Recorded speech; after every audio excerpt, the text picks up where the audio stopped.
Channel 6.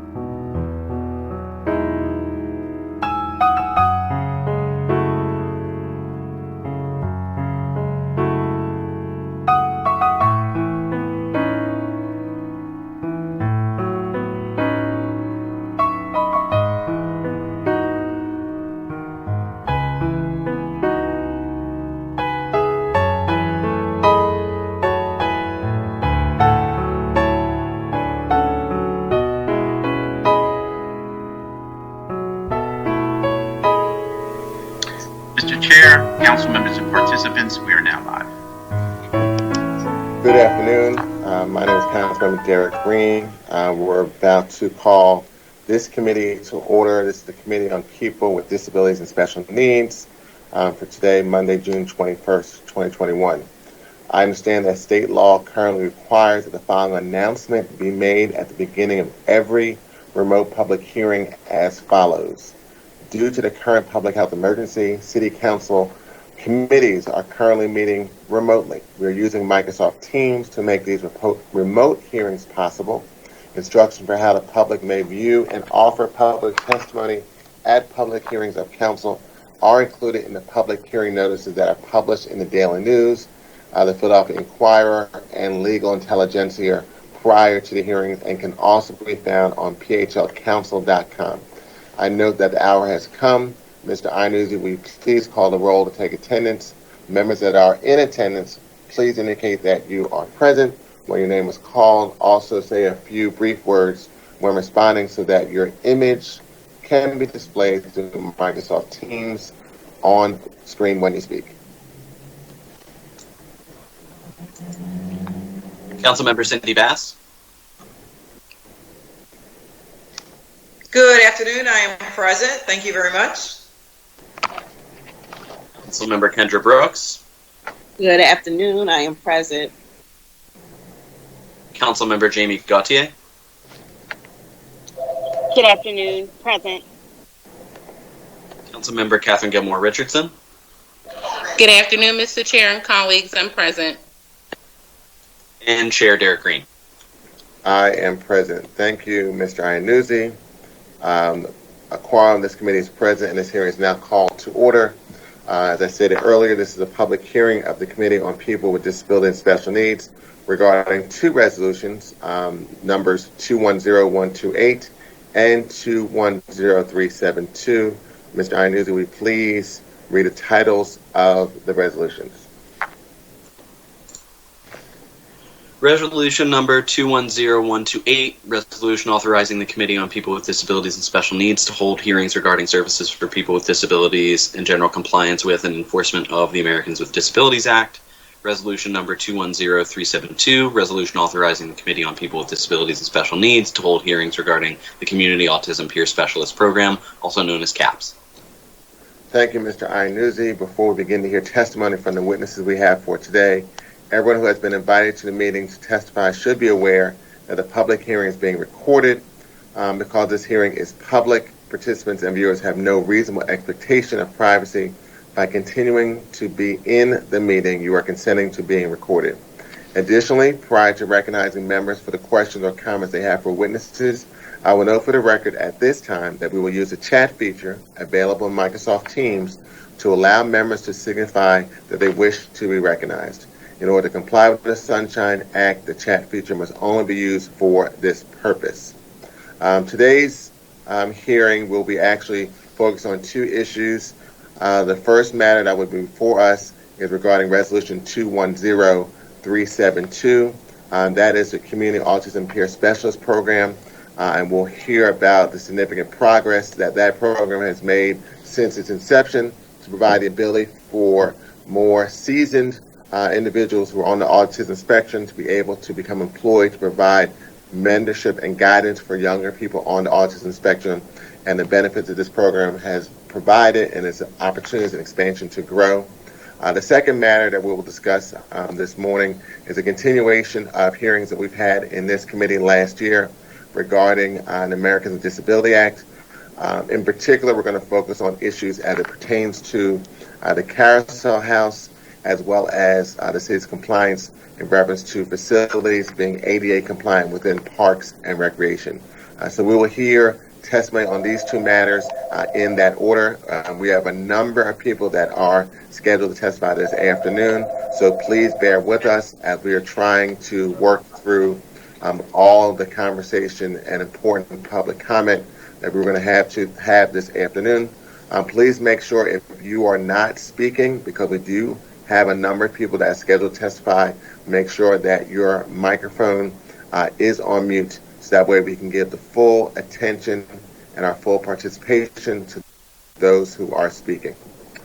With that, I believe we are ready to begin this hearing. Mr. Iannuzzi, will you please call the first panel of witnesses we have to testify this afternoon? Dr. Faith Dyson-Washington, CEO of Community Behavioral Health, Dr. Katie Kaplan, CBH Director of Grants and Innovations at DBH IDS, and Dr. Lindsay Shea, Director of Policy and Analytics Center at AJ Drexel Autism Institute. All right, and we will proceed in that order. Dr. Faith Dyson-Washington, if you could state your name for the record and then proceed with your testimony. Thank you, Dr. Faith Dyson-Washington. Good morning, Chairman Green and committee members. I won't be able to stay for the entire hearing today, but thank you for the opportunity to testify at today's hearing about the Community Autism Peer Specialist program, also affectionately known as CAPS. I'm the Chief Executive Officer of Community Behavioral Health, a division of the Department of Behavioral Health and Intellectual Disability Services. I'm here to share our commitment to both partnerships with City Council and others that have resulted in innovations like the CAPS program. I know our members benefit significantly when we work collaboratively to improve their access to high-quality behavioral health services and supports. While I've only been at CBH since October 2020, it feels longer, but just October 2020, I'm a lifelong Philadelphian, and I've worked as a clinical psychologist here in the city with adults and children. And as most of us know, Philadelphia is certainly a leader in healthcare and has some of the best hospitals and academic institutions in the country. Our behavioral health provider network is robust as well, and it's driven by many talented and committed individuals. Philadelphia is also a leader in developing cutting-edge treatments and taking innovative approaches to expanding our array of services. For young adults and adults on the autism spectrum, we know that this is greatly needed. To date, much of the emphasis within the field has understandably been focused on diagnosing autism, as well as developing treatments and programs for children. But we know that we spend most of our time as adults, and so it's crucial that we create services for adults and individuals on the spectrum and their families that really support them over their lifespan. CBH and DBH IDS is committed to this work. In my short time at CBH, I have come to know the Philadelphia Autism Project well. This is a partnership between City Council, DBH IDS, which actually started under Council Member at Large Dennis O'Brien, and we're thankful for his commitment, and continues under Chairperson Green under his leadership, and we're thankful for that as well. Since 2014, the Philadelphia Autism Project, in partnership with many others, Eastern Region Autism Services, Education Resources and Training, ACERT, that's a mouthful, Drexel University, DBH IDS, and CBH, they followed through on many of the 119 initiatives identified by the 100+ stakeholders as necessary for improving autism services and supports in Philadelphia. So that's work that should be commended. I'm always impressed during our quarterly progress meetings to hear about the array of projects underway, from parks and recreations to trainings with the Philadelphia Police Department to our annual Philadelphia Autism Project Conference. There was a development of an Autism Family Navigator service, and of course, last but not least, CAPS and much more. I want to thank everyone for your partnership and want to confirm our commitment to work together I'm confident that CAPS is just one of many exciting innovations for families impacted by autism and behavioral health. And I believe that it can be a national model that highlights behavioral health innovation. Thank you again for the opportunity to speak today.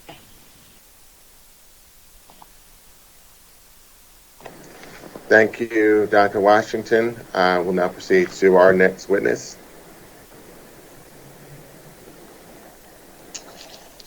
Katie Kaplan. Good afternoon, Chairperson Green and members of the Committee on People with Disabilities and Special Needs. Thank you for the opportunity to participate in today's hearing on the CAPS program. So my name is Dr. Katie Kaplan, and I'm the Director of Grants and Innovations at Community Behavioral Health, a division of the Department of Behavioral Health and Intellectual Disability Services. In my role at CBH, I work to identify and support the development of innovative programs in autism and behavioral health. This includes working closely with the Philadelphia Autism Project. CAPS is a wonderful example of innovation, which, as you will hear shortly, is a much needed resource in our continuum of services for young adults and adults on the autism spectrum. Today, I just want to share some of the foundational information about the Community Autism Peer Specialist program. CAPS was modeled after the Certified Peer Specialist service in mental health, which is now available and Medicaid reimbursable in almost every state in the country. Individuals on the autism spectrum who are at least 18 years of age and meet the education and employment criteria can apply to become a CAPS. The criteria include having a high school diploma or GED and at least 12 months of successful full or part-time paid or voluntary work experience, or they've obtained at least 24 credit hours of post-secondary education. Those selected for the CAPS training program complete a 75-hour training that combines a mixture of classroom instruction, self-paced homework, and 4 hours of job shadowing a mobile CPS or a CAPS in the field. CAPS support individuals they work with to increase personal wellness, independence, and enhance community participation. CAPS provides support to CBH members with autism who are 14 years of age or older, and they work to identify goals and engage in activities that help participants achieve these goals. Navigating personal relationships, using public transportation, going to school, working, and living independently are just some of the examples of the types of goals that CAPS work to support. The idea for the creation of CAPS came from self-advocates in autism who wanted access to peer services designed for individuals on the spectrum. The Philadelphia Autism Project, started by former Councilmember Dennis O'Brien, created the space for CAPS to come to life. I want to thank Councilmember Green for his continued leadership of the Philadelphia Autism Project. CAPS is a wonderful example of what happens when various leaders in local and state governments come together as partners in innovation.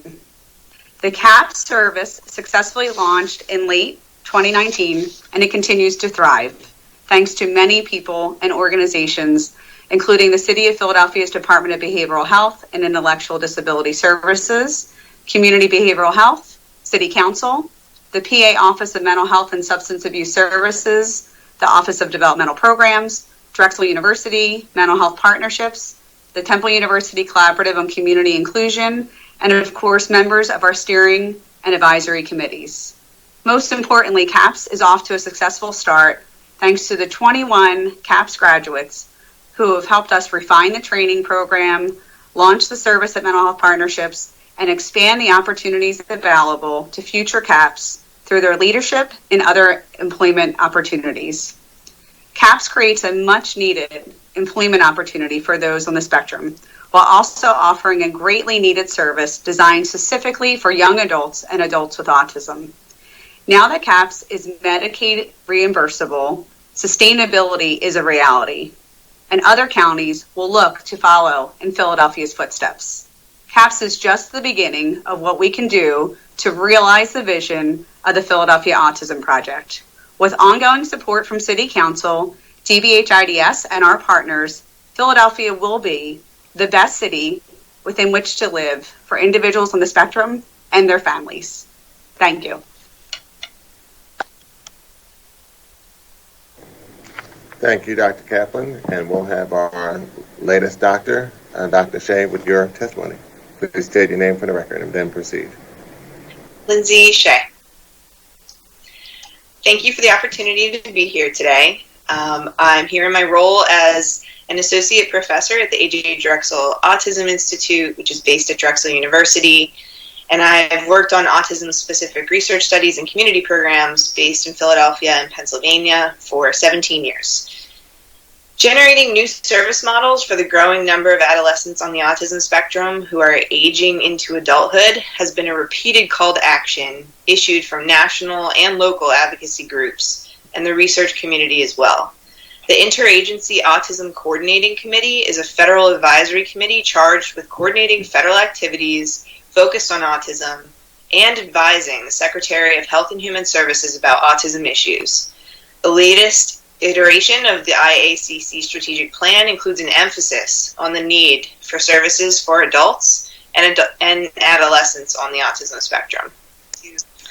The Pennsylvania Autism Census, which was conducted in 2014 and commissioned by the Pennsylvania Department of Human Services Bureau of Supports for Autism and Special Populations, found that of the 187,000 Pennsylvanians, including more than 20,000 Philadelphians, on the autism spectrum, based on CDC estimates, that less than 1 in 3 were receiving public services or supports across multiple systems. It's likely that this lack of service options impacts adults on the autism spectrum disproportionately, since research has demonstrated that employment outcomes, which might link this group to private insurance, are poor. Pennsylvania has been a leader in establishing quality programs for adults in the autism spectrum, including the Adult Autism Waiver and the Adult Community Autism Program. However, reports on service needs remain here in Philadelphia as well as across Pennsylvania, and that reflects trends that are observed at the national and international levels as well. The Life Course Outcomes Research Program at the A.J. Drexel Autism Institute generates the National Autism Indicator Reports, which use population-level data to identify and describe outcomes across the life course for people on the autism spectrum, their families, and their communities. Our national data continue to reflect that the transition from pediatric to adult healthcare is especially challenging for autistic youth, and that service models that can bridge this gap to support their needs during this critical time are needed now. Reports on indicators from employment to family needs parallel this trend. Stakeholders who participated in the community-driven prioritization process for the Philadelphia Autism Project initiatives issued a clear call to action for supporting individuals across the lifespan as they age beyond childhood. It's been rewarding to participate in the realization of this initiative focused on creating the peer support program. Philadelphia has been dubbed in the past a hotbed of autism research, and we're fortunate to have many thriving initiatives here in our city. Continuing to catalyze this research to support communities and to focus on adolescents and adults who are in dire need of new service options to support them should be a top priority that we tackle together. I look forward to continuing this work. Thank you for this opportunity and your time.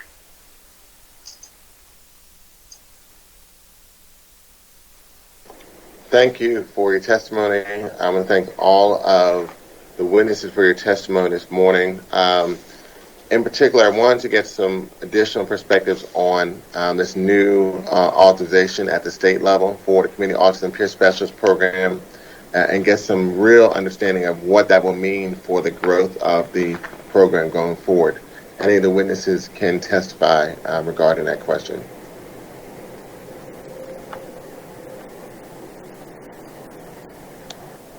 Not sure if Dr. Washington is still on. Yeah, let me check. I know she said she would not be able to stay with us. I don't see her still listed here as an attendee. Let's check. Make sure. Yeah, that's correct. So I do believe she may have left because she did state during her testimony that she had some other engagements. Sure. But either Drs. Kaplan or Shea can speak to that issue. So right now, CAPS is approved as a supplemental service in Medicaid, which means it's approved for community behavioral health through the provider mental health partnership. So right now, It's a service that's available to individuals that are Medicaid eligible in Philadelphia County, which would have Community Behavioral Health as the behavioral health insurer.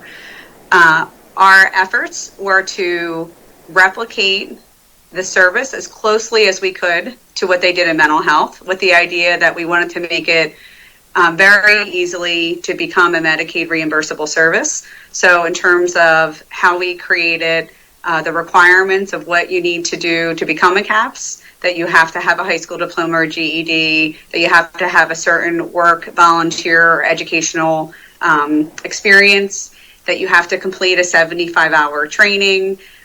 So they are all things that we put in place very intentionally so that we aligned with the state plan CPS service in mental health. Of course, our hope is that we're setting the stage for other counties in Philadelphia to replicate what we did, and are very eager. In fact, former acting deputy Val Vicari asked us to support other counties that were interested in expanding CAPS. That was a charge that she gave us when we continued the project through reinvestment funding, which kind of functions almost like grant funding. It's just how we piloted the service with mental health partnerships. But we are already receiving interest from other states. So Massachusetts, New York, Florida, providers that operate in multiple states have expressed interest in replicating the CAPS service. And I think, as Dr. Shea mentioned, rates of employment for adults on the autism spectrum are grim, even when you compare them to other peers with disabilities. So not only does CAPS create an employment opportunity for individuals on the spectrum where we know that there is a great deal of struggle, but it also creates a much needed service that is designed specifically for people on the spectrum. And based on the approval, how do you see the CAPS program growing over the next couple of years in reference to those who can participate? I think a lot of what we have to do, and I know Mental Health Partnerships has been working in partnership with DBHIDS and even our partners at Drexel, is to raise awareness. So in the autism community, the notion of a peer-to-peer delivered service in Medicaid is certainly newer. And the language in autism is often self-advocates. That's what people are more familiar with. So right now we are working to educate, and when I say we, I mean this giant collaborative of a team that we pull together across lots of organizations. We're working to educate adults with autism, young adults, and their family members to understand what the CAPS service is and why it could benefit them. So I think that's going to be crucial for our providers to know that this is a new service available, that they can make referrals to mental health partnerships, and to be connecting individuals so that our young adults who are 14 and older are working towards these important life goals around planning for post-secondary education or improving the relationships they have in the community. Ideally, if you get the right supports when you're a teenager, it would lessen the likelihood that you would need crisis services or high acuity care like inpatient stays. But when you are not making friends, or you're not going to school, or you're sitting at home on your parents' couch because you haven't had any opportunities or the support to get there, it's understandable how some people end up really needing high-end behavioral health services. So this is a proactive approach to preventing high-end behavioral health services and helping people get a meaningful life in the community. Okay.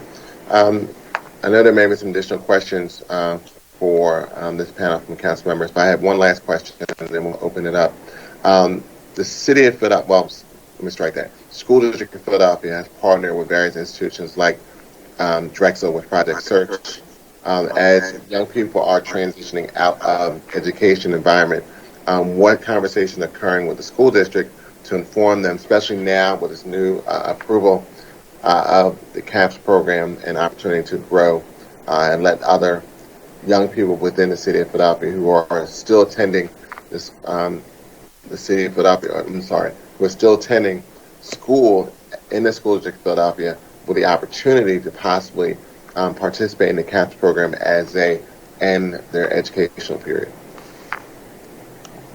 Well, I can say that, CBH and DBHIDS, of course, work really closely hand in hand with the School District of Philadelphia. So I know there's conversations that happen as part of a larger continuum of care IBHS services that individuals on the spectrum receive. I can also say the Philadelphia Autism Project is a great sort of place that creates these opportunities to share. And so I know that Michelle Nutini and others from the School District of Philadelphia that focus on autism support services within the district are aware of the CAPS program. They often come and participate in the Philadelphia Autism Project's annual conference. We had School District of Philadelphia teachers that were on the CAPS advisory committee to help us, to give us feedback about the curriculum that was developed, about the training program that was developed, and to really weigh in alongside with our providers, parents, and adults on the spectrum. So I think, again, going back to, we really need to educate. And so you're right, the school district is an absolutely crucial partner in raising awareness about this important and needed service. And so I think we'll continue to do so through those mechanisms. Thank you, Dr. Kaplan. Not sure if there's any additional commentary from members of this panel regarding any of the questions that have been raised this afternoon. Also, are there any questions from members of the committee for this panel as well?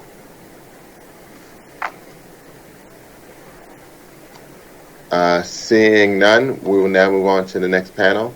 If you can state your name for the record after the full list of panelists has been stated by Mr. Iannuzzi, and then we'll proceed with your testimony.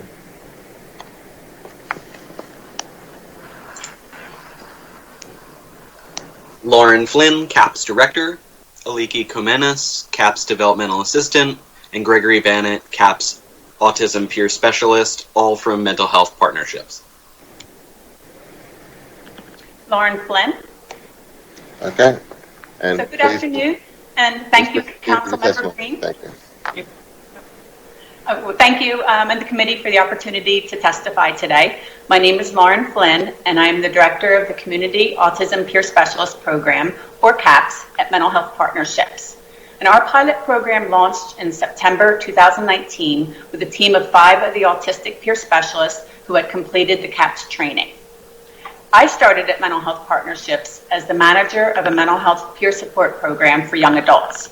And during that time, we received many referrals for young adults who not only had a mental health diagnosis, but were also on the spectrum. And it worked out very well, but sometimes the young adults would say that they wished they had a peer specialist who understood what it was like to be autistic. So when I heard about the CAPS initiative, I jumped at the opportunity to get involved because this was something that was lacking in autism services, an opportunity for autistic individuals to receive support from their peers. And as Katie said, the CAPS program is based on the mental health peer support model. A mental health peer specialist is someone who uses their own recovery experience to support others who are struggling. It's in addition to someone's support team. It's a person who understands firsthand some of the challenges that the participants face. The peer specialist also brings hope. So for the CAPS program, the shared lived experience is autism, not mental health, and the goal isn't recovery, but to incorporate an overall well-being in the participants' lives. And to that end, community connections are so important.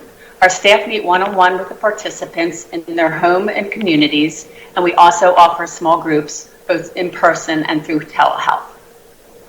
We have worked with over 30 individuals aged 14 and up, there's no age cap on the program, since the program had launched, and the feedback has been overwhelmingly positive. And our hope is that the CAPS program that started here in Philadelphia will expand throughout the state and beyond, leading the example of the power of the shared lived experience to change lives for autistic individuals, not just as receivers of service, but through the development of a new workforce. So thank you for your time and support to bring CAPS to the autism community. Thank you for your testimony. We will have the next witness who's scheduled to testify.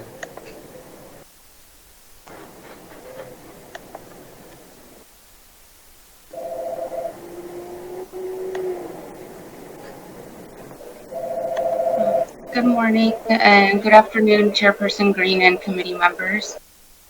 Thank you for the opportunity to speak today. My name is Aliki Komenis, and I'm a certified Peer Specialist, CAPS, and I currently work as a development assistant for the program at MHP. I commend the committee for supporting novel programming for autism like the CAPS that touches so many lives, and I know it has certainly transformed mine. In my story, I was in the behavioral health system for 10 years, bouncing around between providers, being misdiagnosed until a case manager helped me get my diagnosis when I was 26, and that changed my life. However, there were little services available to me. I wish I had a peer specialist back then, and I am thrilled that this service has been improved and can change this trend. In the CAPS program, I can see the transformative power of peer support every day. We show each other that having a different brain is not a mistake, and learning to understand and communicate our wants and needs in a way that is met with respect. The peer support principle of reciprocity and mutuality is key, and I can see that our participants are able to offer help to one another, and they can see that it's also supporting us as CAPS, and this creates the possibility for us to see ourselves as valuable contributors to our community. This program is an example of a systemic transformation towards true inclusion and equity, which means that we don't just need Band-Aid solutions. We need solutions that actually address the sources of our challenges, which can often stem from the stigma and trauma inflicted by segregated systems, lack of public awareness, lack of training and support for providers, for individuals, and for families. So for this reason, I'm really happy to see that the promises of the Philly Autism Project are coming true. In fact, the first time I learned the term self-advocacy was at a Philadelphia Autism Project conference, which was made free to autistic individuals and their family members. I also look forward to seeing how much further we can go by continuing to bring all the stakeholders to the table and truly including autistic people as full partners in the process. And this is what I experienced in the creation of CAPS. So I really thank everybody for their time, and I'm excited to see how much further we can go.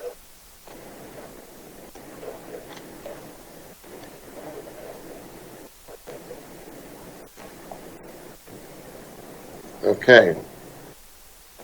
The next witness, I wasn't sure if you're ready to begin your testimony, which is Mr. Bannett, Gregory Bannett.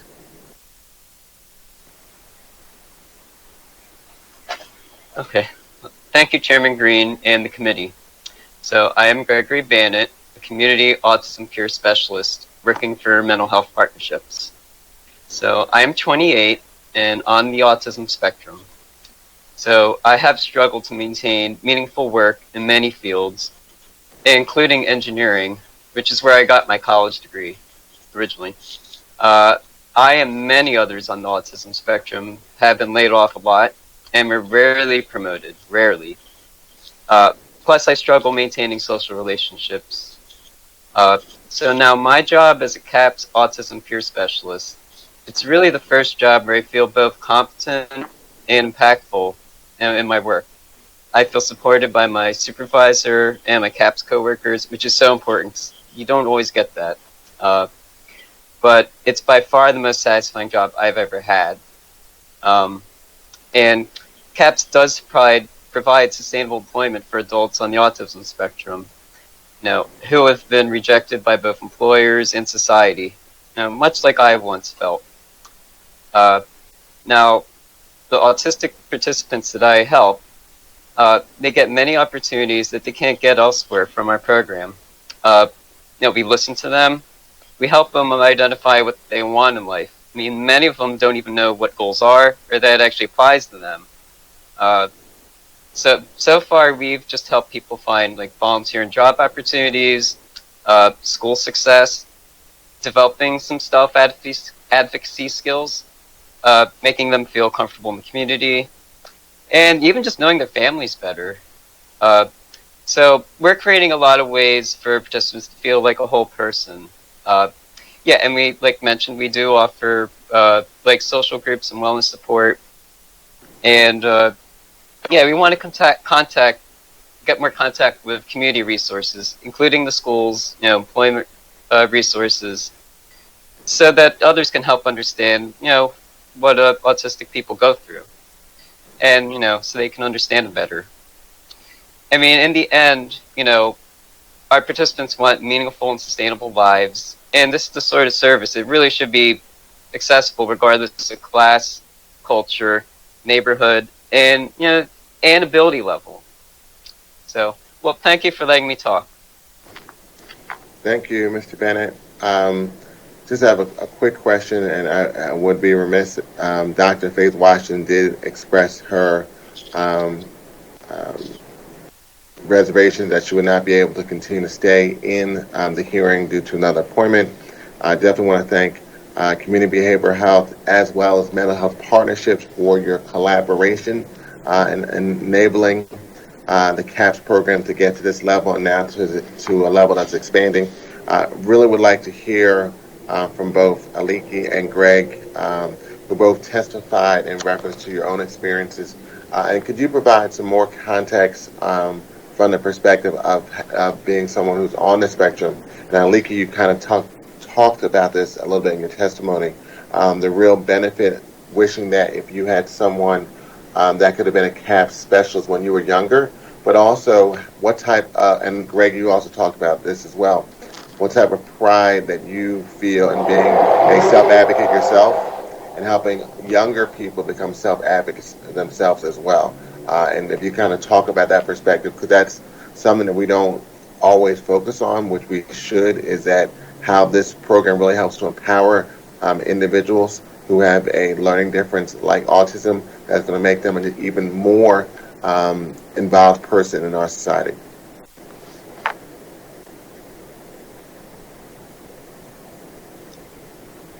Well, I suppose I'll go first. I mean, for me, I think I mentioned the employment issues. Boy, I mean, there's just, every single job I've ever had, like, sometimes it was just my own, like, my slow learning, because sometimes with autism, we just process things differently. So there's really, like, sometimes you just need a little clearer structure, or, like, of what's expected to you. Or even another example, I remember, like, my first engineering job I had. I mean, I was kind of doing mostly drafting, but I remember we had one person who was like an engineer just a few years older than I was, who was willing to be a mentor. And I just remember, I just felt like a total failure, like I didn't know what I was doing. Every job took so long for me to understand that I just, like, dismissed him, like, outright. Like, I just didn't feel like I was worthy of being helped. Like, even if we just help people on the spectrum, just realize, well, look, everybody just learns differently, or, sometimes it takes a little longer. Just think about it, and then, who knows, maybe like 6 months later, because it was probably 2 years later when that guy left the company that I was like, oh, that guy could have probably helped me. If we could have saved it for just like a couple months or half a year or something, that could make a big difference as far as, because that's an example of a resource. I mean, we want to help make connections with, like, organizations, like, I don't know, like Work Ready, or, many of these organizations that help employment, or, social skills, whatever. So, yeah, that's what I think of. Just, like, if you had someone to help you even just kind of think about making that, reaching out, yeah, that's a big difference. Yeah. I mean, that's one thing I think of, like, we just kind of, I don't know, we learn. Just takes us longer. Boy, if we could just cut the time in half, instead of like 4 years, 2 years, or instead of a year, get there in like 6 months, it really makes a big difference as far as development and confidence.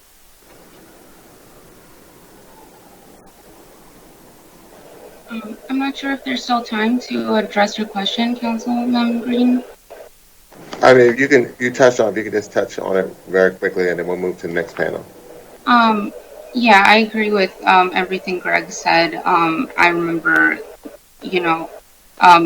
not having a diagnosis and not being acquainted with anything regarding self-advocacy really destroyed my mental health, which was a big barrier for me, as well as not knowing that there were things like accommodations.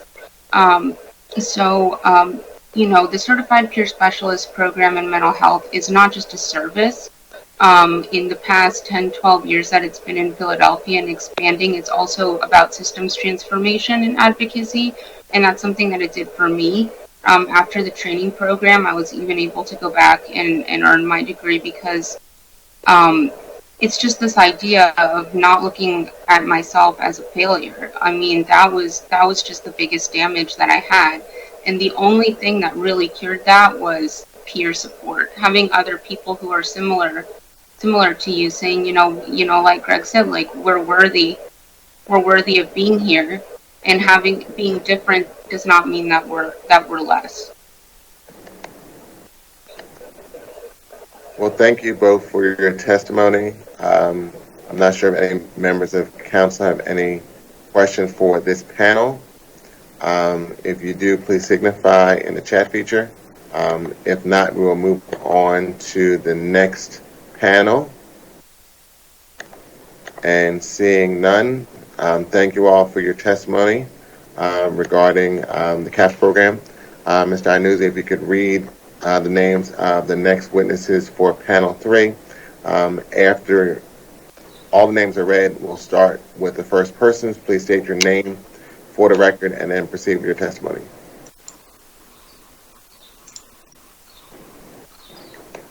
Angel Rios, CAPS participant at CBH, and Jeffrey Clouden, also a CAPS participant at CBH. Mr. Iannuzzi, I think we also had panel 3, which is Luke Tomzuk and Khalil Robinson. I know I did see Khalil had signed in. Apologies, Mr. Chair. I inadvertently skipped a panel. Yes. Luke Tomzuk is managing member at GG CPA Services, and Khalil Robinson is CEO at COF-CL. Okay. Apologies. Why don't we'll merge this panel together. So why don't we go with Luke, Khalil, Angel, and Jeffrey in that order. Hi, everyone. Thank you thank you, Chairman Green, for having me today. So my name is Luke Tomzuk, and I am a Community Autism Peer Specialist with Temple University, as well as Community Behavioral Health. So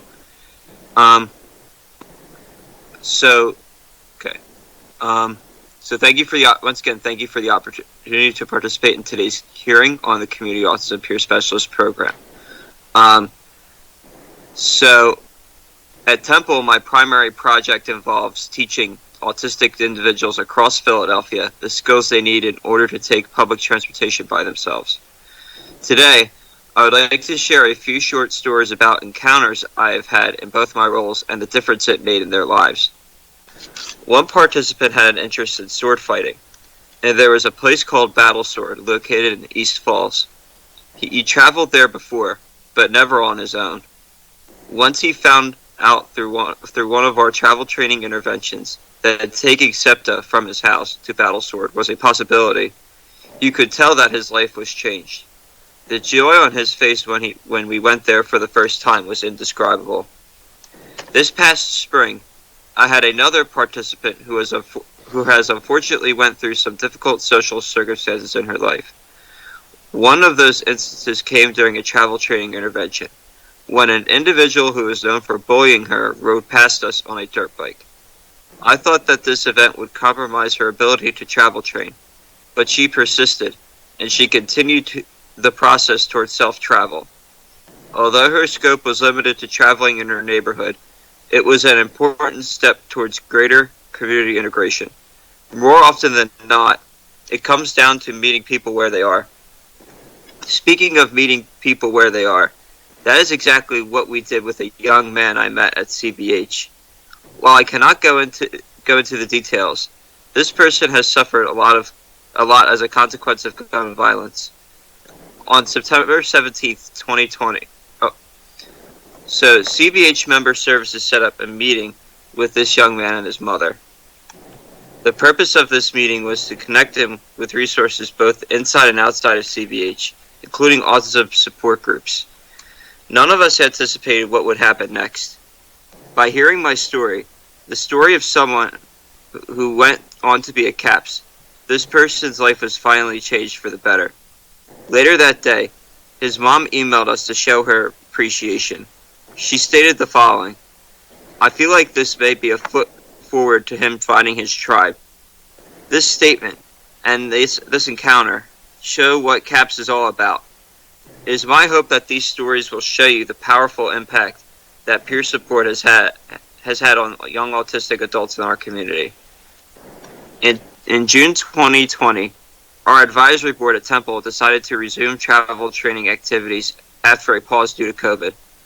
My chief argument for restarting was to shift our focus towards underserved communities in Philadelphia, which our study did not recruit from as heavily prior to the pandemic. I am grateful that these individuals, including experts and people with lived experience, agree with my assessment. Without it, the stories you heard today would not have been possible. Today, I ask that you, distinguished council members, make that same commitment and continue your support of the CAPS program. We have seen that CAPS can make a difference in unexpected ways and solve other disability-related issues the city faces. Your support will go a long way towards making these possibilities a reality. Thank you very much. Thank you. Mr. Robinson? Okay. All right. So, hello, everyone. Hello. So, my name is Kylo Robinson, and I am a self-advocate for all things autism awareness and would like to share the impact of CAPS and what it could mean for others involved for CAPS. From the beginning, I learned about my autism when I was about 8 or 12 years old.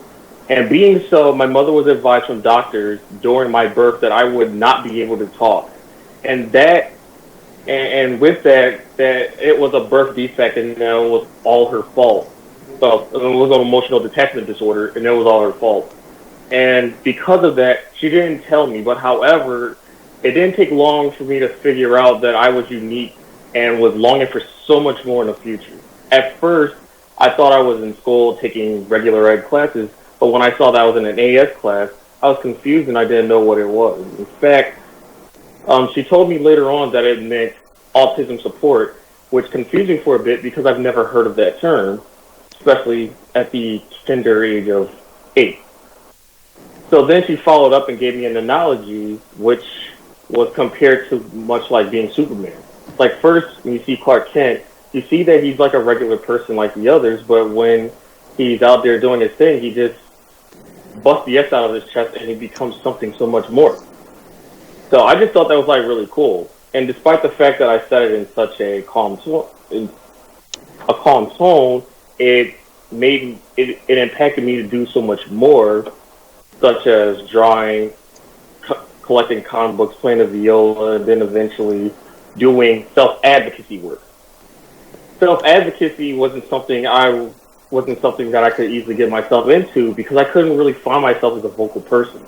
I did see myself understanding who I was as a person, but what made me that person that said so much more for himself and saw that my disability was more of a disability, where the A is uppercase.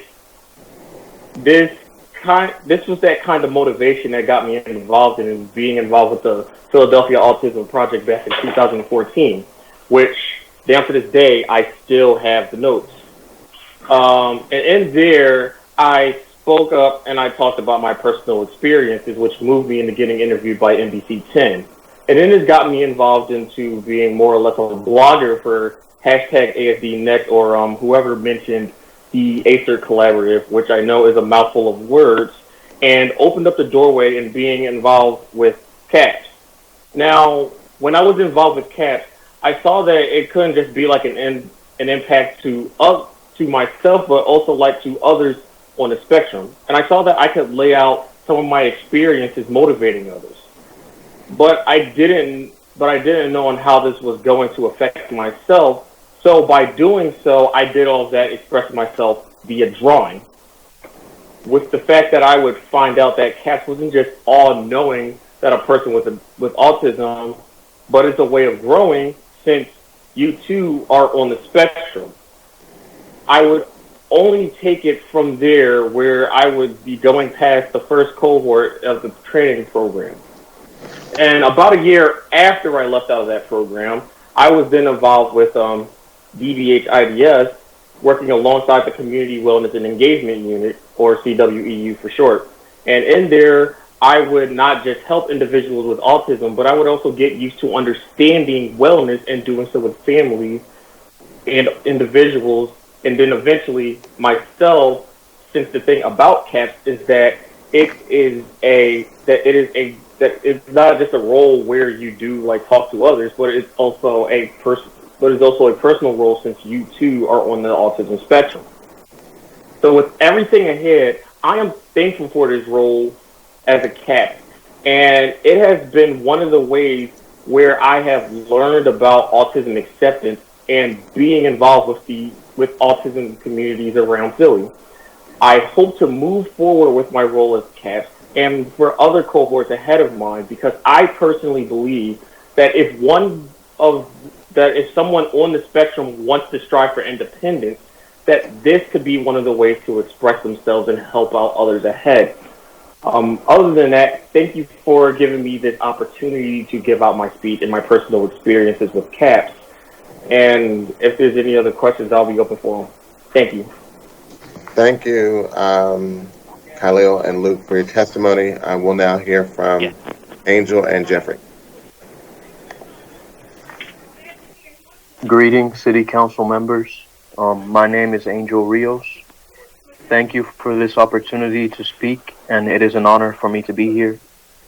Since I live a solitary and introverted lifestyle, one of my goals in the program was to meet people, and some of the positive outcomes I obtained from my time with CAPS program were time to socialize with others, exploring areas of my community, and options for future jobs and interviews.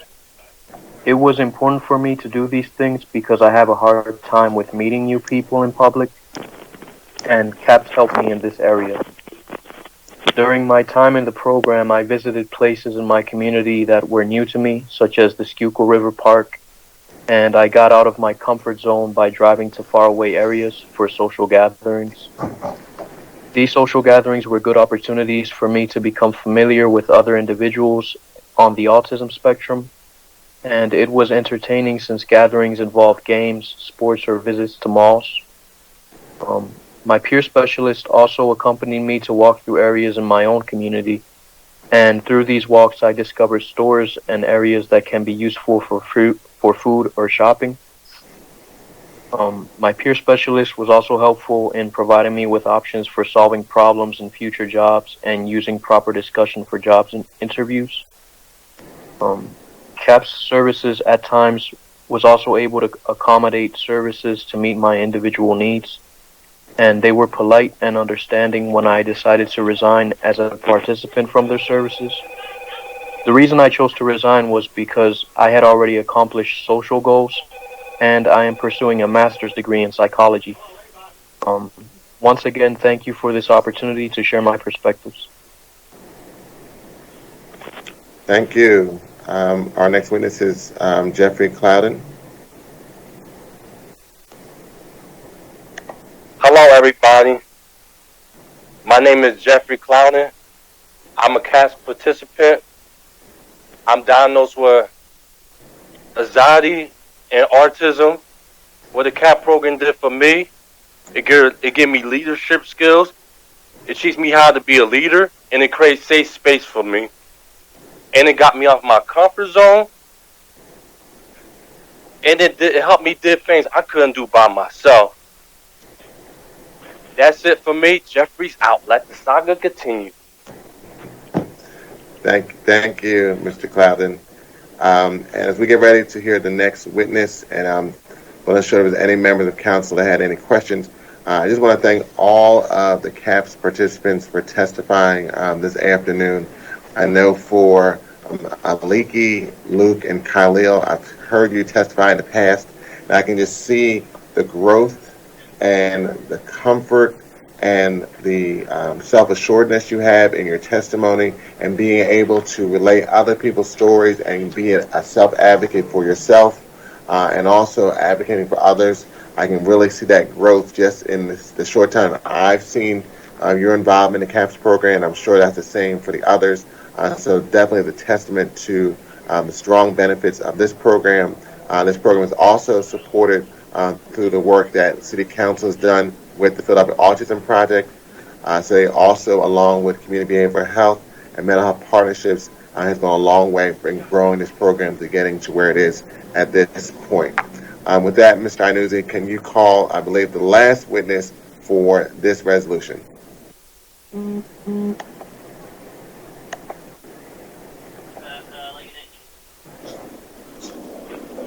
Nina Wall, Director of the Bureau of Supports for Autism and Special Populations. Hi, good afternoon, everyone. And I want to thank everyone who has presented testimony up to this point. I have to say it is just so heartening to hear these stories and to hear how successful this initiative has been. So good afternoon to everyone. Good afternoon, Chairperson Green and members of the Committee on People with Disabilities and Special Needs. I really do appreciate the opportunity to offer some thoughts today. My name is Nina Wall, and I serve as the Director of the Bureau of Supports for Autism and Special Populations, and our office is housed in the Office of Developmental Programs at the Department of Human Services. And the Office of Developmental Programs, as many of you probably know, oversees and administers Medicaid programs that assist individuals with intellectual disabilities, developmental disabilities, including autism. The Bureau I oversee, the Bureau of Supports for Autism and Special Populations, is responsible for overseeing ODP's Adult Autism Waiver, the Adult Community Autism Program, also known as ACAP, and both of those models provide home and community-based supports to adults with autism. We also oversee the ASSERT, Autism Services, Education, Resources, and Training. Yes, indeed, it is a mouthful. Extraordinary effort, just doing really wonderful work statewide. So many of you may know that ASSERT provides resources and training and technical assistance, not only to ODP programs, but to any of the systems across the Commonwealth that assist Pennsylvanians with autism. I will tell you that many of the programs that we administer are first of their kind, and they are all uniformly focused on bolstering opportunities for Pennsylvania's growing autism population. The goal of all of our work, all of our efforts, is to promote independence, to promote inclusion, and ultimately to enhance quality of life. So the CAPS effort, as several folks have already shared, was prefaced on the certified peer specialist model that already exists in mental health. And it was many years ago. I routinely attend, when I'm invited, some of the statewide autism self-advocacy groups, and it was not lost on me when I would listen to individuals with autism with lived experience, and they would talk about the need for, obviously, supports and services, but also they saw benefit in the support they received from one another. And it seems so that the idea for CAPS really came from some of those earliest conversations with individuals living with autism. And I think there was for us certainly an important awareness that peer-to-peer could potentially provide an option for some, maybe not for everyone, but an option for some along a continuum of care. And also, too, we do, unfortunately, a lot of the time in our work, we see a lot of difficult outcomes for people. We see trajectories that are not always favorable. And this model seemed to provide certainly an alternative to more restrictive, costly types of care. And as others have mentioned already, CAPS is also going to provide job opportunities to a population that is historically experiencing very high levels of unemployment and underemployment. And certainly this model will provide opportunities for individuals to acquire the skills that they need to access the community and a better quality of life. So I really have to recognize the collaborative effort that went into rolling this out. And this really was an extraordinary partnership. And I really do think that's how you make things happen in systems, is getting people to the table around a challenge, and folks just come with an open mind and strategies and narratives too. Our self-advocates were involved at every step of this process, and their experiences informed our thinking about this model. I want to, of course, thank Dr. Washington and Dr. Kaplan for hanging in with this. This was really a marathon.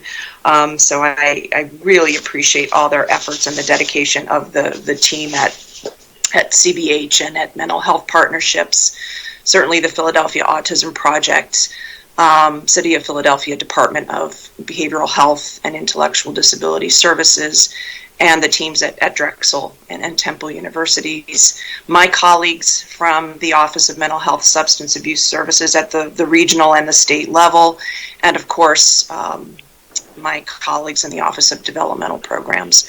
Again, this is what can happen with teamwork and a willingness to try something new, to innovate, to problem solve. And again, I think of note is that the CAPS model was developed and implemented with consistent input from the individuals the model was intended to support and assist. I also want to recognize the incredible achievement of all of the CAPS graduates. Your stories give me fuel, my friends. It really, really does. And I want to just thank you all for the incredible, incredible work that you're doing. And of course, thanks to Councilman Green for holding this hearing today and for recognizing this work and bringing attention to this important effort. So thanks to all of you. Thank you, Ms. Wall, for your testimony. As you were talking, it reminded me of why it was important for us to have this hearing this month. This is June, and we are in Disability Pride Month. Earlier today, I had a chance to participate in the kickoff the virtual celebration for Disability Pride Pennsylvania, being led by Vicki Landers and Charles Horton, who is the board chair for Disability Pride PA, and it really is a collaboration. When I think about the self-advocacy work that they are doing, as well as the Community Autism Peer Specialist program and all the programs that have come together to get us to this point, it really provides me with a great source of pride and joy. But I have one question for you. I'm curious in reference to where you see CAPS expanding. I know earlier this year we had a conference that we participated with Justice Doherty from the Pennsylvania Supreme Court about autism and the criminal justice community, criminal justice system, and it really was an opportunity to educate judges all around the Commonwealth of Pennsylvania about issues and concerns for those who have a physical learning difference like autism. And we also talked about possibly the future ability of having maybe the CAPS program as part of the criminal justice system in a way that could provide additional employment. And I think of some of the challenges we've had in this city, especially last fall with the tragic killing of Walter Wallace Jr. It just creates another opportunity and need for more type of engagement, especially in this community as a whole. So I'm curious where you see the CAPS program expanding outside of this region in reference to what we've been able to accomplish so far. Well, I think there's interest around the state in various pockets. I don't know that a lot of people are necessarily aware of this initiative yet, but I think there's interest certainly coming from a growing autism self-advocacy community. I think there this is something that is of benefit in terms of an option on a continuum of care. I don't know that this is a model that is necessarily, going to be desired or appropriate for everyone. But I think, as we all know, everyone living with autism is unique, right? So this, I think, I think everybody who was involved in the development of the model was aware that this could very well be something that could help a lot of people. I think there's a lot of opportunity here. And to your point, I think there's benefit to peer mentoring and peer support in other systems as well, right? The model itself is one, I think, that's portable. And I think we have to certainly be open to exploring that. I do want to say, though, I think we're still learning. And I think we want to take time, because this is a certified peer specialist model is not new. The model being adapted for this population is still relatively new. And I think we want to make sure that we're taking the time that we need to understand the model, to learn more about it, to hear more of the, receive more feedback from individuals providing the service and individuals receiving the service, collecting that data. Those data, I think, are very important when we, think about next steps. We want to always look at what's working, what we want to retain, things that we could improve. So it's a work in progress. But again, like all the work that we're doing, we have to be willing to try. We have to be willing to learn. And obviously there's a need. I think the need is documented well. Thank you for your testimony and your work, not only professionally, but also from a personal level. You've been a strong advocate for a lot of the work that we've been talking about this afternoon.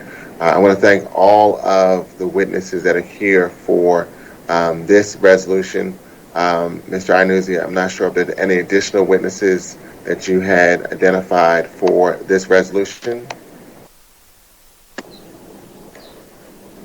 That's all, Mr. Chair. Thank you. And I'm not sure if there's any questions from members of council for any of the witnesses that testified this afternoon on this resolution.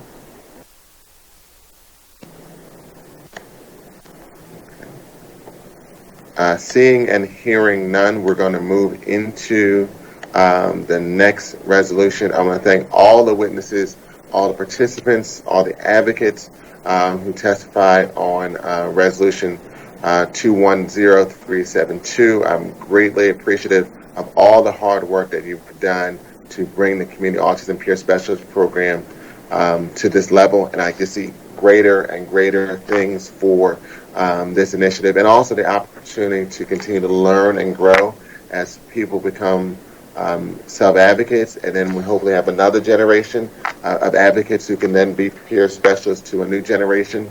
And I think this is an initiative that we can promote to other organizations, other jurisdictions, and I will use my roles both in the National League of Cities as well as Pennsylvania Municipal League to let other jurisdictions know about the Community Autism Peer Specialist program. With that, Mr. Iannuzzi, we're going to now move into resolution number 210128. This is a continuing resolution from a hearing that we had last year regarding the city's compliance with the Americans with Disabilities Act.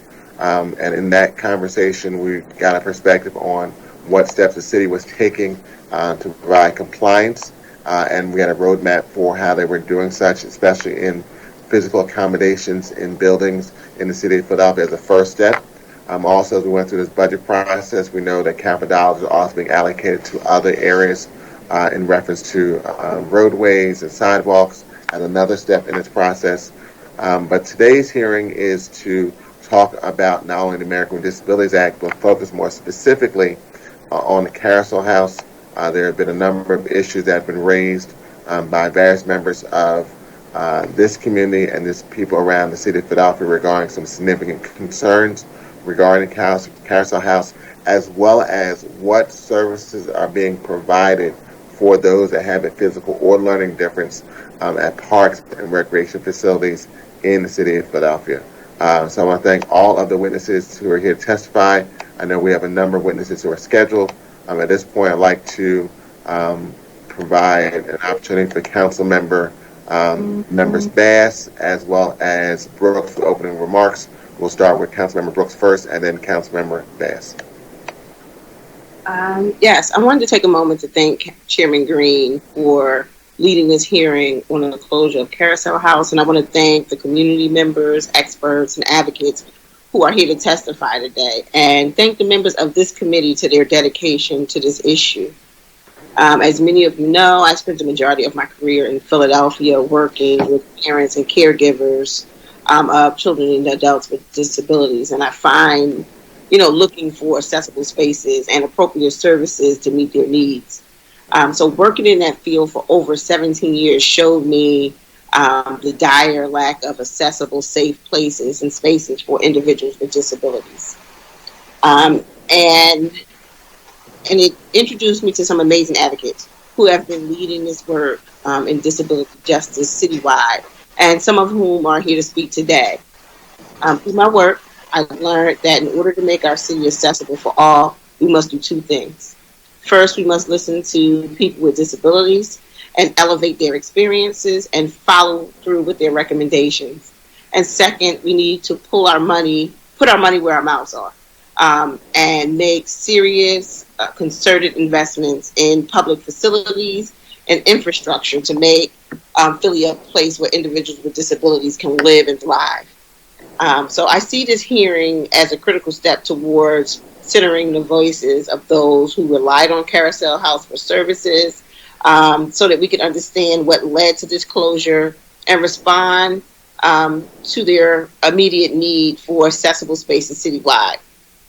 I also see this hearing as a way to better understand how we got here, and we're the only park and recreation facility in the city that specifically caters to the needs of this community is being closed due to years of neglect and underinvestment.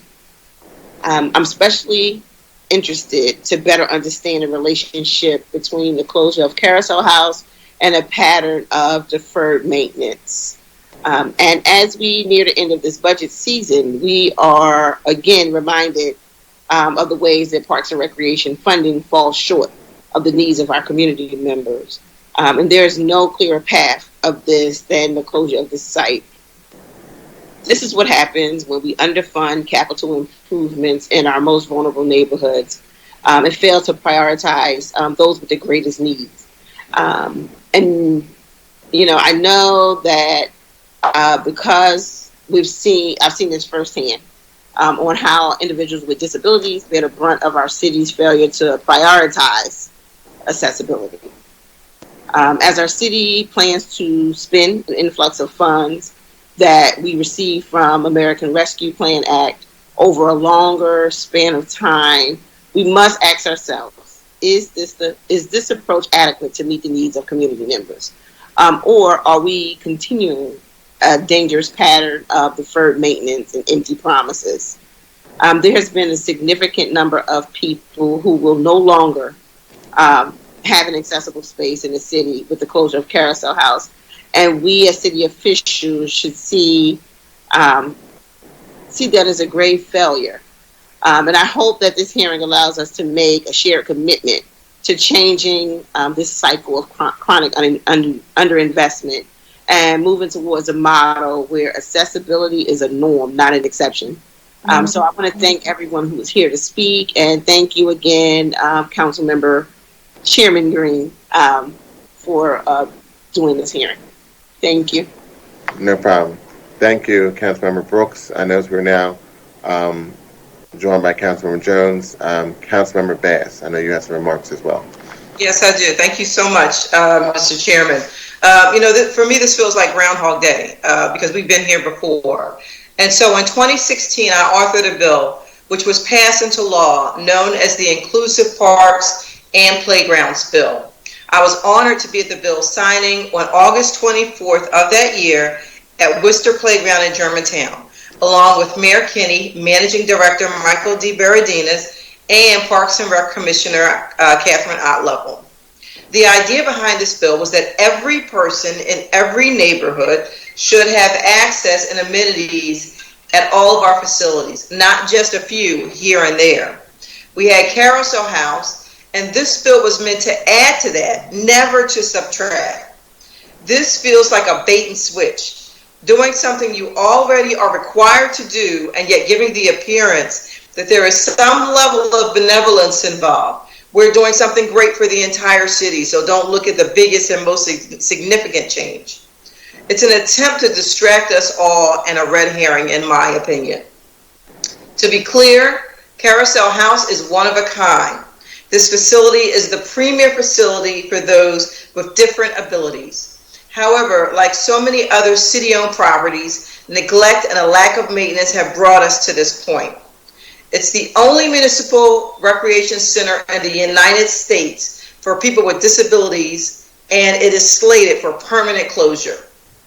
The city substitution plan was to have accessible programming at other facilities across the city. Well, somehow I've heard this before. Oh, I know where. Maybe it's the bill that I had passed requiring the city to do just that. But in no way, shape, or form did I think we can do that without Carousel House, which is so much more than a building. This is where bonds are formed, friends are made, and people with disabilities will thrive and flourish beyond what benefits they get in their neighborhood centers. This is a simple matter of addition. What we will be adding for our communities, specifically for those in need of specific services, programs, and amenities, versus the subtraction of the Carousel House. Now the commissioner has said that one of the facilities that will replace the Carousel House is Gustine. We used to call it Gustine Lake when I was younger. The commissioner has said that Carousel House is near Gustine Lake. And that's like saying City Line Avenue is near Market Street or that Mount Airy is near Feltonville. It's not. I think that there's a lack of sensitivities to those with disabilities around these conversions and conversations, and this closure is baffling. To just suggest that the amount of travel is not impactful is not only condescending, but in my opinion shows a total lack of understanding of what families and individuals with disabilities endure on a daily basis. People are making decisions for them and they have no clue. So my first question is really a statement. Do not take away any services from Carousel House. You must add to it. Again, we are adding services, programs, and amenities, not taking away. Second, what's been done regarding adding additional services and amenities at city sites as per the Inclusive Playground Bill I passed 6 whole years ago? Please be specific so that we can check what you say that you have actually done through the Parks and Rec system, because we want to know. We want to know, and we want to make sure that what is represented is accurate. And third, who is the city's director of American ADA compliance? And what have they been doing around this particular issue? Are they on the call now? I certainly hope so. This was a position that was created in 2018. And so as a taxpayer, we are looking for results and interested in information. And so these are just a few of the questions that I'll have throughout the course of this hearing. And I certainly hope that we can have a meeting of the minds that will recognize the importance and value of Carousel House, not just to the disabled community, but to the entire city of Philadelphia.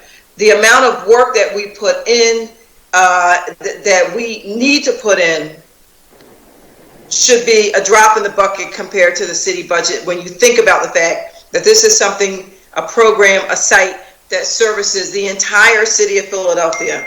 We all know people with disabilities. We all have people with disabilities in our family. We have them on our block, in our neighborhood. So why are they getting the short stick, so to speak?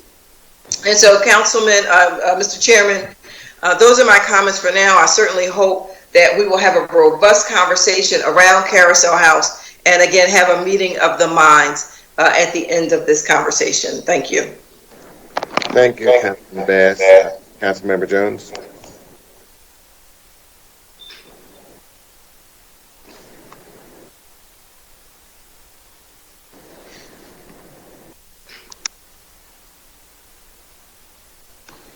Thank you, Mr. Chairman. Can you hear me? We can hear you. And thank you, Council Member Bass, for your commitment to people with disabilities and your commitment to the recreation system. I'd like to add, Mr. Chairman, some insight.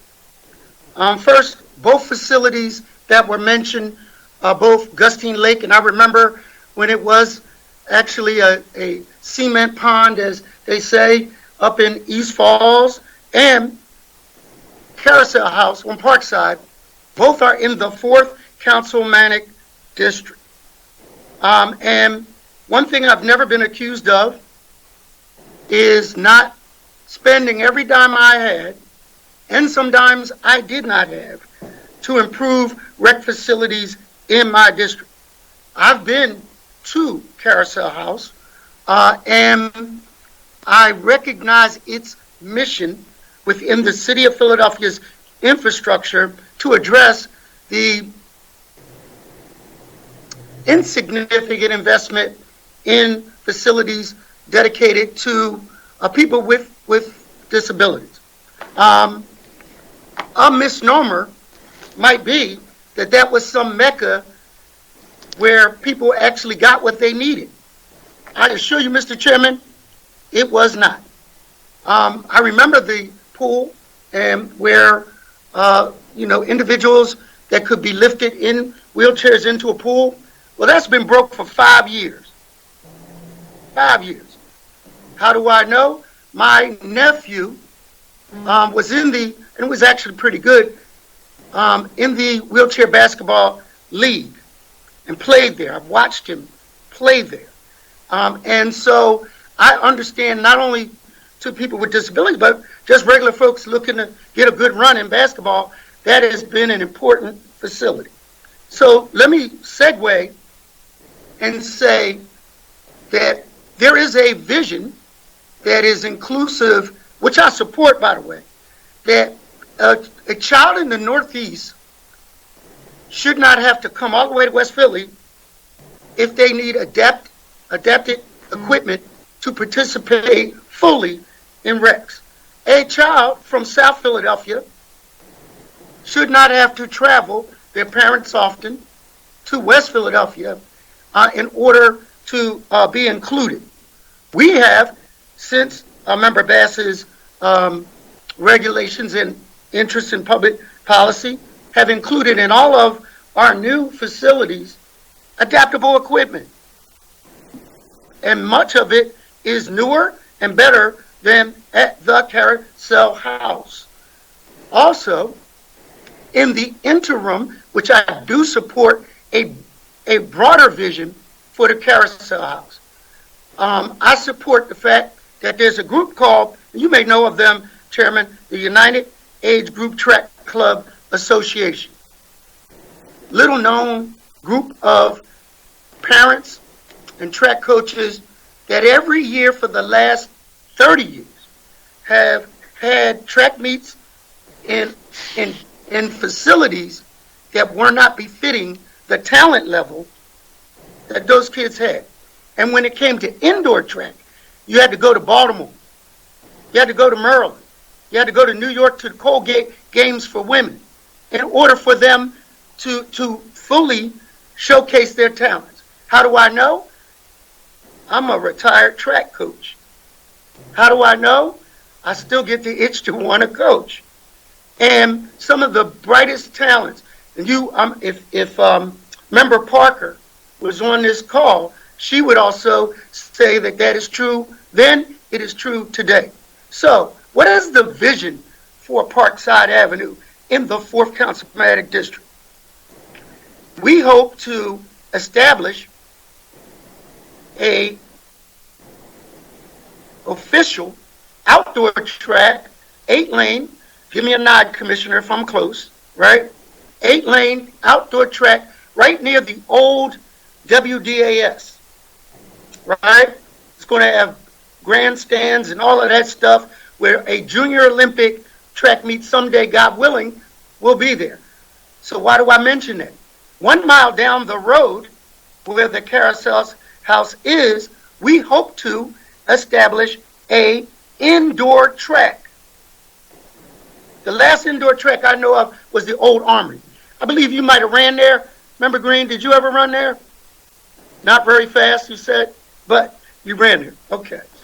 And what we hope to do is, in the design, allow for the facility in the infield to be adaptable so that those great wheelchair basketball games can still occur, and that we improve the outside where we have far more adaptable equipment than we had at the Carousel House. So why do I think this is so key and central?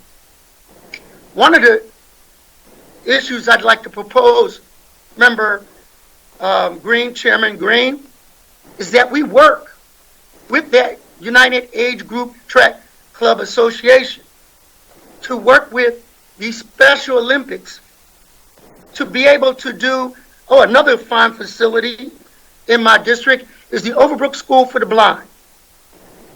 What I'd love to be able to develop to give the richness of the experience of recreation in the city of Philadelphia is to create co-athletic training with people with disabilities at that facility, both indoor and outdoor. So members of the blind community, members of the deaf community, members who need that kind of pairing in order to participate, get a real shot. I'm committed to this notion, Mr. Chairman, but it could never happen at the old Carousel facility. Now, I'm not going to point the finger about, how that facility came to be in disrepair, but I've been in there. No, it isn't in disrepair. And that we have an opportunity to look beyond what exists to make what is necessary. I just think that as we talk about Junior Olympics or Special Olympics, that facility that we're talking about could be a centerpiece for regional or even national competitions. That's my hope, and that's my vision, and that's my interest today in the Carousel House within the 4th Councilmanic District. Thank you, Mr. Chairman. I'd like to thank all the members of council for their comments this afternoon. I do have to note for the record that due to the Sunshine Act, the chat feature is only to be used by members of council to designate their interest in raising a comment or asking a question to a witness. So just want to note that for the record. And also, Councilmember Jones, you made reference to, I think you said something about slowness. We'll just have you note for the record that I'm a member of a state championship track team and also did run at the University of Virginia. So your slowness is not accurate. And just also to talk about that slowness also did not stay just in one generation. My son participated in Special Olympics as well, and so the speed continues in the Green family. So, Mr. Chair, yeah. So I did not consider that shade, as they say. My nickname on Overbrook's track team. I know your nickname. What was it? I'm not going to say it publicly. Turtle. So that should give you some indication of my athletic prowess. Thank you, Mr. Chairman. Thank you. But also, I have to say, we had our earlier hearing about autism and the Community Autism Peer Specialist program, and many people on this committee and others have heard me say in the past, if you met one person on the autism spectrum, that means you've met one person on the autism spectrum.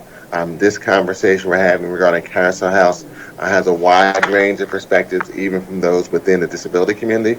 As someone who has been mentored by my son who's on the autism spectrum about various activities and programs, initiatives that can add value to his life, and my wife and I have had to travel all throughout the city of Philadelphia and also outside of the city for programs that allowed him to participate with other peers like himself This has also been a very significant challenge in our city, and that's why we need to continue to move forward on making sure that we are complying with Americans with Disability Act for all accommodations for both those who have a physical difference and those that have a learning difference, as well as doing that within the parks and recreation facilities, and especially in reference to the legislation that Councilmember Bass talked about, as well as Councilmember Brooks and the commentary made by Councilmember Jones. So with that, Mr. Iannuzzi, if you could read the names of the witnesses for the first panel. As I said earlier, we do have a number of witnesses that are here to testify. And then with that, we will start with Catherine, our commissioner. If you could, Mr. Iannuzzi, state the three names, and then each person will testify in that order. Thank you, Chairman Green.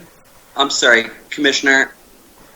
The Commissioner is going to be joined by David Clark, who is a departmental aide at Philadelphia Parks and Rec, and Amy Mathewson Miller, who is the Executive Director of the Mayor's Office for People with Disabilities.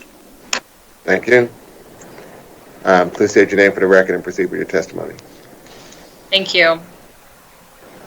Good afternoon, Chairperson Green and members. My name is Catherine Ott Lovell. I'm the Commissioner for Philadelphia Parks and Recreation. I'm here to testify today on our department's plan for Carousel House and the forthcoming inclusion plan as requested by Chairperson Green. Access to recreation is vital to Philadelphians' health, well-being, and sense of belonging. All residents, including those with physical disabilities and neurodivergence, deserve the opportunity to learn, play, and grow in safe spaces alongside their neighbors. The Carousel House facility opened in 1987 to deliver on this belief and was the center of an active community serving Philadelphians with physical disabilities for the next 3 decades. Over time, the conditions at Carousel House changed, and so did the national best practice on the best way to offer recreation services to people with disabilities and neurodivergence. Today, Parks and Rec joins disability rights advocates, educators, and recreation professionals across the country in working towards a parks and recreation system where all members of the community can access and enjoy all aspects of the park and rec system in their neighborhood rec center. This means offering adaptive and inclusive programming at more sites in every area of the city. This will be a continual process to offer programs that are inclusive of all populations, as well as providing people with disabilities the choice to engage in programming that is specifically targeted to them. The goal is for an individual with disabilities to be able to participate in recreation programming closer to home, rather than having to travel to one segregated site in the city. In early 2019, Parks and Recreation formed an inclusion working group, including staff, leadership, advocates, and external community partners. This group created an initial framework for how Parks and Rec could make recreation programs more relevant and innovative for people with disabilities across the city. The framework developed by that working group focused on improved training for staff, including a playbook of organized materials and resources easily accessible to staff, increased communication and collaboration among staff, community members, and stakeholders to advance the inclusion plan, expanding and enhancing inclusive programming at rec centers across the city, and providing job pathways for residents with disabilities or neurodivergence. We then began putting that framework into practice. A highlight of the work to date includes an employment pilot for young adults with disabilities at recreation centers with job duties that match their strengths through customized work opportunities. New training to ensure staff are equipped to support all residents and provide a welcoming experience that facilitates a sense of belonging. New trainings for recreation staff include mental health first aid, conflict resolution, working with immigrant communities, to name just a few. Finally, the work culminated in Parks and Rec's inaugural Inclusion Summit. This summit took place in fall 2019 through a partnership with advocates, the Mayor's Commission on People with Disabilities, and the Eagles Autism Foundation. The summit was attended by more than 150 recreation staff and provided an opportunity for information and resource sharing, as well as training sessions on creating inclusive recreation centers and concrete tools for recreation leaders to put into practice. Informed by the Inclusion Working Group last year, Parks and Rec publicly posted a request for proposals, seeking qualified disability and neurodiversity experts to help us develop a system-wide blueprint to building inclusive and adaptive recreation services across the city. Through the planning process, our team of experts worked with community and stakeholders to identify how Parks and Rec can build a truly welcoming, community-based inclusion model. How can we ensure our staff are equipped with the training to serve all residents who want access to programming at their sites? How can we build a model for unified programming that is inclusive of the whole community and welcoming to those with physical disabilities and neurodivergence? How can we amplify residents' voices in determining what ADA improvements look like and where they are focused? Led by local and national experts from Carousel Connections, Special Olympics of Pennsylvania, and the Jefferson Center for Neurodiversity, the team is finalizing a comprehensive plan that will address these questions and further the department's work to provide a more equitable and welcoming experience for all residents. The inclusion plan will be released this summer and will build on the successful inclusive programs and pilots currently underway at rec centers throughout the city. The plan is built around a set of commitments that focus on community engagement, including self-advocates or individuals who identify as having a disability, staff training, and effective inclusive practices. The plan is informed by a diverse group of stakeholders, including the Inclusion Working Group, experts, and advocates, all working toward making every rec center a welcoming place for all residents. The Carousel House facility is approved to receive a multi-million-dollar investment through the city's rebuild program. Unfortunately, building conditions worsened over the last year, and repairs and maintenance alone could no longer address facility issues that require major capital investment to resolve. As a result, the Carousel House is no longer safe for public occupancy, particularly for a population that is more physically vulnerable. This spring, when we knew that the Carousel House facility would not be able to safely reopen, we met with the Carousel House Advisory Council to ensure that they would be the first to know and had the opportunity to have their questions answered. In addition, we have issued a letter to all Carousel House program participants and contacts with information about the closure and the work underway to relocate programs to other accessible sites across the city. We are working with Carousel House staff as well as permit holders to ensure relocations are practical and accessible. Finally, we are coordinating closely with the rebuild team to ensure all members of the Carousel House community are invited to be a part of the community engagement process for this new facility. The new Carousel House facility will be an inclusive, accessible to all recreation center for the East and West Parkside communities and beyond. Rebuild plans to begin the community engagement phase of the process this year and will work closely with Parks and Rec to invite all appropriate stakeholders, including the Carousel House Advisory Board and community members who have used Carousel House in the past. Parks and Recreation is incredibly optimistic about the opportunity to build a more equitable and accessible recreation system and to incorporate the positive lessons learned from the Carousel House and spread them throughout the city. We also recognize that this transition is difficult for some and are optimistic about the results of our pilot programs and new training supports, which have already resulted in more inclusive programming coming to every part of our city. This fall, all Carousel House programs will be relocated and offered at other rec centers that are fully accessible. Parks and Rec is putting great effort into matching programs to facilities that cater to the needs of the Carousel House community. The familiar faces of the Carousel House staff will greet program participants and support them through this transition. I'm happy to answer any questions on the details of our inclusion plan and our plans for Carousel House. I'm now very happy to introduce a co-worker and staff member, David Clark. David has been a member of the Parks and Recreation staff for a little over a year and came to us as a part of our workforce development program called the Community Apprenticeship Program. David works at the Francisville Recreation Center under the direction of Recreation Leader J.J. Popish, who is also a member of our inclusion working team. And I'm very, very grateful to David for making time to be here today. He is a part of the workforce program that we've implemented for individuals with special needs. David, you're up.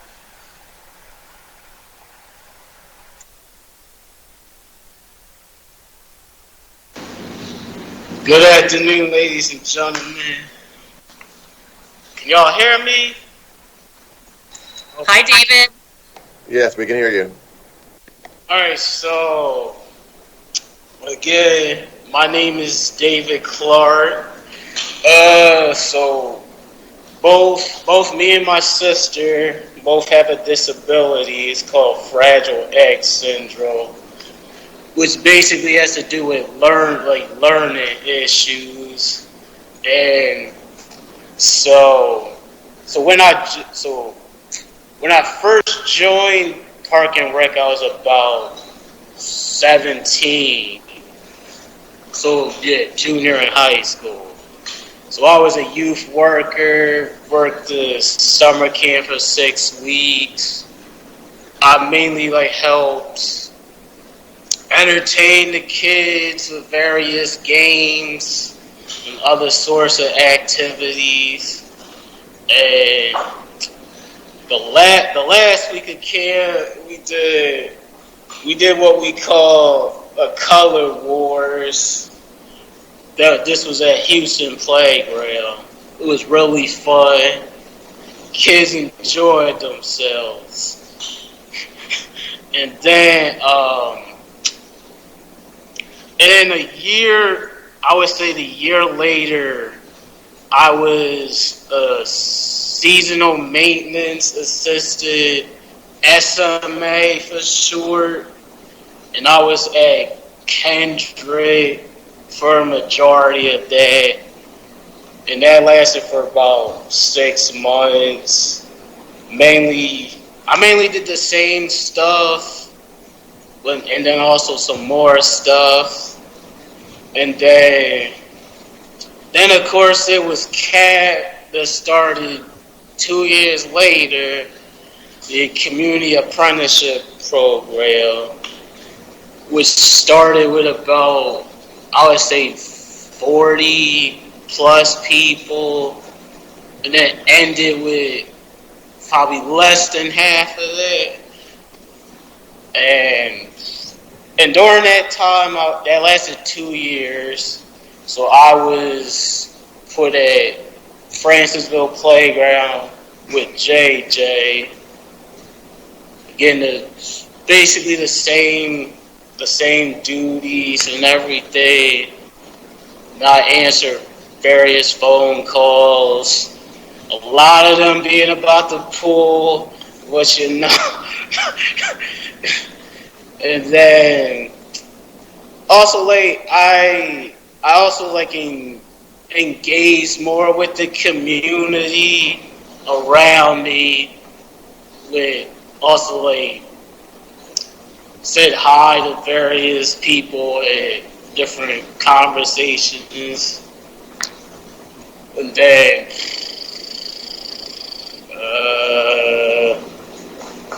and I don't think there was anything that was challenging for me, but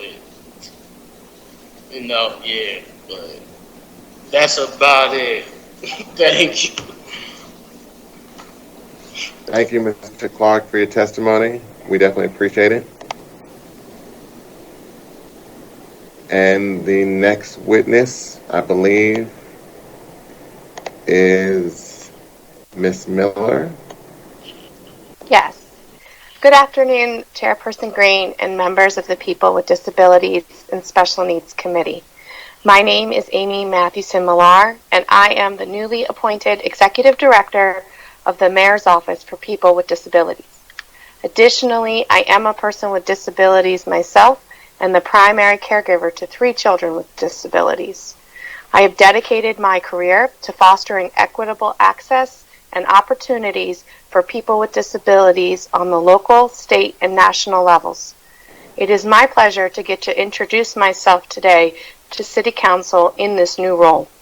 I'm here today to testify on Resolution number 210128 regarding services for people with disabilities and Americans with Disabilities Act compliance and enforcement. The Mayor's Office for People with Disabilities oversees the Mayor's Commission on People with Disabilities and the Office of ADA Compliance. Together, these 2 offices help ensure those with disabilities have equal access and equitable access to employment opportunities, government services and buildings, elementary and secondary education, healthcare, recreation, arts and culture, and accessible and affordable housing. Our Constituent Services Coordinator provides resources, and assists residents with accommodation requests. Every engagement with city departments and our residents provides us an opportunity to learn, grow, and expand our impact. In addition, the Mayor's Commission on People with Disabilities conducts systematic advocacy on behalf of Philadelphians with disabilities within city government and the citywide disability community. The Commission is responsible for advising the Mayor on the initiation, development, and implementation of policies, programs throughout the city government. The Commission's mission is to ensure that Philadelphians with disabilities are included in all facets of our community. On June 15th of this year, the Mayor's Commission held an internal meeting with myself, with the current commissioners, to get together and to plan an upcoming public meeting that we will hold in late July. We intend to finalize and share the details of that meeting with the public very shortly. The Office of ADA Compliance, which is also in the Mayor's Office for People with Disabilities, writes policies and develops resources to ensure equal access to city-provided services, programs, and activities for people with disabilities. The Office of ADA Compliance has been working on the implementation of the ADA transition plan for the city. Prior to my appointment, the office successfully launched the ADA liaison program throughout city departments. Since my arrival, I have worked closely with ADA Director Adrian Ewing, who provided a detailed testimony to this committee in March of 2021 on an update for the city's ADA transition plan. We look forward to continuing to implement this plan together. Supporting the implementation of the ADA transition plan and increasing the engagement of our office are two of my main priorities as the new executive director. Since my appointment on May 17th of this year, I have been actively meeting with department heads, community advocates, as well as the Mayor's Office for People with Disabilities commissioners and staff.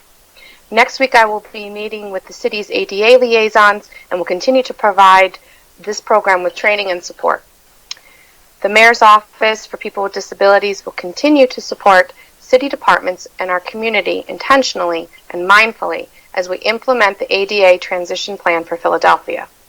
While we cannot erase the wrongs of the past, we do not have to remain there. We can listen, we can grow, and may we not just talk about access and equity, but propel action towards equitable spaces in every place for every resident across our city. People with disabilities have human rights and needs just like everyone else. Accessibility is about encompassing more than just a doorway. It's about meaningful participation, inclusion, and a sense of belonging. When we put accessibility at the forefront rather than an afterthought, everyone wins. We must be mindful that the needs and experience of those in the disability community are as diverse as this great city, and therefore all policies and plans must strive to include diverse voices from the disability community. There is a saying among disability advocates, "Nothing about me without me." As the Executive Director for the Mayor's Office for People with Disabilities, I will continue to strive to ensure that their voices are heard and honored, not just in how we implement policies and plans, but in how we engage our residents with disabilities and neurodiversity on a human level. The Mayor's Office for People with Disabilities is committed to working with all city departments, City Council, and our community around accessibility and equity for people with disabilities. We look forward to partnering together in this ongoing process to create an equitable, accessible, and inclusive city for all residents in Philadelphia. When we put inclusion and accessibility at the forefront of how we as a city engage with one another, we can achieve what once was thought as impossible and forge a truly equitable community for all. I am happy to answer any questions that the committee may have at this time. Thank you. Thank you, Ms. Millar, Mr. Clark, and Commissioner Lovell for your testimony. I do want to ask one question initially. And Commissioner, you talked about the Inclusion Summit, and it made me reflect on not only the personal experiences I've had with my son, but just also those within the disability community. And coming out of that summit, I see the both issues being raised. Those that have a physical learning difference wanting to be with others that have similar dynamics because of their history of going to maybe other recreation centers and not feeling included, not being involved, or being excluded just by even coming into the facility. I'm very familiar with the looks and stares that people give. We have a very ableist environment and very ableist perspective in this country and in this city. And so I can imagine how someone would feel coming into a recreation facility that is traditionally been used by those that don't have a physical learning difference, and having one that specifically caters to your community is something that is very inclusive and welcoming, but also understand the perspective by those in the disability community and say we should not be segregated in just one location, that we should have the ability to go to any recreation facility, regardless in the city of Philadelphia, and be able to use those facilities like any other person who did not have a physical learning difference. And as I hear those two twin issues, and you talked about your inclusion plan, and so how do we address that within this conversation? Because I hear both sides of that concern. Thank you, Chairman. Your analysis just then of the twin issues is spot on, and it's I think really insightful. You know, the Inclusion Summit was like one of our very first baby steps, you know, that we've made to do better and do more in this work. I mean, the truth is that we were doing very little for a long time, you know, and sort of to be completely candid, you know, putting all our eggs in the Carousel House basket and saying that's where we do that work. And you know, over the first few years of my tenure in this position, it became very clear to me that that wasn't enough. I mean, that wasn't even nearly enough. And what we really needed to be doing was, you know, a pretty thorough assessment of what we were doing, and then a plan for what we needed to do moving forward. And so the Inclusion Working Group and the Inclusion Summit were, you know, really, I think, sort of our training wheels to get us, you know, moving into this space to begin to shift that narrative and that culture within our own internal staff and leadership. And then when we did the RFP for our inclusion plan, the first ever inclusion plan for our department, you know, that was that effort of identifying that team of experts and bringing them on, and then over the last year working with them, you know, to develop our goals and objectives and how we want to work, you know, with the disabilities, you know, the community as a whole, but also the factions within it. And it was clear through that planning process that there is a massive amount of work for us to do. And we have a plan, but the truth is we have to implement that plan. And one of the first things that the plan calls for is, that we'll call for, and again, it'll be public. We're still in the draft version, but hopefully over the next, you know, weeks, if not a month or so, is to hire a director of inclusion services, which we have made room in our budget for. We'll be posting that position sometime before the fall. And that is someone who will drive this work moving forward. That's still not enough. We could use, you know, that level of a person in every district of our department. But for starters, we want to hire someone who can help create, you know, implement this plan at a macro level, but also work on a very hyper-local level with individual staff members, building that training curriculum so that we can make sure individual staff members understand, you know, this new way of working and this new way of doing business at Parks and Recreation, to make sure that we're engaging stakeholders at a very grassroots level, to make sure that the types of programming that we're providing are not just inclusive but truly relevant to the communities that we're serving, and then so it'll involve, you know, hiring this leadership position, engaging staff members through a new training curriculum, providing resource guides, and making sure that we have a great inclusion working group that continues to work with us to hold us accountable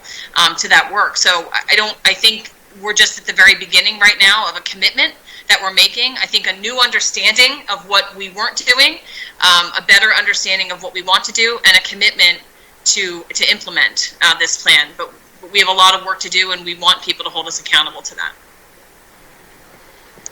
Thank you, Commissioner. I see Councilmember Brooks and I believe Councilmember Jones have some questions. And as you were talking and I was listening, and I'm struggling with this issue because the analogy you can also make for those in higher education, especially in the African American community.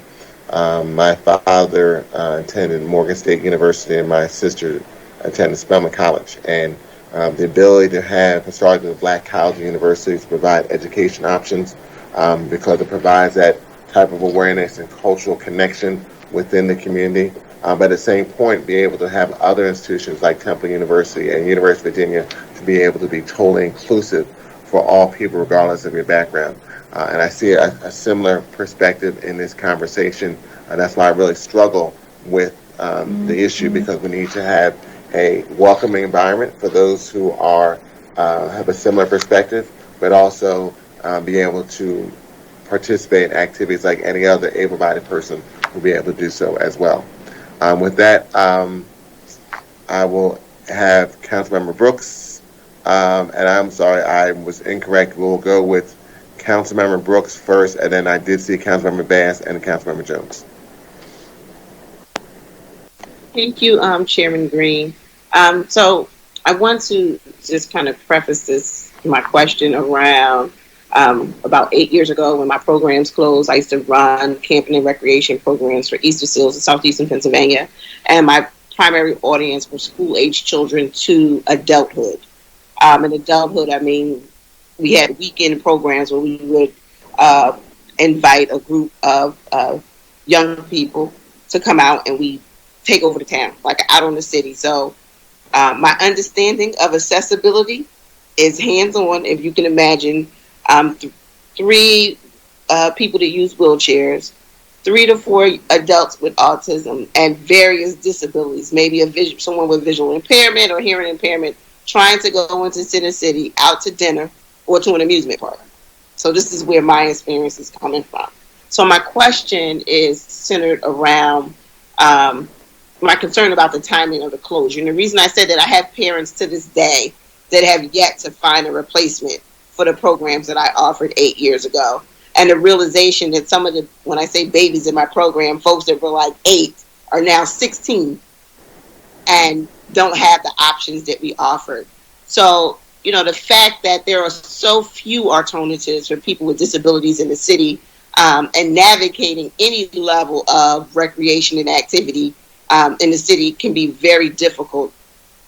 So Commissioner Ott-Level, for the record, can you explain what is the loss when the only inclusive safe place for people with disabilities is closed, and then suddenly no longer an option to people, particularly young people, and some parents with disability?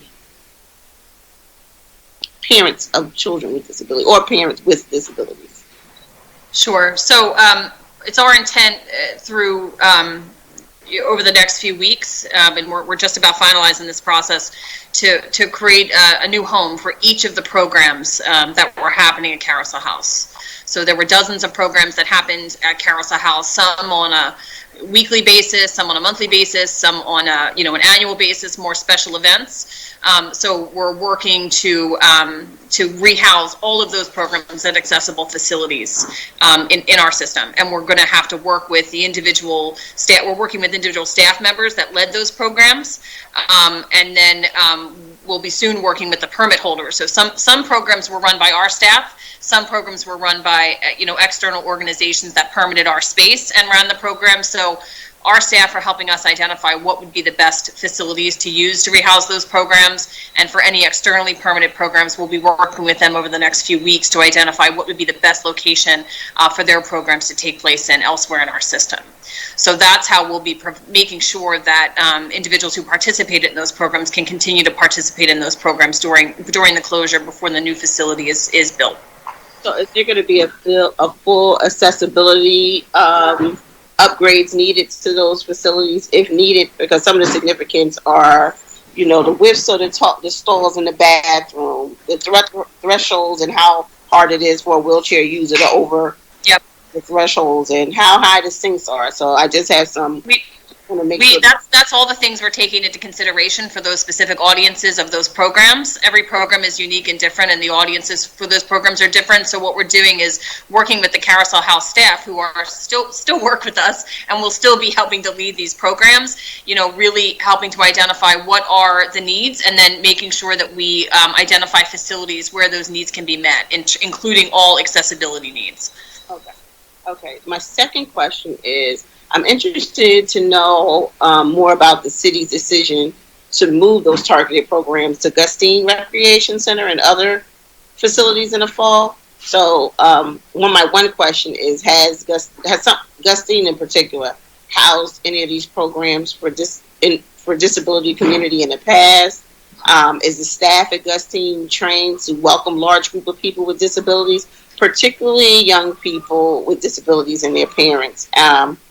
And does this facility have a pool that would be able to accommodate those who would use the pool recreationally or for physical therapy? Sure, there were a few questions, so just tell me if I miss one. Gustine is just one of the facilities. The reason we're looking at Gustine is A, for its proximity, B, because it is accessible, and C, because it has parking. Many of our facilities, as you know, are pretty landlocked, and there isn't much parking available, and we know that parking is really critical. So that's one reason that we're looking at Gustine. Our goal is to actually have, now the staff at Gustine will be a part of our trainings, of course, as part of our inclusion plan, but our goal is actually to move the Carousel House staff that were there, and to have some of them go with the programs, so that there are some familiar faces there as those programs happen at those new facilities. So that'll be one of our goals. So would that number change the number of rec leaders or rec staff that are available into a site? I know you guys were moving to make sure there are two. Yes. People inside. Would that do in additional to the one? Perhaps, yeah. It'll depend on what other programs are happening at that center at that time. Then that helps determine what our staffing levels need to be at that center. But we would always have the appropriate number of staff members in the facility. Yes, to answer your question, yes. Okay. And then I think your next question was about the pool. Yes. Yeah. So we don't have any other functioning indoor pools at this time. We are hopeful that the school district will allow us access to their pools again at some point in the near future. But since the beginning of COVID, we have not. We had no indoor pools besides Carousel House, but we would program and staff 3 school district pools. Unfortunately, 2 of those school district pools are not functioning and have not been, repairs have not been made to them. 1 school district pool is functioning, but we haven't been able to get into that pool since the beginning of COVID. So we would very much like to have indoor pools that could perhaps have, chair lifts and other mechanisms to make them accessible. But at this time, we don't have any other indoor pools. So what about the outdoor pools? Are all the pools in the city fully accessible to have working pool lifts? I have to check into all of them. I know most of them do, and that's something we check into, but I'd have to check into that. And we're right now assessing our pools as we prepare them for pool season. And I have a few more I'm going to try to go through. Many attribute the success for Carousel House to be the competence of the staff and their willingness to go out of their way to make sure each constituent has their needs met, whether that means coordinating rides, calling parents, or simply providing a welcoming space that prioritizes each individual's need. So my question is that many also have reported that the conditions of Carousel House facility have been poor for many years, even decades. And since your time with the city, did the department submit maintenance requests as part of their yearly city budget cycle when the roofs were leaking, as they were being reported by participants or staff? Okay, I don't think I caught the first end, but I can answer the second part around the maintenance. So we've known that Carousel House has significant capital needs since I took this job, quite frankly. We every year have present a capital budget to the Planning Commission and the Budget Office, and the budget is usually much larger than the allocation that we receive, just based on what this city finances are able to lend to us. So we have done our best to patch and repair the leaks to the roof specifically, and the dehumidification system for the pool. We've done our best to repair them, but at this point there are no further repairs that we can do to make them safe. And so we've known about it for a long time. We have, our skilled trades team. We have a great skilled trades team who can fix almost anything. They've fixed it many times, but it is at a point where it is in need of a multi-million-dollar capital investment. And at the same time, we knew that this, and quite frankly, we advocated for this facility to be included in the rebuild initiative, because we knew that the capital needs were such that within our very limited capital budget, it was not something that we thought that would be prioritized. So we advocated to have this included in the rebuild program, as we did in the first round. So it's one of the first round sites, but unfortunately the timing of the rebuild initiative hasn't lined up with our need to close the facility due to the safety issues. Are there any other facilities slated for closure this year, or was Carousel House the only facility in the department unsafe to reopen? So Vare Recreation Center was closed. I don't know if you remember that. About 2.5, maybe 3 years ago now, the roof, the ceiling in one of the rooms actually collapsed, and we had to close Vare for a few months. We had a structural team come in and do an assessment, and they were able to create a steel superstructure at Vare we actually still have the second floor closed, but we were able to reopen the first floor. We have structural engineers going back into Vare every couple of months to make sure that we can continue to keep it open. We are hopeful that Vare will be able to remain open until the new building is created at Vare. That is also part of the rebuild initiative, but I can't promise that right now. But those are the two biggest issues right now. Other issues that we have, I'll be honest, we have buildings. Some of our buildings are so old and have such needs that we have to make decisions, probably once a week, on whether we can repair something or whether it needs to be closed temporarily. And usually 9 times out of 10, we have some pretty incredible skilled tradesmen who can figure out how to extend the life of a boiler, extend the life of a roof, to keep that building open.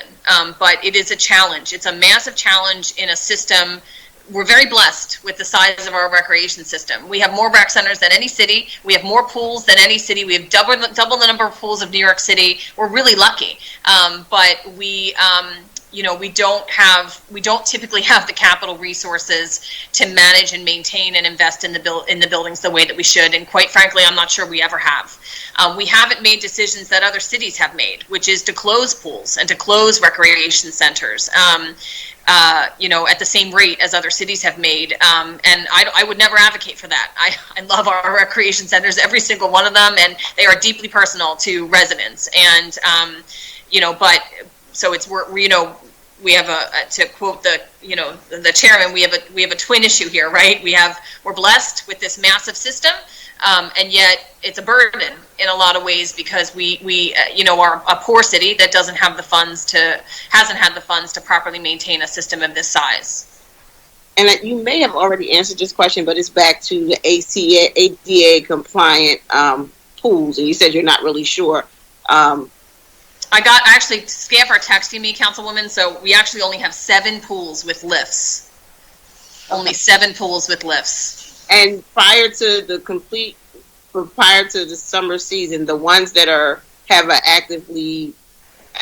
lift, will they be actively working for folks to be able to utilize over the summer? And is more staff trained to operate those lifts during that time? We will absolutely work on that to make that our goal. Thank you so much. Mr. Chair, that answers my questions. Thank you. Thank you, Councilmember Brooks. Councilmember Bass.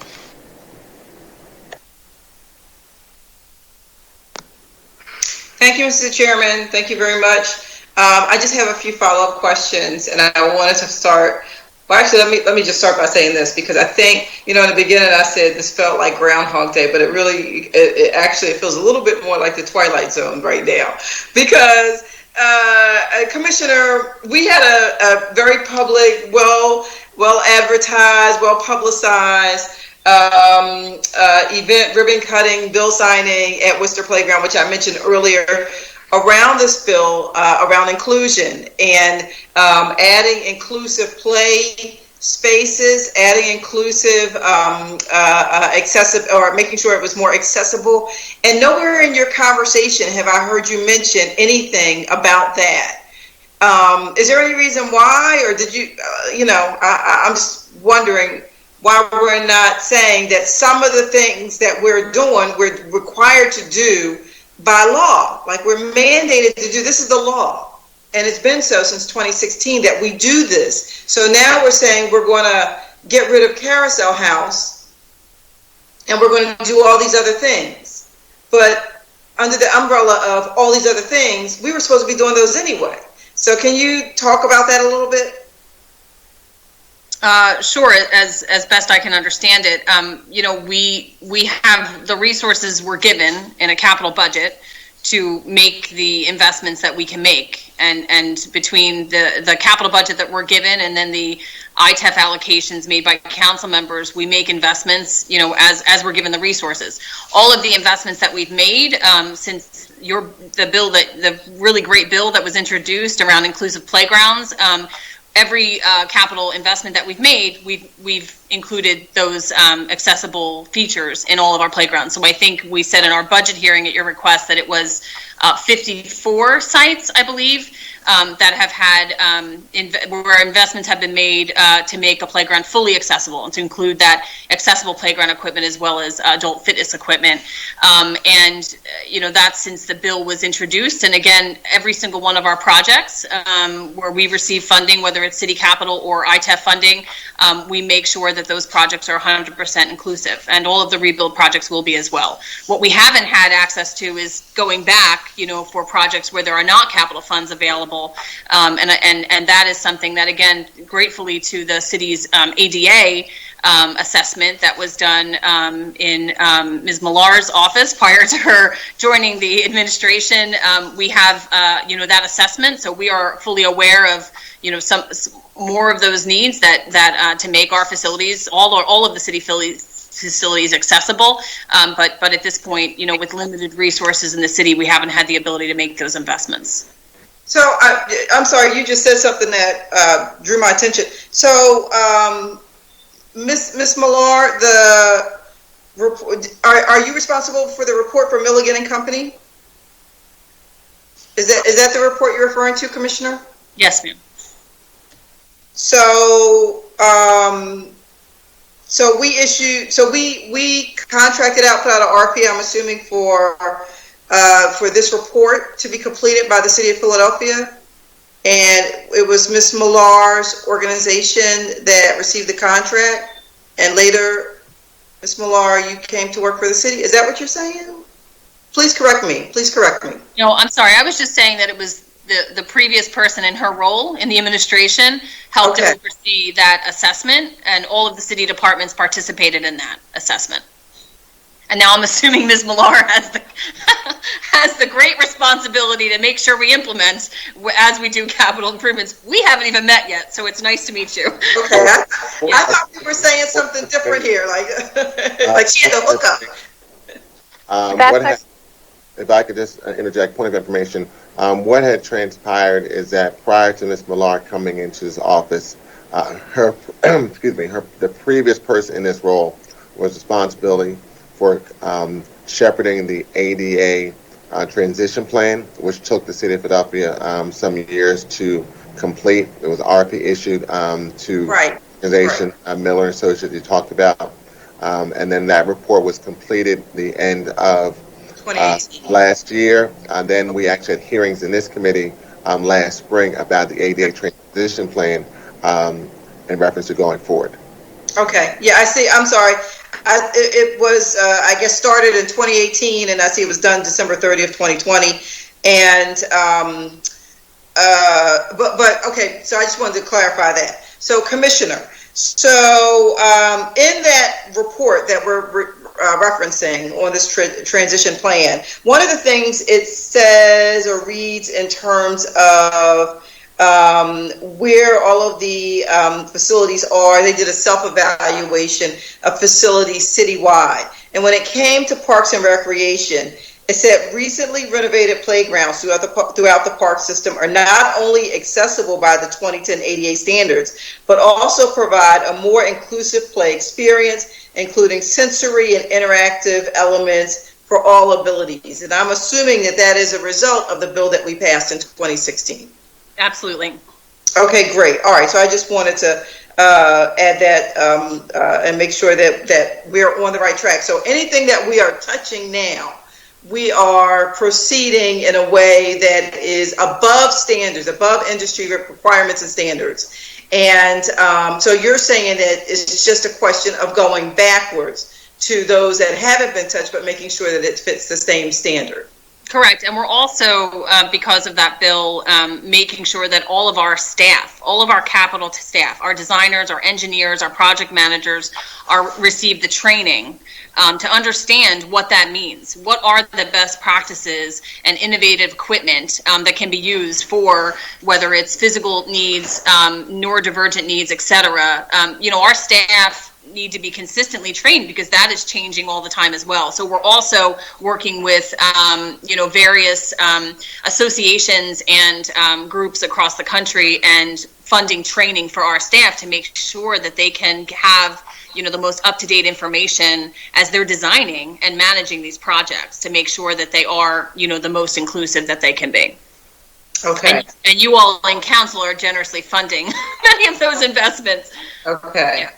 All right. So, but I do think that as you are having this conversation about the larger plan to address this in the city of Philadelphia, you can't have a conversation sort of about half of the system and what you're doing going backwards and not acknowledge that some of the work that's already been done around this issue. So it almost feels a little disingenuous because it makes it seem as if, we're starting fresh, we don't have anything, that we've already done around this issue, when we've got a lot that we've done, but we're just not talking about it for some reason, or it seems to me, at least, acting as if it's not in existence. Can you also, I know that Councilwoman Brooks mentioned this to some degree, but I wanted to just add this question in a little bit different light. And that is, can you tell me what other facilities are slated for permanent closure and without replacement because of building conditions? And I know you mentioned Vare, but a new building is being built at Vare. You didn't mention Waterview, which is in the 8th District, but which is closed because of building conditions. But Waterview is slated to be repaired. So can you tell me what other facilities in the system are slated for permanent closure and without replacement because of building conditions? Sure. The only other facility that I can think of is Monkevich. And Monkevich is not necessarily for building conditions as much as site conditions, and that's because of the I-95 project that is happening there. Do you know, it's along Richmond Street in Councilman Heenan's district. So Monkevich is currently closed. Is it being replaced? What's that? No, we don't. Actually, we're unsure at this point, Councilwoman. We've been working with PennDOT as well as Councilman Heenan's office to determine exactly, what's going to happen with that facility because, the I-95 project has been so delayed, if you will. Okay. So we don't know if it's going to be replaced or not right now. We don't know at this point. But it is closed, and it has been closed for some time. And I'd have to get back to you off the top of my head. That's the only other one I can think of. But I'd have to get back to you to see if there's any others that I might be forgetting. Okay, so right now, as far as we know in the city of Philadelphia, we are slating to close the only facility in the country that is municipal run that is for people with different abilities, and it's slated for permanent closure and without replacement because of the building's conditions. Well, there will be a new facility built at that site. Well, it'll have a different function, though. It will have a different function, so. It'll have a broader function. Okay. But it won't have the function that it had previously. It will certainly have all dedicated programs for people with various needs. Yes. It'll have all of the same programs? Yes, that is our hope. And more, and many, many more, because it'll be a much larger facility. Okay. So my hope is that, we're limited at Carousel House with the number of programs that we can have as well, because it's not that large of a facility. I don't, think it's, as the Councilman Jones said earlier, I also don't think it accommodates all of the needs. It was, it's antiquated in many ways. So the new facility would have the opportunity for many, many more programs, and that's our commitment, is to make sure that it is all inclusive, but we'll continue to have those historic programs that have been at that site, for the past 20, 30 years. We want it to have every program we can possibly have there, inside and out. We're also planning outside. The playground at Carousel House is pretty antiquated as well. So our hope is to have state-of-the-art play equipment that will be fully accessible as well. I just want to I'm going to make a faux pas here. Because I know that, particularly like when we talk about certain things, they only want to, they're only to be used in that particular context. And I'm going to say, for example, the civil rights movement. And I think Chairman Green referenced this earlier when he spoke about, the option of attending, let's say, a non-HBCU university. It sometimes was not on the table for African Americans. That didn't mean that you didn't want HBCUs, you didn't want to support the HBCU community, but what it meant is you wanted to have other options. You may want to support what's in your community and what is specific to what your needs are, or what your interests are. But that doesn't mean that you don't want to go to some of the other places that exist. And so, that's something that I think that we need to be mindful of here. I think it's great to have recreation facilities that everyone can attend, but with the exception of Carousel House, right now anyone can attend any of these facilities. And so I think that there's something really special and unique about having a Carousel House that's really just for the disabled community. And I think that that's something that is certainly worth taking a second glance at, in my opinion. And I wanted to know also if you could just go through, because I heard you and I also heard Councilman Jones speak briefly about the conditions of Carousel House. And I've been in Carousel House. It's been many, many moons, but I was in Carousel House, and I know that it was in pretty bad shape. But can you go through some of the conditions that were existing in the facility? The biggest issue is the roof. The roof has been failing for many years. It's a multi-million-dollar investment to replace the roof at Carousel House. And because the roof has been failing, there have been multiple leaks within the facility that have caused damage as well as mold. So that's the biggest issue.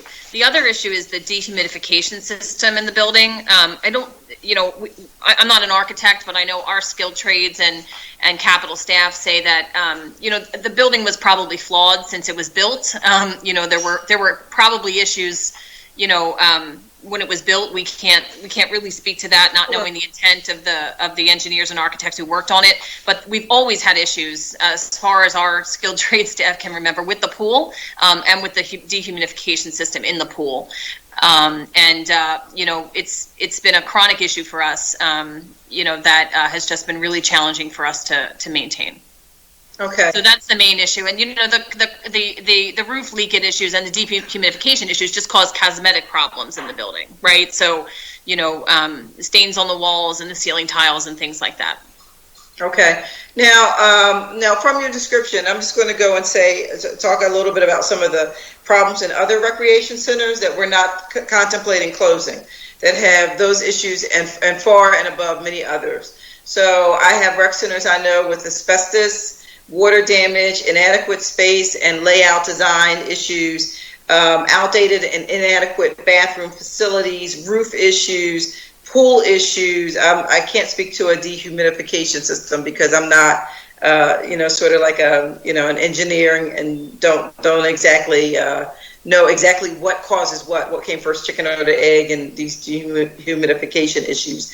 But I can tell you that out of the issues that you listed, they exist in abundance in most of our recreation centers in the city, and we're not talking about closing or repurposing any of them. So I do think that this really does require a second look. And so the last question I had, and I don't know if you want to speak to that, if you want to address that, Commissioner. Sure. Just to say that I agree with you. We have issues throughout our system, and we prioritize.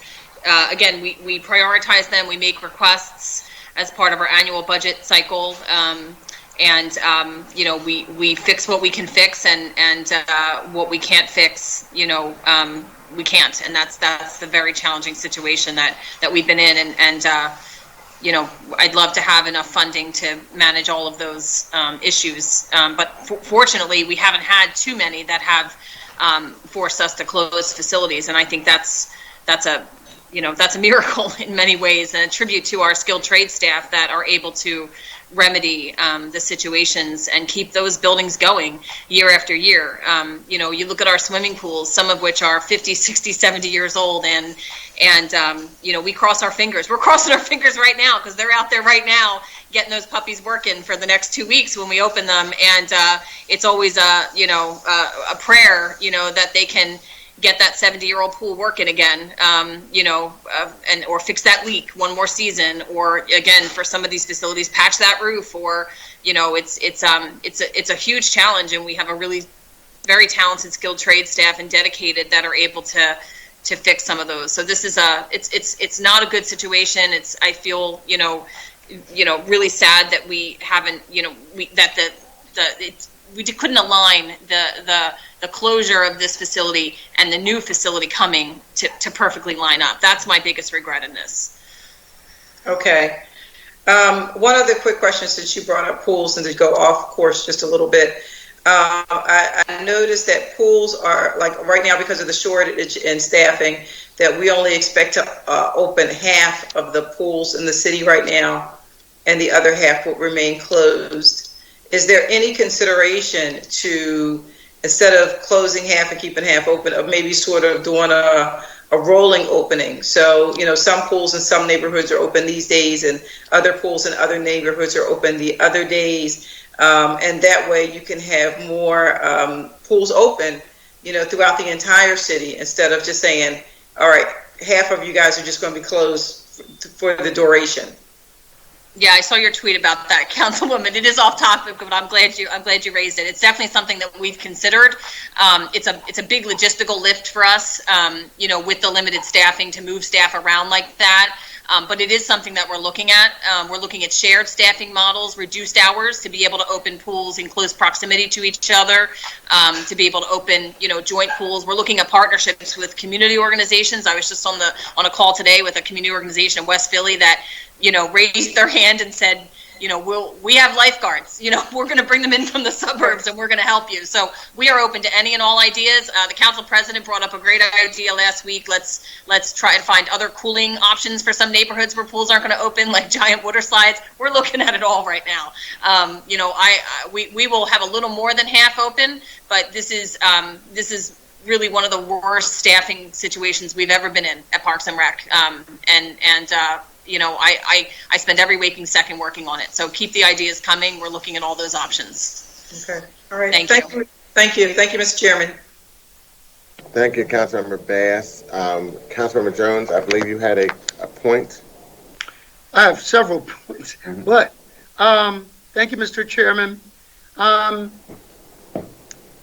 Commissioner, I have 38 rec centers in my district, I believe. And we, as district council people, get an allocation every year to do the maintenance for those rec centers, correct? Yes, sir. You also have 66% of the park land.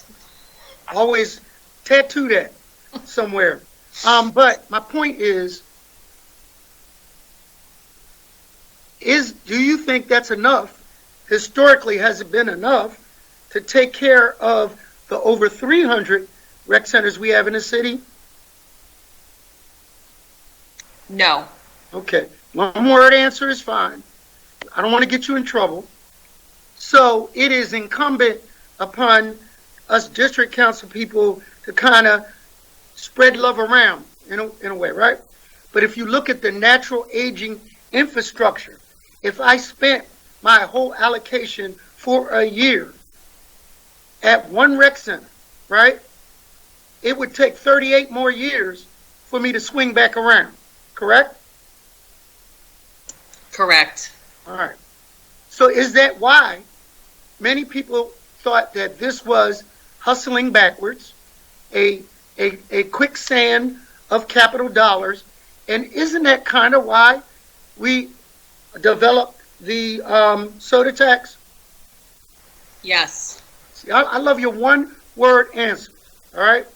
And so the Carousel House was placed on one of the lists to say that this is not just a 4th district facility, this is actually a regional, citywide facility, correct? To be clear, Councilman, you made sure Carousel House was on the list. Well, you had a lot of, and it was a hard decision. It was a very hard decision because you have 38 recreation centers in your district. Yes. And so I say all of this to say that I don't mind Carousel House being a crown jewel, but it cannot be the only jewel in the box. It's just unfair to the city to be able to say, yeah, you got. It almost reminds me when my grandfather used to talk about that green book. Mr. Chairman, you know a little bit about that green book in the South, where you could only go to certain facilities that were for us. And the objective in today's society should be inclusion of all, everywhere. And like I said, I don't mind being a crown jewel. So what is the possibility? You said there are 8 outdoor pools with lifts, correct? 7. 7. How many pools within reasonable maintenance are in the city of Philadelphia today? We have 70. One is being completely renovated through rebuild. That's Fishtown, and one pool is not going to open this summer because of structural issues. So we have 68. Actually, we have 66 that could potentially open this summer, but 70 total outdoor pools. So how much does a pool lift cost if one of your staff can provide that? We can provide that. I can't give that to you today. I don't know the answer to that off the top of my head, but I can get that to you. So inclusive in your plan this summer, I'd like to see how we can, in the next 2 years, at least double the amount of accessible pools through lifts by district, and be able to, as a goal, say that we're going to double that in 2 years and maybe even triple it if we get lucky. And so those district council people that want to truly be inclusionary can put a little bit of that money towards that. I remember Chairwoman of Recreation Bass shaming me and shaming all of us about not having enough cameras. And I swore to my staff that we would put more cameras in rec centers. Well, it might be time for us to do that challenge for pool lifts in pools in Philadelphia. Point of information. I remember it a little bit differently. I remember Councilman Jones willingly and openly being very interested in providing cameras throughout his district. I remember the gun under the desk, Madam Chair. I was afraid not to, but I was glad to do it. So I want to look at that plan with an eye towards how we can, over the next couple of years, increase the number of lifts regionally. All right? Thank you, Mr. Chairman. Thank you, Councilmember Jones. With that, I don't see additional questions for this panel, but please stay on the call because there are a number of witnesses that are scheduled to testify that I would like you to hear their perspective. With that, Mr. Iannuzzi, if you can call the next panel.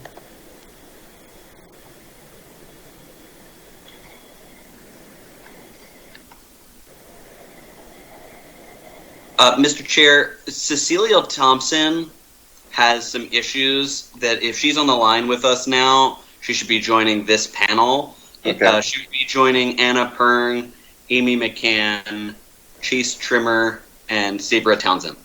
And then Cecilia Thompson, if she's available as well. Okay. If you could proceed in that order, Ms. Pern, you are first. If you could just state your name for the record and then proceed with your testimony. Thank you, Chairperson Green. My name is Anna Pern. I'm the co-founder of the Chinatown Disability Advocacy Project. I really appreciate your leadership and the esteemed members of this committee. When my group learned that, according to one study, 46% of unintentional injury deaths for those with autism occurred by drowning, we wanted to teach our children with disabilities to swim. But sadly, for 150 years, Chinatown has never had its own publicly funded pool, rec center, or even a library. Our families traveled 45 minutes via SEPTA to a privately run Y, only to be turned away as others were let in. So when Rebuild's first eligibility map excluded Chinatown and other neighborhoods, we organized. And during our 2018 Inclusion Summit with you, Parks and Rec Commissioner Catherine Ott-Lovell, and Rebuild, diverse residents with disabilities and caregivers shared, painfully, how historic disinvestment led to automatic segregation that prevented us from forming community connections in our own neighborhoods. The Commissioner promised change.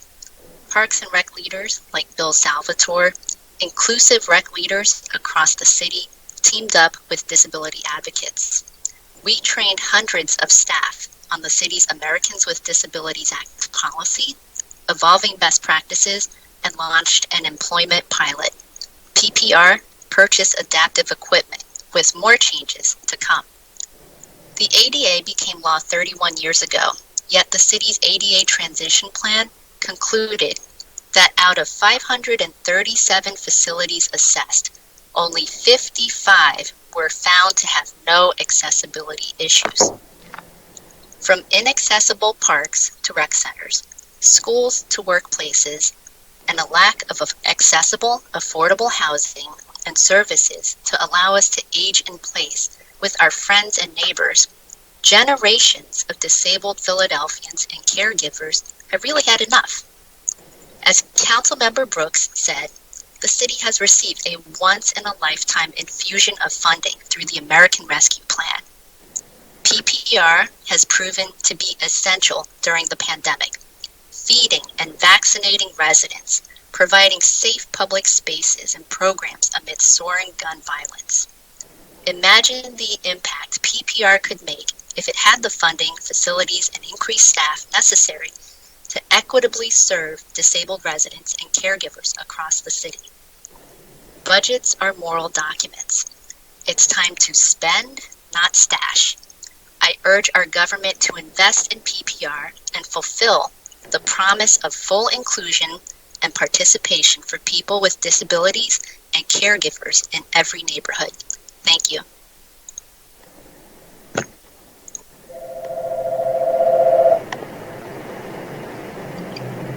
The next witness can proceed with your testimony. Hi. Good afternoon, Chairperson Green and members of the City Council Committee on People with Disabilities and Special Needs. My name is Amy McCann, and I'm the founder and CEO of Carousel Connections, which continues to evolve to support individuals with disabilities as valued and contributing friends, colleagues, and neighbors. We use a skill-building approach to increase independence through choices in housing, volunteer and employment opportunities, and social and recreational experiences. We believe in choice and the dignity of opportunity, and we appreciate the strengths, perspectives, and challenges that we all experience. Several years ago, I was introduced to Catherine Lovell through an inclusion working group. This was a small group of advocates and professionals that met to plan forward on how best to create inclusive practice within the PPR system. This led to the summer training that you've heard a little bit about today for RSI staff, an inclusion summit at Lincoln Financial Field, where rec leaders appreciated the opportunity to join and learn together, and also a little bit of time on the field, and determination to keep the momentum going. Carousel Connections was excited to offer and have their proposal accepted for the inclusion plan. Since this past August, we collaborated with PPR staff to engage in productive conversations with community partners and stakeholders, training on inclusive programming for all staff members, and produced an inclusion inventory of resources and can-do projects in pilot sites that can be replicated across the system. We were mindful that this plan be manageable within the current budget, but recognized that there was capital funds needed for larger infrastructures for accessibility. A plan was created as a result of that work and provided the department a set of recommendations and resources from the synergy of the year. During a year of incredible change and collective stress, with the COVID-19 pandemic and racial social justice movement in the city, we worked towards developing a process. Through quarterly meetings, community stakeholders came together to brainstorm, share resources, and network in creating a vision. We engaged in conversations to describe what is relevant and important to the communities and how to embrace inclusion within the rec centers themselves. Rec leaders, self-advocates, community members, and administration opened their doors and their minds to learn and expand inclusion design thinking. As an inclusion consultant that works with a variety of organizations and settings to promote what we call universal design and inclusion, I left each PPR conversation inspired. There is an incredible amount of work still to be done, and finances that are needed to do so. Yet opportunities for voices to be heard, learning and sharing, and connection continue to grow. This past March, I was particularly drawn to the community conversation for Carousel House. Prior to the awareness that Carousel House programming would need to be moved to other settings for a short duration.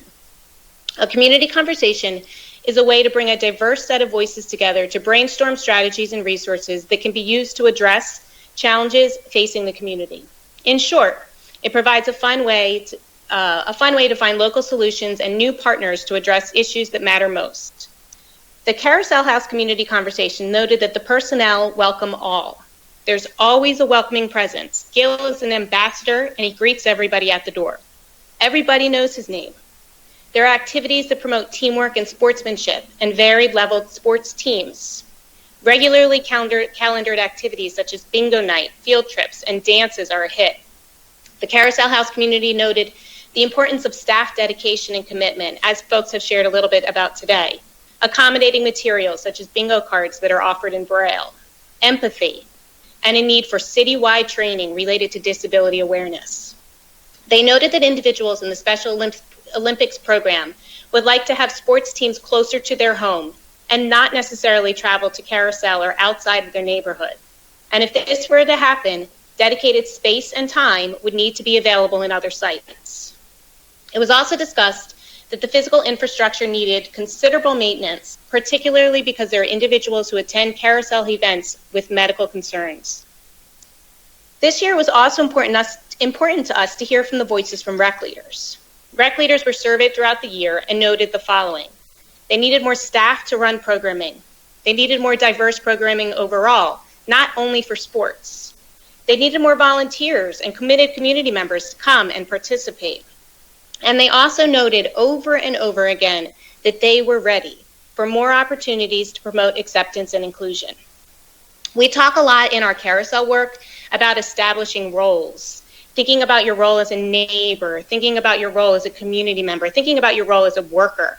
And I really appreciated Chairperson Green noting your son. How does he feel welcomed? Well, if you see other people working in that site, that helps. Right? If you see your picture and folks that are represented within the walls of the rec center, that helps. So some of those layers are built within our inclusion inventory, but we also wanted to be sure that PPR had an established commitment statement with measurable actions. These include employing a neurodiverse and physically diverse workforce of staff and volunteers that focus on contributions, skill development, and reciprocity.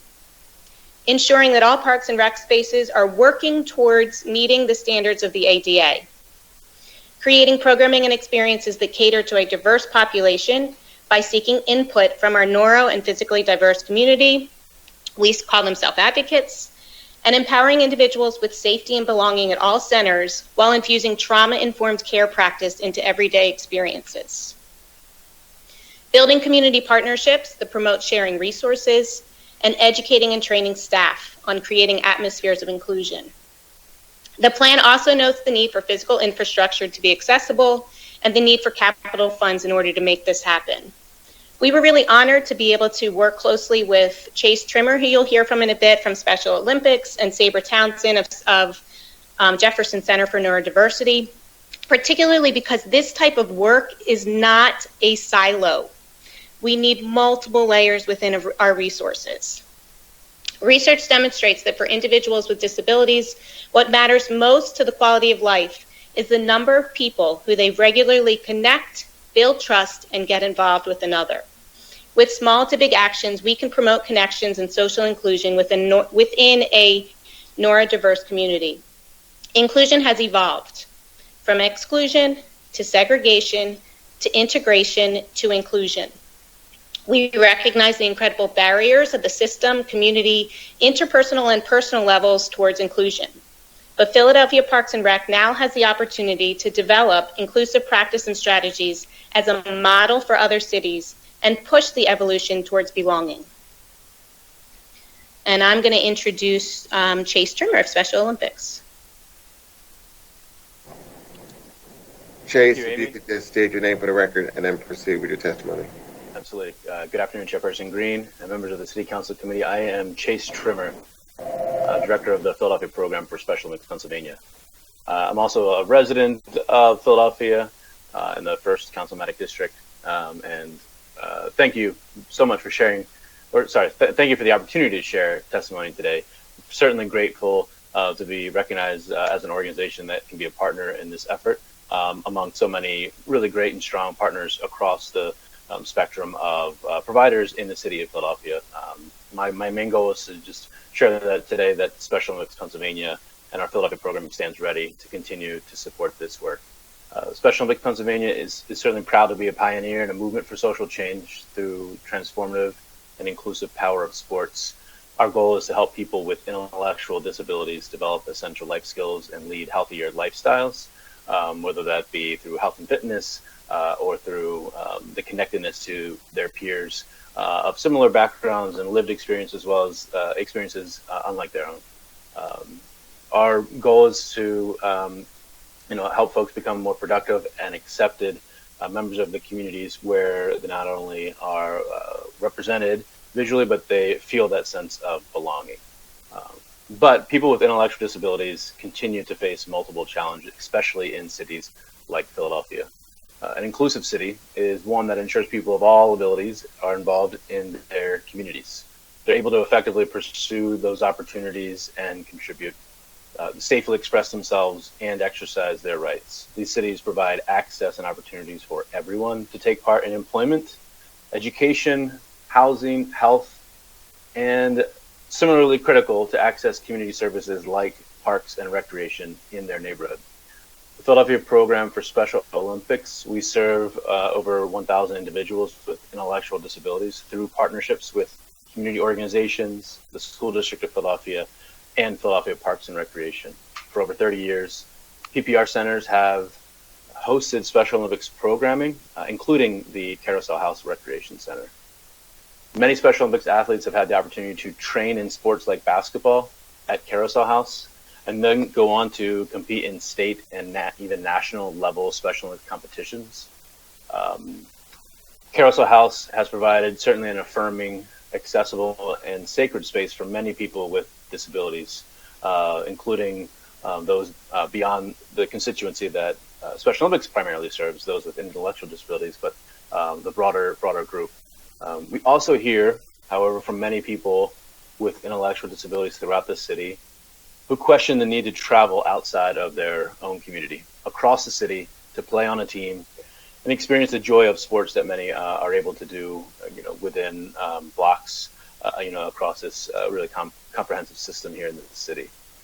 In a city with the highest disability rate among the largest U.S. cities, this barrier to access and inclusion certainly needs to change.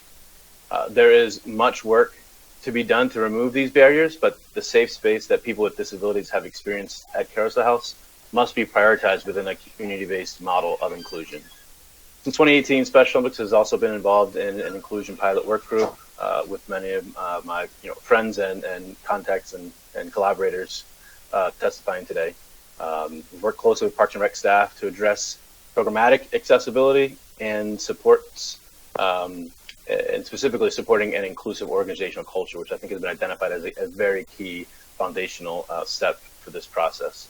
Special Olympics is committed to continuing our collaboration with Philadelphia Parks and Recreation to provide inclusive sport and rec opportunities within every neighborhood through sports training for teams of people with intellectual disabilities, to continue to provide that sacred and affirming space for people with physical and learning differences, to share experiences together, but also our unified sports programs that bring people with and without intellectual disabilities together to experience meaningful involvement on a team. That was something that I believe that Ms. Millar had mentioned before about meaningful involvement, and we stand ready, including it in our strategic plan as a statewide organization, not only in our goals, but in dedicating resources to support this growth and this increased experience that the city of Philadelphia provides for all residents. So thank you again for the opportunity to share the testimony and for your committed actions to promote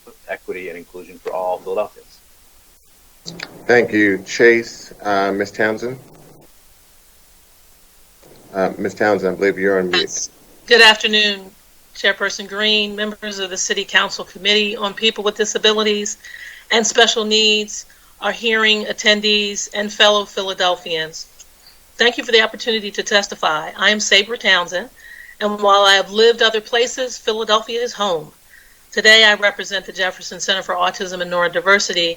I'm also the mother of a young adult who has participated in unified sports through the school district and Special Olympics and numerous activities at the many rec centers and playgrounds throughout the city. At the Jefferson Center for Autism and Neurodiversity, JeffCan, our mission is to be a thought leader and a creative force behind interdisciplinary solutions that enable individuals with autism and other neurodiverse conditions to participate more fully in the world at large through the development of a new universal design. We take into account the continuation of care over time, the patient's role in the family and school and the community, and we're searching for interventions that best suit the needs of our patients. In short, we don't look at this as an either-or situation. We look at it as and both.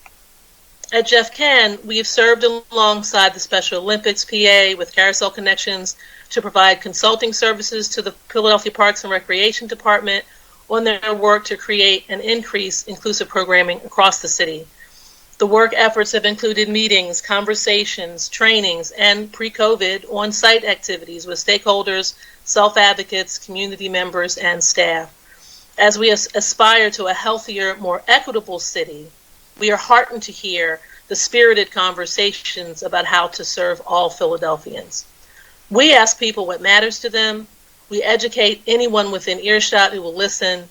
We measure outcomes to see what changes can happen, and we create opportunities for all to participate. We listen for life lessons, and we consider the built environment. This is challenging, necessary work, and we're very glad to be an ongoing part of it in Philadelphia with Parks and Rec and our councilmanic support. Thank you so much. Thank you, Ms. Townsend. Cecilia Thompson.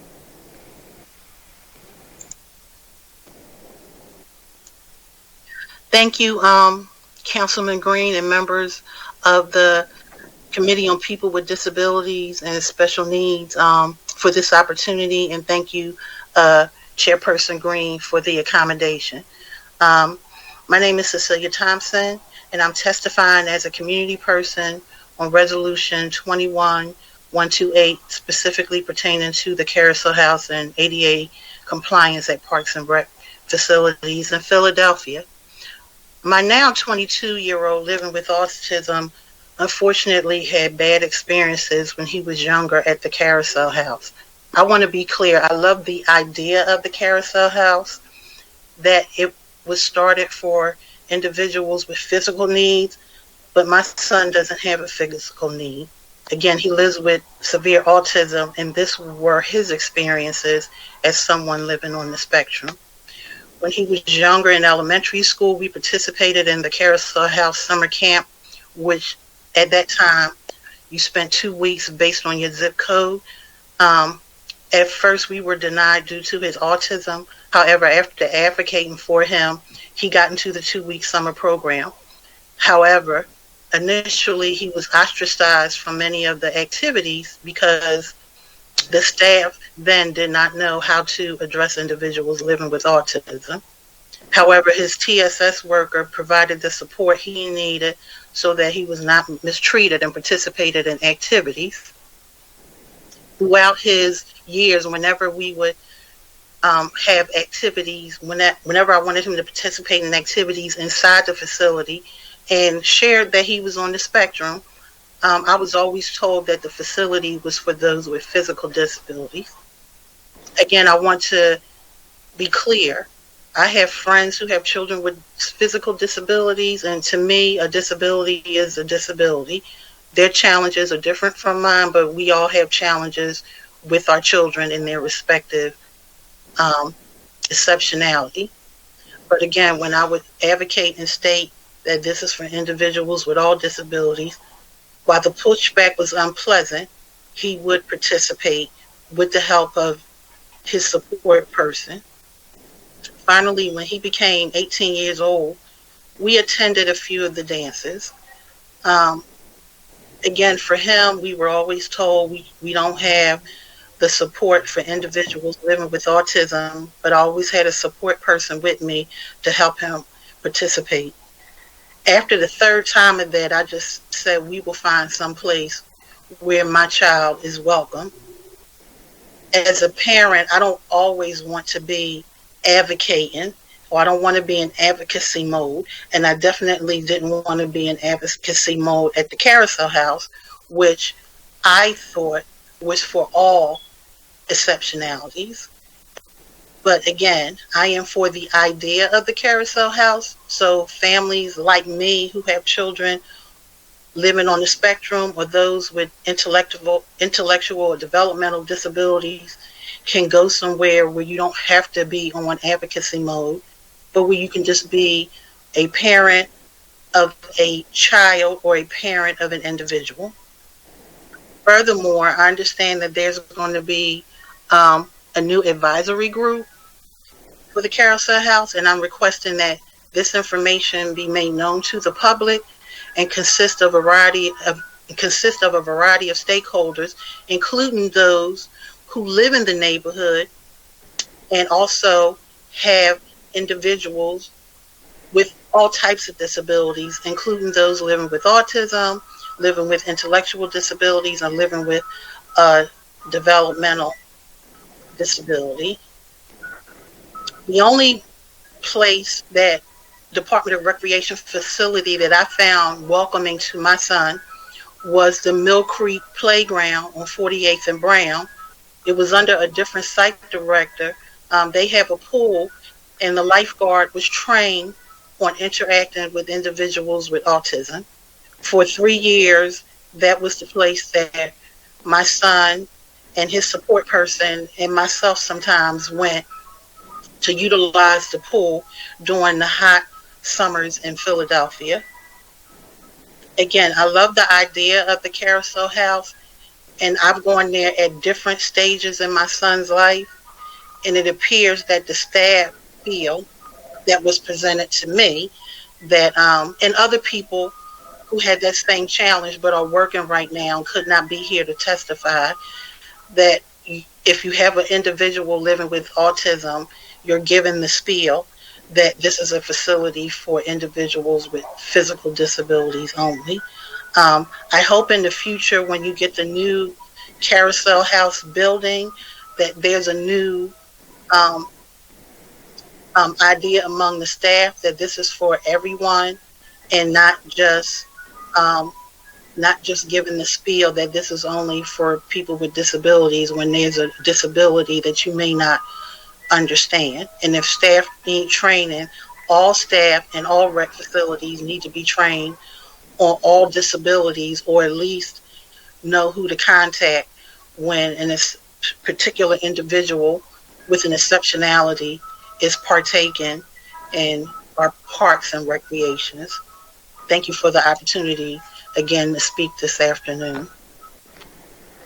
Thank you, Ms. Thompson, for your testimony and your advocacy, not only the work you've done as an advocate on behalf of your son, but also within the school district prior to becoming a member of the school board, and for advocating for children around the city that have a physical and or learning difference, as well as Ms. Pern for your testimony. You've always been an advocate on these issues in a lot of different respects. And both of you, I've kind of followed your leadership in so many ways, and how both of you have been able to advocate regarding these issues on behalf of not just your children, but children throughout the city of Philadelphia. Chase, thank you for the work you're doing at Special Olympics. We're continuing to work hard to make the city of Philadelphia a city of inclusion that provides opportunities for people all around the city of Philadelphia. Sabra, we've known each other for a long time, and you're also the advocacy that you've done not only for your son, but for children around the city of Philadelphia, and now working with Dr. Wendy Ross at Jefferson. Definitely looking forward to ongoing work that you've been doing. And Ms. McCann, it was a pleasure to see you once again. Thank you for your work at that Inclusion Summit at Lincoln Financial Field. I do have a question for Commissioner Ott-Lavelle, especially in response to the comments that were made by Ms. Thompson. Now, the legislation that was introduced and passed by Councilman Bass makes reference to people with differences, both physical and non-physical differences. And so some of the things that Ms. Thompson spoke to are concerning in reference to some of the statements that were made that she has stated, and I've also have heard that from some others as well. Can you give some perspective on that issue? Well, I'd be happy to, Chairman. Those comments were just very disturbing to me too, and I'm so sorry that that was her and her family's experience. It should not have been. This is again just obvious that we have to make more efforts around how we train our staff and what's acceptable in terms of our service to all residents of the city of Philadelphia and beyond. I will say that again, having the inclusion plan and the training curriculum, the resources, but most importantly, that leadership position that is going to work one-on-one with staff, and our managers to ensure that we are consistent in our service delivery to all individuals is just critically important. So I think it just, for me, amplifies the need for that larger commitment from our department to do better and to be better. I'm very saddened to hear about her experience. And just to state for the record, it is the goal of the Parks and Recreation Department for all their facilities to be available for people with all differences, both learning and or physical differences. Every single human. Yes. Thank you, Commissioner. Are there any questions from members of council? Seeing none, we will move on to the next witness, the next panel. The next panel will begin with, Mr. Iannuzzi, please state the names for the next panel. And considering that, I'll allow you to state the witness for the next panel.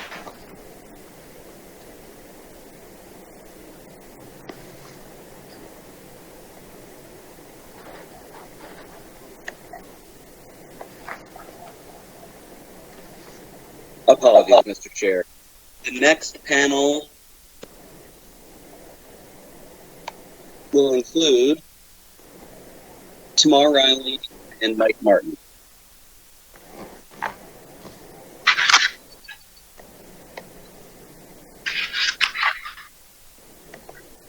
Good afternoon, Chairman Green. If you could just state your name for the record and then proceed with your testimony, and then we'll have Mr. Martin do the same after you finish your testimony. Okay, thank you. My name is Tamar Riley. I'm a parent as well as the president of the Carousel House Advisory Council. Good afternoon, councilmen. Good afternoon, council members and others.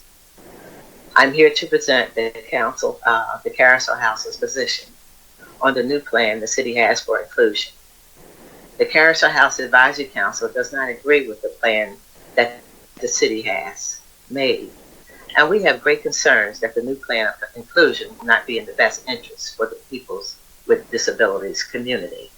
We believe that the people with disabilities community should be able to be involved in activities based on their personal preference and desire in a center dedicated exclusively for their needs. It is important for all people to be able to feel accepted, welcome, and have a sense of belonging and not be stigmatized. The Carousel House is our place, a special place. It is also important that people with disabilities feel safe. In the 28 years that I have been affiliated with the Carousel House, there has never been an incident involving gun violence or any other type of violence, including a weapon. At the Carousel House, participants do fun, not guns. Also, it is not a safe idea to place people with special needs programming throughout the city in various recreation centers. We have participants that ride public transportation, and it would be a burden and hardship for them to travel all over the city to access programming. Some of our participants attend multiple programs at the Carousel House on a daily and weekly basis. The plan of inclusion would be detrimental for them and create unsafe conditions. This is not safe, not safe, not safe. God forbid an incident such as a fire or an unforeseen incident occurs. Who would be responsible for the safety and well-being of seeing to it that a special needs participant is safe?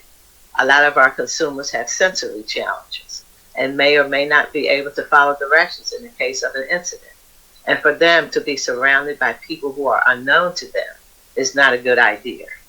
The Carousel House is centrally located, has ample parking, and was designed to be fully accessible for the people with disabilities community.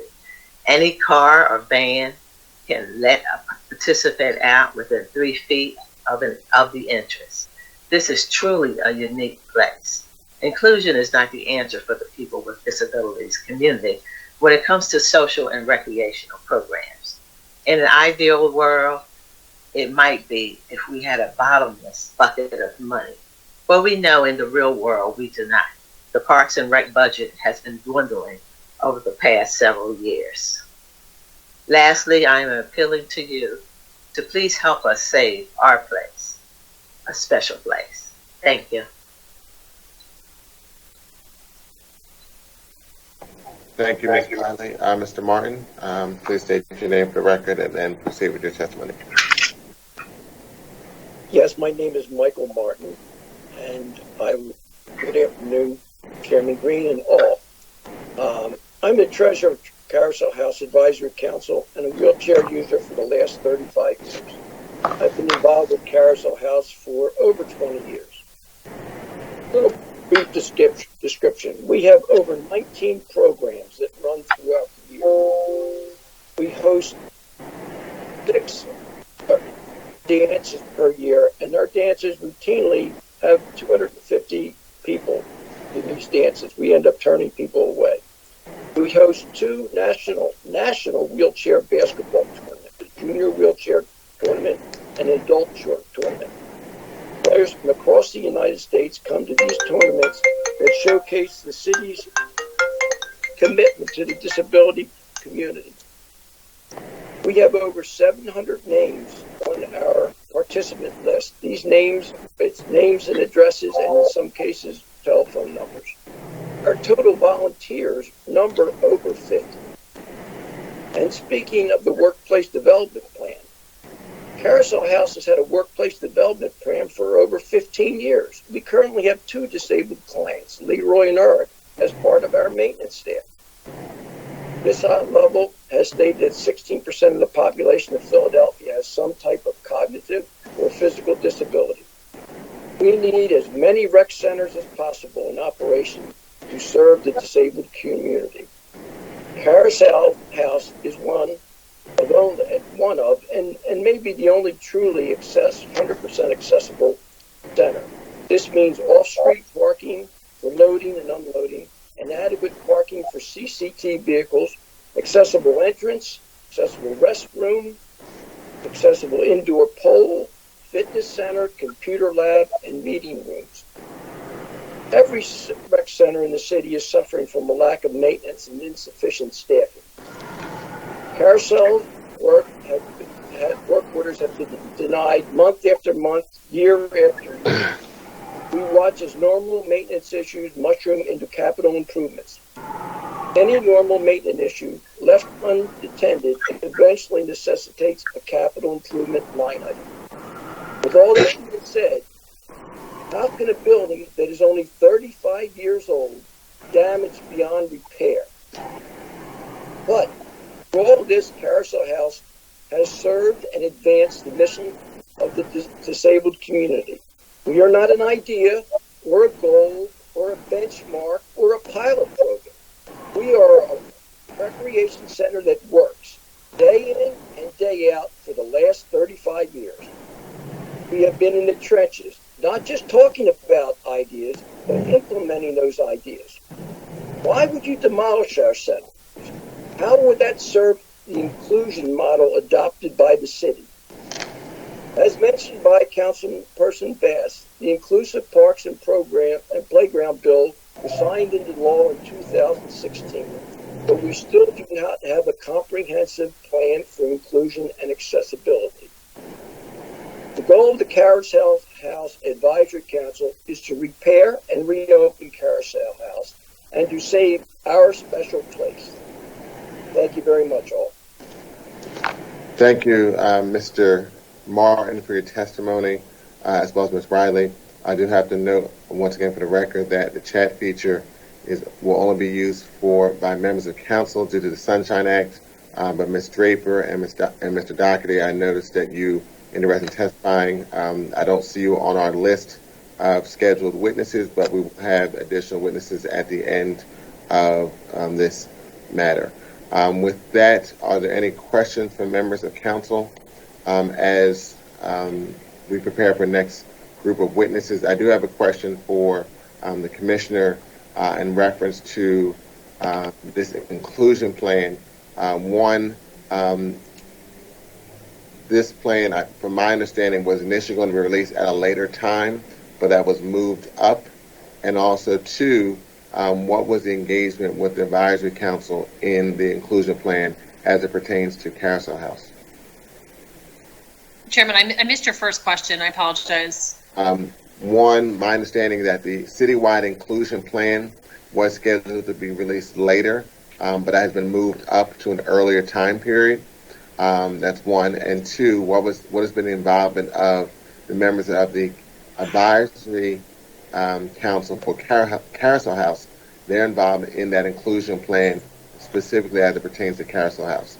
Yes. So the first question, we have had sort of a fluid timeline on when the inclusion plan would be released. It's just about finalized. To be honest, I was waiting for the budget to be passed so I could do it hopefully when we make a public announcement around the new position that we'll be hiring for, and really needed to know where things stood with the budget. Okay. So just to clarify, so when people have been talking about an inclusion plan, which I heard from Ms. Riley and Mr. Martin, they're making reference to, from my understanding, to the inclusion plan in reference to Carousel House, not the plan that you're talking about that will be released soon.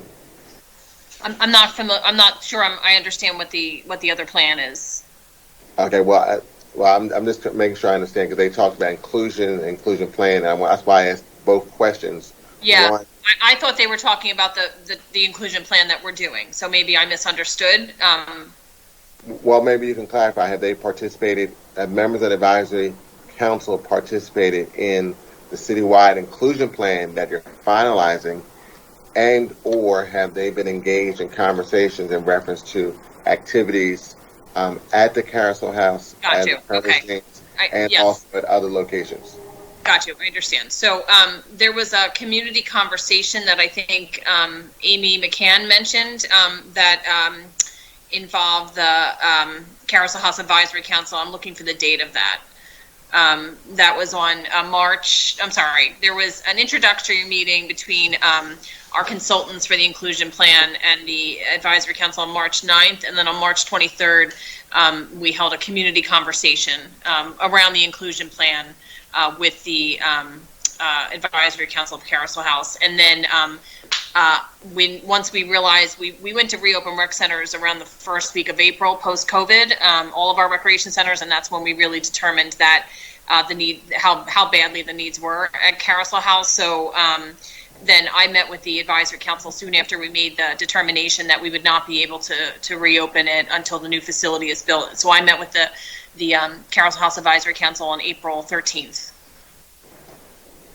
Okay, so basically there was a conversation with the advisory council about the status of the Carousel House, as well as there was this engagement process that was used as a way to have their input as well as others' input regarding the inclusion plan that will be released shortly.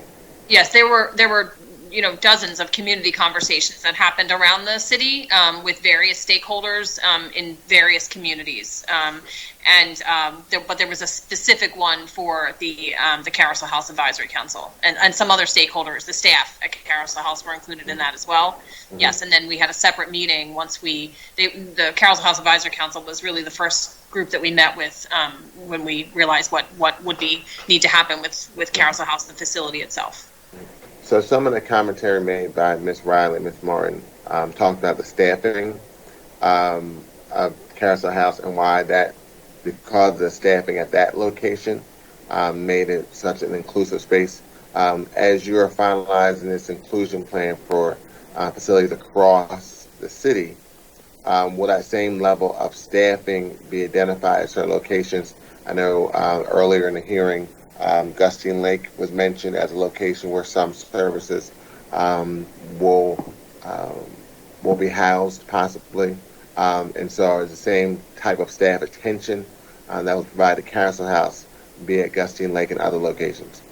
That's our hope. To be honest, the staff at Carousel House are recreation leaders, and they are the same. They receive the same training as recreation leaders at other places in our system. And the Carousel House director is a woman named Erica Young, who's now serving temporarily as a district manager for us. But their backgrounds are in recreation, the same as all of the other staff that come through our system. So they like any of our recreation centers have built special relationships with their constituents, just like our recreation centers and other facilities. But they don't have specific backgrounds to working with individuals at Carousel House. That said, once our goal is to, once we hire this leadership position of a director of inclusion services, and that person helps us to implement our inclusion plan, a goal that I would have, provided we can have the funding, would be to hire more individuals who have backgrounds of working with people with various needs, and to have them as resources throughout our system, right?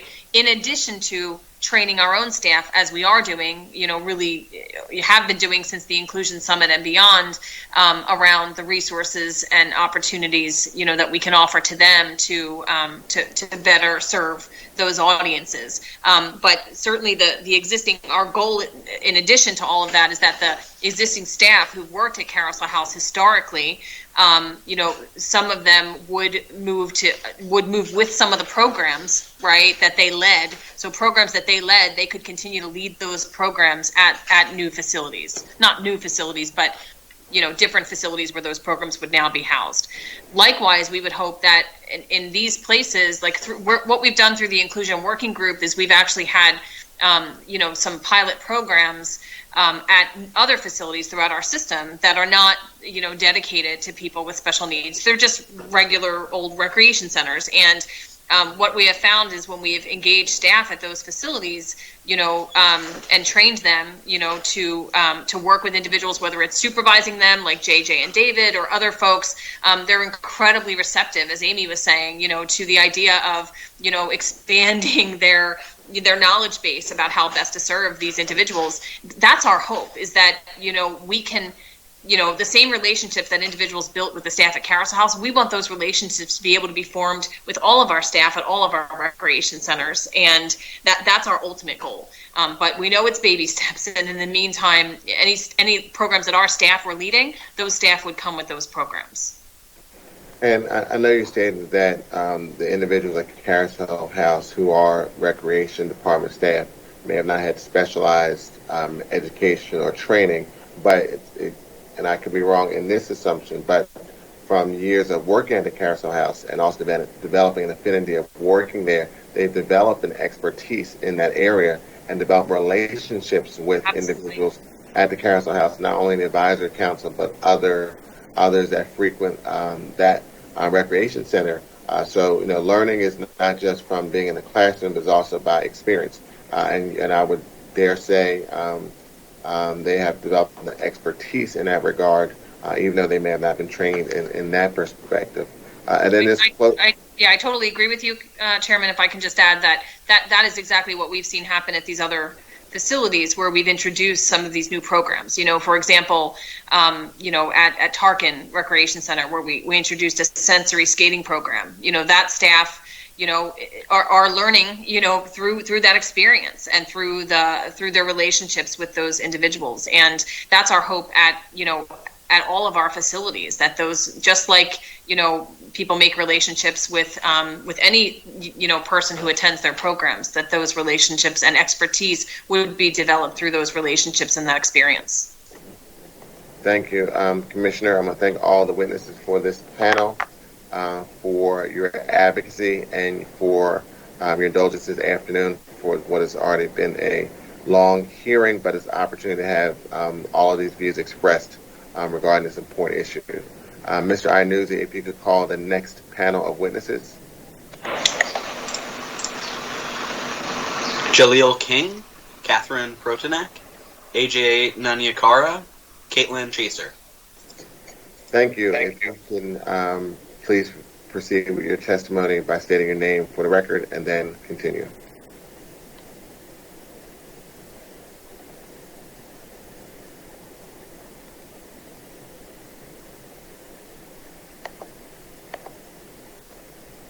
There we go. Am I up first? I'm sorry. Yes, you are first, Mr. King. Okay. Hey, my name is Jaleel King. I'm a resident of Philadelphia. When I was 8 years old, I used to live in South Philly at the time, and I got shot in the back with a sawed-off shotgun, consequently becoming paralyzed. Part of my rehab was dealing with and being a part of some aspects of Carousel House, but I think that part of the reason why I'm here is because in grand scheme of things, I kind of become a cynic about some of the things that happen when it comes to people with disabilities or people who more or less have, a much more muted voice, within their communities. Some of the things that people have said would be nice in relation to a bigger, better, badder Carousel House, but the problem ultimately is time, and everything seems to take so much longer when it comes to anything that, revolves around inclusion. And, I have a saying that what you do for the least of us, you do for the rest of us, quite frankly. And case in point would be something like curb cuts. I remember years ago, right at the start of the ADA, where we were protesting about having accessible buses, and had one bus driver who said something about the curb cuts and how people didn't use them. Well, nowadays, if you go anywhere and there's not a curb cut, you'll find a lot of people complaining, mostly because it's useful for a lot more people than just people with, living with disabilities. And I deal with this. As much as I love my city, I still find myself being penalized for my disability, either through crazy parking terms for, people with disabilities, and, those types of policies being put in place without understanding the economic and social aspects of what it takes for people with disabilities to even get a car, have a car, and get a car, made to be fully accessible as far as the cost is concerned, while still being penalized without realizing a lot of us are still living on, subsidized incomes. A lot of what I liked about the English House is that it was actually, not English House, but the Carousel House, was that it actually was served by at least 3 public transportation routes, which made getting there by bus easier. Yes, it's not the most convenient location for people coming, depending on where you're coming from, but there's been times where, I currently live in, I guess they would consider this North Center City at this stage, where I could catch one bus to get there. There was times where I lived in other places where I can catch another bus, but I had options. And if we're not talking about building up something that brings back these types of options, that that gives people, I guess, the independence to be able to get there themselves as well, then we also have a problem. Also, the lack of information is also a problem as well, as far as trying to figure out, well, what places are accessible. I mean, something like, I would think having something like, visitphilly.com being a nice avenue as far as, visitphilly.com accessibility, and having a list of places that are accessible in the ways in which some people have talked about. We're talking about, from what I understand, I've been on the call for a long time, so I apologize. We're talking about, having hundreds of pools, but only 7 of them are accessible. How do you figure out which pools are accessible and when? So having the ease of access to information also will benefit a lot of people with disabilities, whether it be intellectual or physical. And there just seems to be a lot of little things that can go a long way with at least taking some of the hurt from what's being proposed as far as Carousel House is concerned. I used to play wheelchair basketball there, and a lot of things that are wrong there are not self-inflicted, but inflicted from other things. So, for instance, the roof was damaged because of high CCT cars that would hit the roof on occasions, and guess what? That stuff was never repaired. There's just a lot of little things that equate, and honestly, the city has done a bad job at taking care of its people. And considering the gun violence that we have right now, we're finding that we're having more and more people who are now finding themselves in a very similar situation that I face on a daily basis, either through no fault of their own or through whatever actions. Either way, they still have to live and figure out, what's best. We, at one point in time, were running a support group for people who became disabled through gun violence, and pre-COVID, our meeting ground was, in fact, Carousel House, because it was a very central location. As others have pointed out, there was ample parking, and again, plenty of public transportation, so it was very easy to get to. And I can understand why people would want something that's a little bit more convenient, but I guess my question then would be, if the city has not been proactive about making inclusion a thing going forward post Carousel House, how long do people with disabilities who are in need of these services have to wait once Carousel House is no longer there? And how far do we have to travel? Because if you're thinking about it, we're talking about facilities that are in various different places that have different programs that may not suit each person, or people who have who need to utilize multiple programs, but have issues with getting to these programs because of one may be in the Northeast, one may be in South Philly one week, one may be in Northwest another week. So finding ways to kind of get this information out. I'm like I said, I'm a bit of more of a cynic in the situation because I've lived with the situation and struggled, where I feel as though in my city I've done everything right, only to feel like I'm still struggling at every juncture with everything. When it comes to my disability, either through education, again, parking situations where I'm getting, tickets for parking in handicap zones, where I will admit that my van is not accessible, mostly because of the cost that's associated with getting a van to be accessible. but a lot of the vans that are made accessible for people who are caretakers, not necessarily people who are drivers. And I say that because, again, these are things that are overlooked in the grand scheme of things. And even programs that are supposed to help you have very tight reasons for why they won't help you. If your car doesn't have, if your car basically is not brand new, they will not assist you with a lot of the accessible things that would necessitate what you would need. But I just personally would just like to see more information that's pushed out and a better way of communicating things on a regular basis. Even if it's a mailing list that people can sign up for that is regularly updated on a weekly basis or something like that. I just think that there's some little things that people can do to take the sting out of what's possibly going to be happening with Carousel House. I agree with other people. It's a little of a new building, considering that, it's kind of, scheduled for crushing. But at the same time, there's so much gentrification going on. I'm just wondering how long before we get anything that's remotely like Carousel House. Thank you guys for your time. Thank you. I would like to hear from the next witness.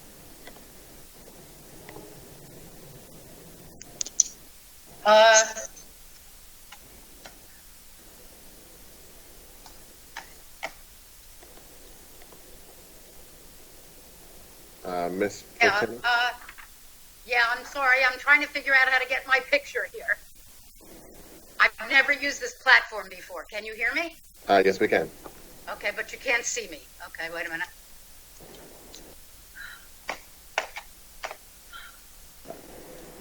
Your picture is up. Your picture is up. Oh, it is up. Okay, I'm sorry. Okay, thank you. Good afternoon. My name is Catherine Protenik. I'm the founder and facilitator of a group called the Rolling Rebels. We're a group of alumni from Widener Memorial School, where I taught for 39 years. Our members range in age from 25 to 69 and have multiple physical, intellectual, and sensory disabilities. The group also includes their attendants, their families, and some wonderful volunteers. We function as a community, and everything that happens is facilitated by volunteers. Starting in 2013, we have met at Carousel House once a month and in the community once a month until the pandemic. We use Carousel House in many ways. We use their large auditorium for our meetings, where we do crafts, game days, talent shows, swap meets, support group meetings, holiday and birthday parties. We use their kitchen to cook and heat up food. We also use the smaller room when we want to split into two groups. We attend their fundraiser, the Carousel Ball, and attended the Rec Fest when it was held there. Carousel House has always welcomed us. I trust, as do my members, that if I am late getting there, someone will be there to greet them. This is important to my members, many of whom have memory difficulties, trouble driving their power chairs, difficulty with problem solving, seizures, and vision and hearing loss. They are able to use Carousel House independently on CCT because it is a place that knows and understands their challenges. The staff has waited for late paratransit vans and helped people contact paratransit when necessary. Many of my members have also participated in the dances, art classes, movie nights, and day camp at Carousel. I do not understand why we, as users of Carousel House, were not consulted when plans were being discussed for the facility. Not one user of Carousel House within our community was asked for their opinion during the years when these discussions were being held. Why are other people who may never have used the facility allowed to speak for us? Maybe their needs are different. And more importantly, maybe their goals and wishes are different. Why can't everyone have a choice of the type of facility they attend? Who are we hurting if we provide accessibility citywide, which I fully support, as well as a center for those who need and prefer it? Why can the users not decide what they need and prefer? Because it's politically incorrect? Finally, you are narrowing rather than expanding the opportunities for people with disabilities. For one thing, the projected goal of full accessibility is not for another 7 or 8 years. People who only feel safe in a center setting will now stay home if the way Carousel is handled is changed. The members of my group go to many places in the community with the help they need, provided by their attendants, family members, volunteers for the group, and me. Those who come independently on paratransit only do so because I or concerned staff members are there waiting for them and making sure they are picked up to get home safely. Here are a few examples of what Centra services, such as paratransit and Carousel House, provide. One of my members came to Carousel House by paratransit on a day we were not meeting. The staff knew her and immediately called her mother, who came to get her. She could not have done this on her own. One of my other members, who lives and needs to go places with her guardian, her sister, will only travel on paratransit. She and her sister have both been upset by the attitude of SEPTA drivers and passengers delayed by the need to use the bus lift when they have ridden SEPTA. Why should they be subjected to that? If others feel they want to fight for that SEPTA bus, that is their right, but there is not one right answer.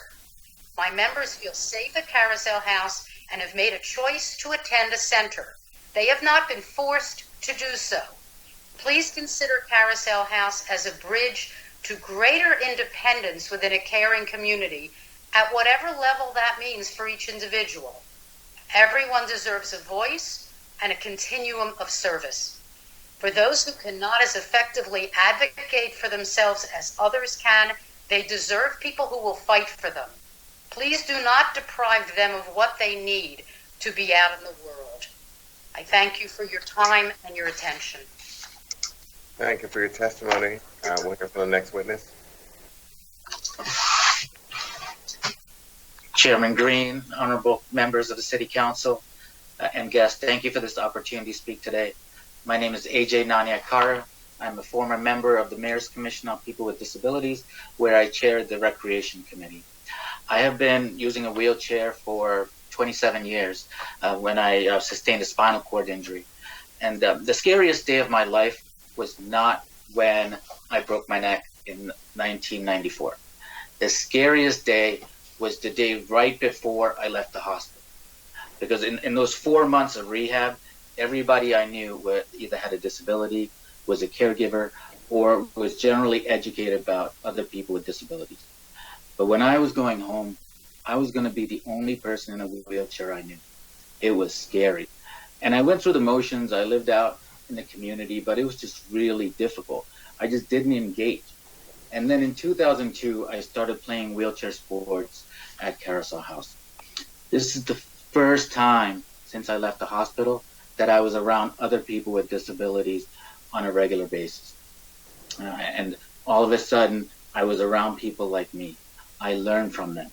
And yes, I gained a lot of physical fitness from participating in sports, but I also gained self-confidence, developed an internal locus of control, and developed all these little building blocks that helped me become a productive, vibrant member of the community. I gained the confidence to go back to school, where I went back to Temple and graduated. I got a job. I eventually went to graduate school and built a career and a life that I am proud of.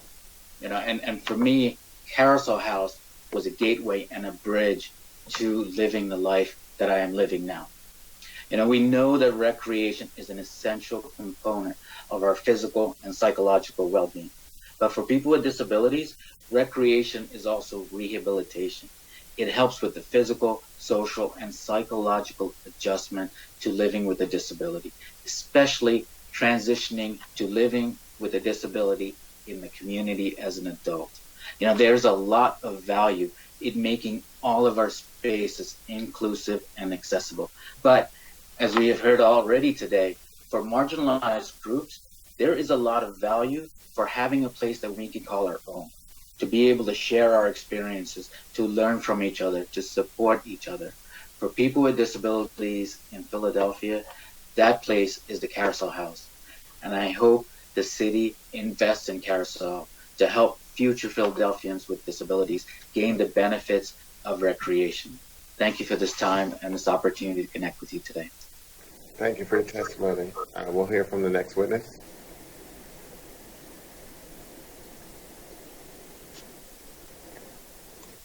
One second. Good afternoon, Chairman Green and everyone.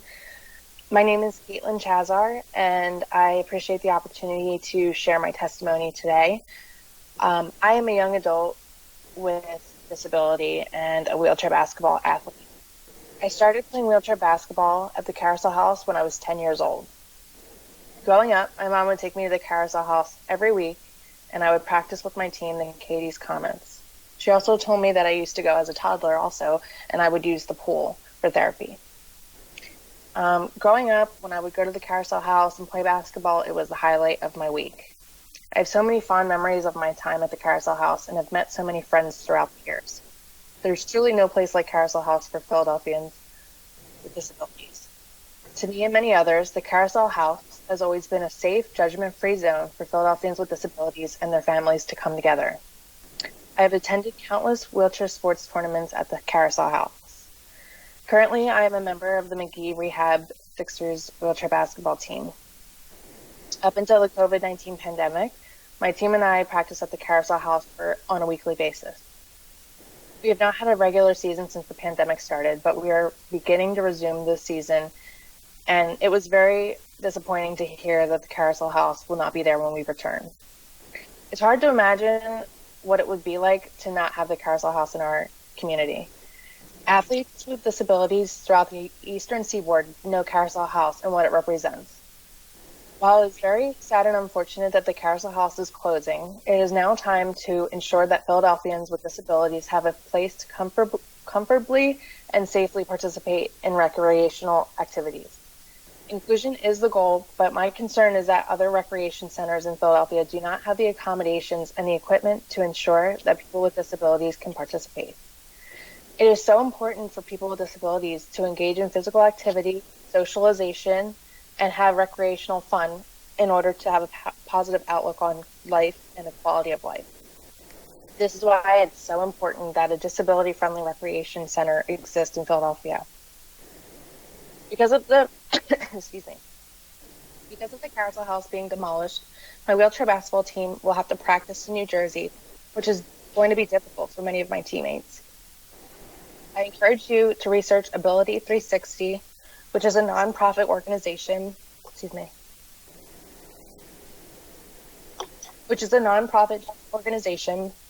that provides disability-related programming and includes accessible equipment for people with disabilities in the Phoenix, Arizona area. Excuse me, I had to cough. I'm sorry, I apologize. According to the CDC, 23.9% of Pennsylvanians have some sort of disability.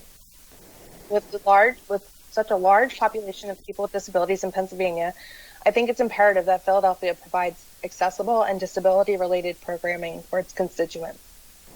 I appreciate your time and attention to this matter, and I look forward to learning more about the next steps that city parks and reps will take on this issue. Many people are counting on it. Thank you. Thank you for your testimony. Before Mr. Iannuzzi reads the names for the next panel, I see Councilmember Brooks has a comment.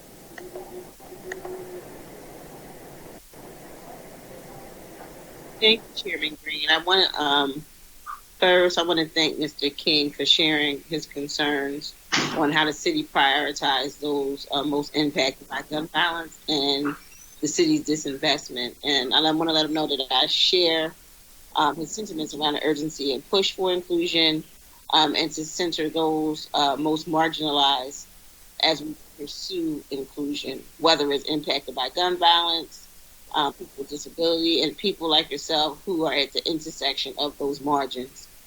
So one question for you I have: if those of us on this call put the energy, put all our energy in the pursuit of inclusion, do you believe a fully inclusive facility would benefit yourself and members of your support group?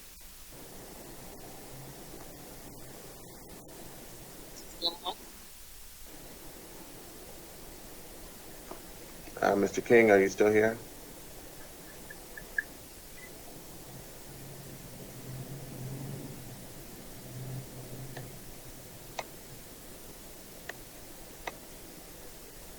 He may not still be on.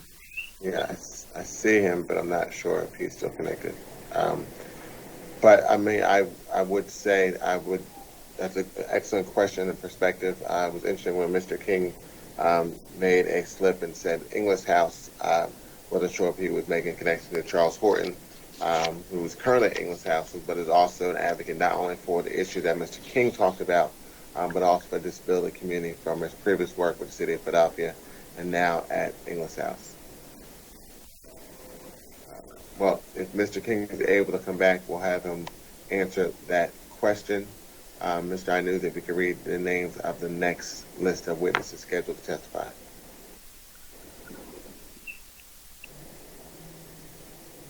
Samantha Petty, Tracy Hurst Purdy, Bridget Powell, Shonda Dilworth.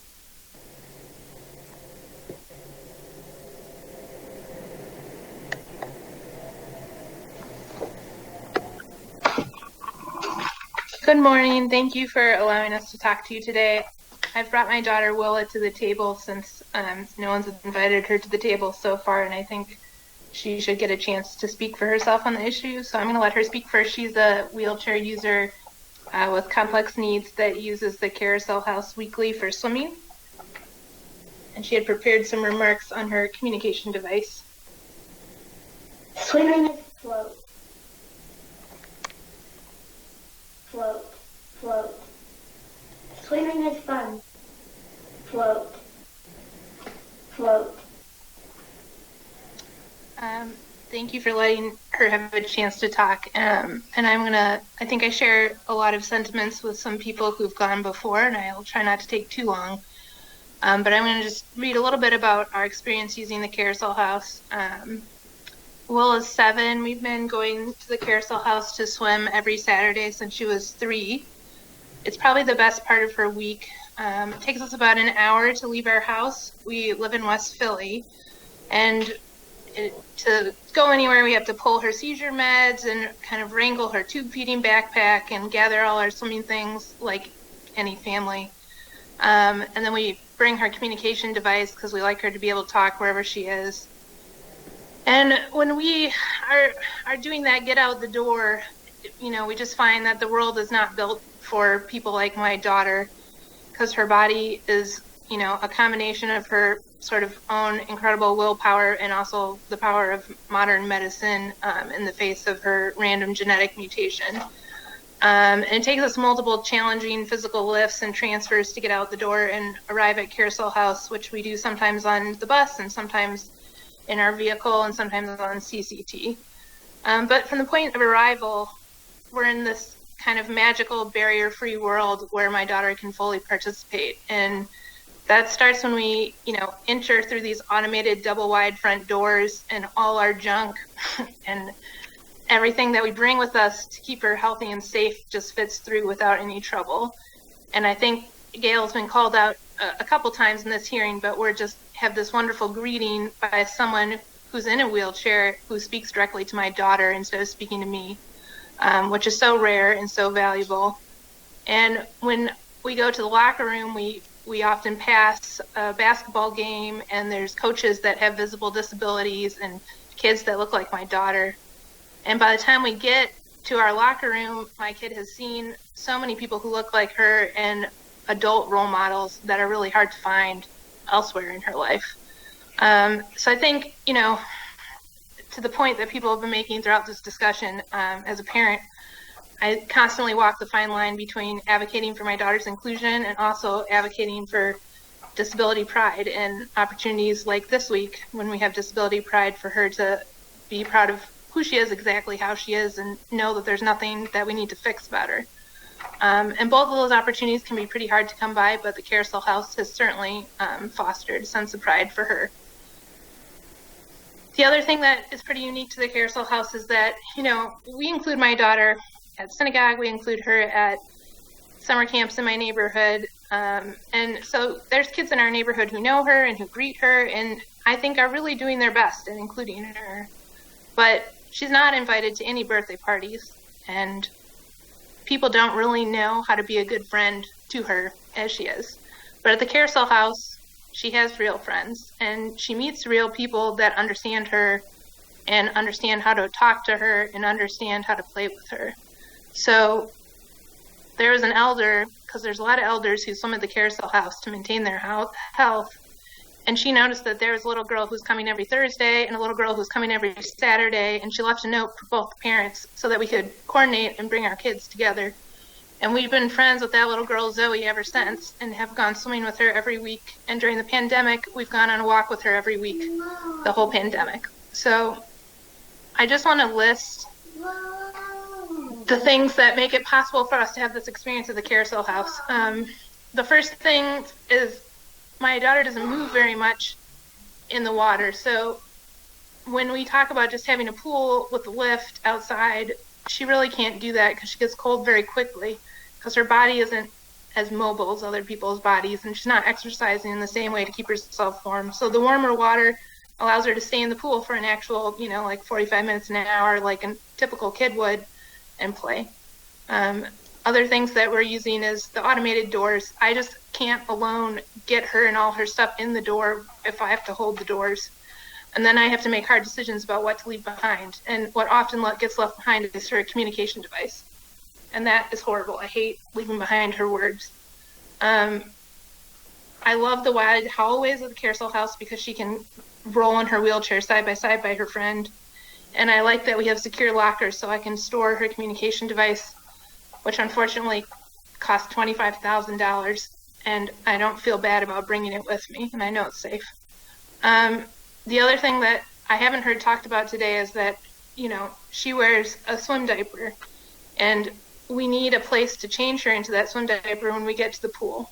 And I don't like talking about her toileting needs. It's not fair to her or private, but we need a therapy bench to change her into her swimsuit and her swim diaper. We can't do that at home and then arrive at the pool. We need to do it there right before we go in to help keep the pool safe for everybody. And when we say, we just need a pool lift, well, I still need somewhere to change her and make sure that she can safely be changed and that those transfers are safe. And then afterwards, I can shower her, and there's an ADA shower chair available to me. The floor that raises up means my daughter can practice walking in the pool. She can walk independently in the water. She can't walk on land at all. So it's pretty magical to be able to raise the pool to her height and allow her to walk. And you have a state-of-the-art pool there that is allowing people with disabilities to do that. It also allows her to get in the pool as the pool comes up to the surface level, and she can just go transfer her from her wheelchair right to the pool floor, and then they can lower it. So we got really excited when we heard the Carousel House had been chosen as a rebuild site, and we understand that, like many recreation centers in a limited budget, it has long overdue repairs, and we have experienced the roof leaks and understand that the locker room equipment is pretty worn out, needs a once over, but it's also the only place we can go to swim with my daughter. It's literally the only pool we have for her. So I think I echo the concern of many here that, and I think the commissioner herself is concerned about this. It's the timing and the phasing here that we're most concerned about. If you're closing this, we haven't heard anything about replacing the pool, and we haven't heard anything about the timing and the phasing of where my daughter can swim in the meantime. And we were referred to Carousel House by CHOP, Children's Hospital of Philadelphia, on the suggestion that it would reduce my daughter's hospital stay and help her build up muscle mass and endurance, and it's done all that. And it's also provided her a really wonderful, supportive community. COVID-19 kind of, I think, uniquely harmed the users of the Carousel House. Without her weekly swims, my daughter's grown weaker and she's lost hard-earned muscle mass. And we had really hoped our rec center would be open as soon as it was safe. And instead, we learned from a news article that it wasn't planning to be reopened in that capacity again. I feel suspicious when disabled constituents are treated differently than other constituents. And my experience at other rebuild sites like my neighborhood rec center, King Sussing, has been that the community engagement process began before big decisions like this were made. At King Sussing Rec, our community has been engaged early and often to make us aware that our recreation center was a rebuild site and to help us identify and prioritize repair needs. But for Carousel House, I've learned about the proposed demolition and dramatic programming changes from the news media. And there wasn't a public meeting that included people like my daughter before the Billy Penn article came out. And that was very upsetting to learn that this resource that we depended on was being demolished from a news article. My biggest question right now is just one of peer advocacy for my daughter. Is there a plan to quickly reestablish a way for users like my daughter to swim in a park and rec pool. And if not, I strongly feel that the city of Philadelphia is harming her by taking away a service that they provide to non-disabled Philadelphians. She needs a way to enter the pool as a wheelchair user and a locker room that offers her a safe and dignified way to prepare for a swim. She and many others need a warmer water temperature that takes into account bodies that move differently and less rigorously than a typical lap swimmer. If you demolish this existing pool, how will she swim? When will she be able to swim? I haven't heard things about phasing and construction timelines or even a guarantee that a pool like this will be replaced or preserved that reassure me. I need clear answers to these questions, and I believe without them that you are discriminating against wheelchair users and those with complex disabilities like my daughter. She has legal rights under ADA, and it's not just a budgeting, it's a legal guarantee that she gets to access city services on par with her non-disabled peers. And finally, my other question is I'm very concerned that I'm not seeing disabled patrons of the Carousel House holding decision-making roles. I love the Carousel House because it's led and guided by users with disabilities and staff with disabilities. When I thought I was joining a rebuild process, I thought I was going to take a back seat to those users, and instead I'm testifying to City Council on behalf of my daughter. I want to be being led by the people who use the Carousel House, who know what's best for themselves, and I think it's a dangerous assumption to think that I or anyone else knows better than them what they need. I really hope that we get neighborhood level inclusion. I want to state that I want that more than anything, and we work very hard to include my daughter. And I just want to call out, while we have the commissioner here, some really wonderful people within the Park Service that have treated us with the inclusion mindset that I appreciate your commitment to trying to extend training to all your staff. We really appreciate Ranger Tony at Cobbs Creek Environmental Center, all the rangers who run Nature Tots at John Hines. We love the Philly Goat Project, and we love the programming offered by Let's Go Outdoors. We're really excited Bartram's Garden has a new accessible dock, and we're really invested in the park system. We use it every week. We're pretty much shut out of the rec centers, but we believe if you meet my daughter's needs, you'll make the rec center system stronger and better for all users. At this time, we're very concerned that her needs are not being met. Thank you. Thank you for your testimony. We'll hear from the next witness.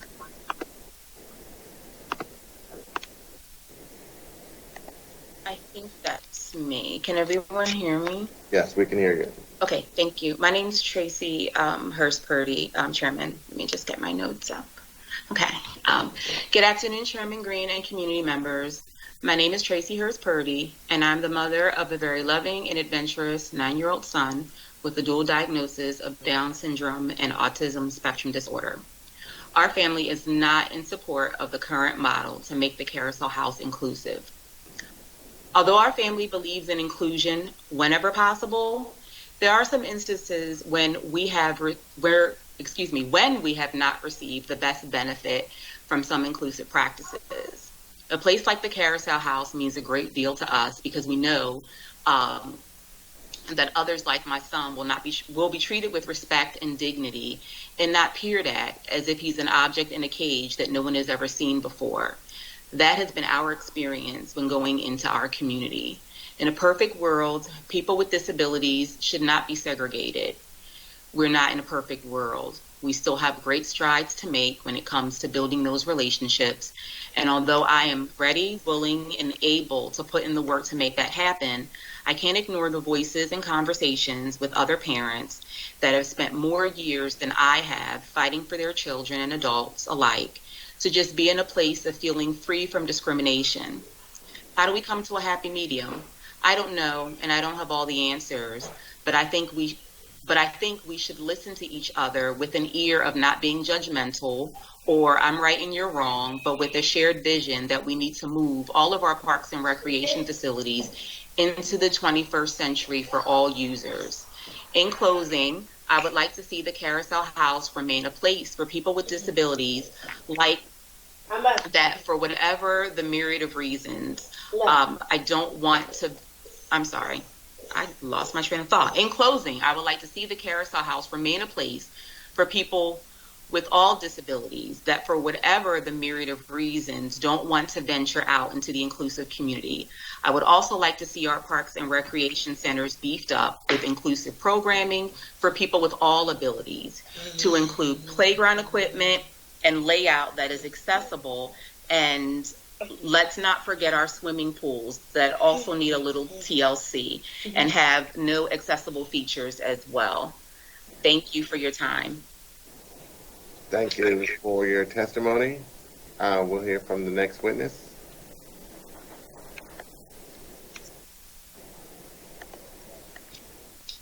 Good afternoon. My name is Bridget Powell, and I first want to thank you for allowing me to testify regarding the Carousel House. As a board member of the Eastside Parkside Association, a school nurse at School of the Future, which is walking distance from the Carousel House for 12 years, which serves 12 full-time special contained classes, and a resident of West Philadelphia for 40 years, in addition to being a parent of a 34-year-old with Asperger's syndrome. I was not informed of any of these changes. I recently talked to our president of the Eastside Parkside Association, and she was clueless about the Carousel House. And Ms. Kuzar has been a resident of the East Parkside for over 70 years. Although the American Disabilities Act was formed 25 years ago and supports being inclusive, inclusive doesn't always mean equal access to services and a sense of belonging. Just last week, I was disappointed to see a cheerleader with Down syndrome excluded from a group photo. We often have annual Night to Shine proms for children with special needs, which is a successful celebration. So I ask, is inclusive actually welcoming all people? We as adults should feel obligated that people with special needs feel included, but also accept that all things are not created equal, and therefore allow sites like the Carousel House to remain open status quo, where there is no judgment. Can you imagine how this cheerleader who practiced and competed was excluded from a photo, how she felt? She was being denied enjoyment in an inclusive environment. Have we actually asked the people who attend the Carousel House how they felt and what they really wanted? There are plenty of local recreation centers near the Carousel House, which residents can enjoy, like Parkside Evans and Miles Mack Recreation Center, to name a few. In Philadelphia, we're already accustomed to traveling across the city as our students with special needs get on buses almost every day and travel to schools that are not in their neighborhoods. Also, and I've heard this mentioned quite often, a CCT is available to transport kids with special needs for transportation. The Carousel House is for people with special needs, and being a historic landmark, which is one of the only ones in the United States, I think we should keep it there. Our 6 full-time special ed classes have the privilege and enjoy going to the Carousel House annually, and you should see the smiles and the fun that they have at the Carousel House. As a school nurse, I've seen the positive experiences in the separate but equal programs. Last week, I had the pleasure of talking to one of our former students, age 29, with osteogenesis, which is brittle bone disease, so he's wheelchair bound. He has attended the Carousel House since the age of 6.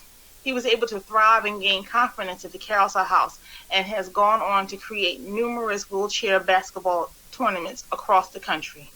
His fear is that people with disabilities will fall victim to gun violence without the Carousel House remaining for people with disabilities. Many know that I advocate and support children and families, and the Carousel House is one that's worth advocating for. I have gone around the city as a school nurse, and I see the one handicap swing in the playgrounds, but what I don't see are the handicap accessible pools. Are there funds to convert all the city pools to be handicapped? And I just listened to the parent before here, and she made a great point as a school nurse. Some of these children can't tolerate being outside in these pools. So let's build a state-of-the-art indoor accessible pool for these children. I asked the City Council not approve the changes and keep the Carousel House for people with disabilities. Our population with special needs deserve this place, so let's fund it for whatever it costs. Thank you for allowing me to testify. Thank you for your testimony, Ms. Powell. Ms. Dilworth?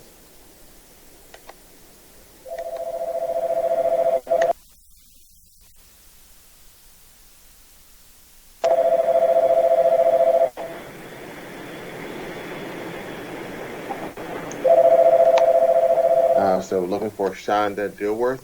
As we're waiting for Ms. Dilworth, Mr. King, if you are still on the call, if you can come back on. Councilmember Brooks had a question for you. So we'll have Councilmember Brooks ask the question, and then if Ms. Dilworth is able to come on, we'll hear from her. I'm here. Okay, thank you.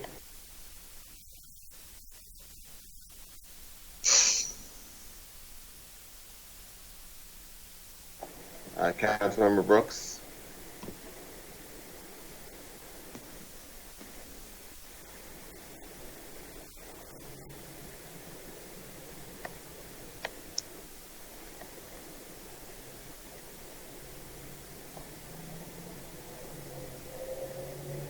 Councilmember Brooks.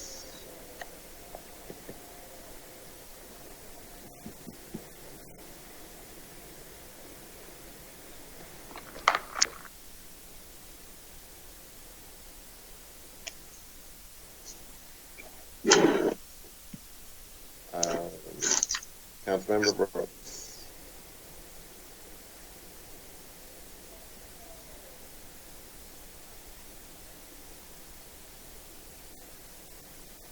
Resuming call. Hello.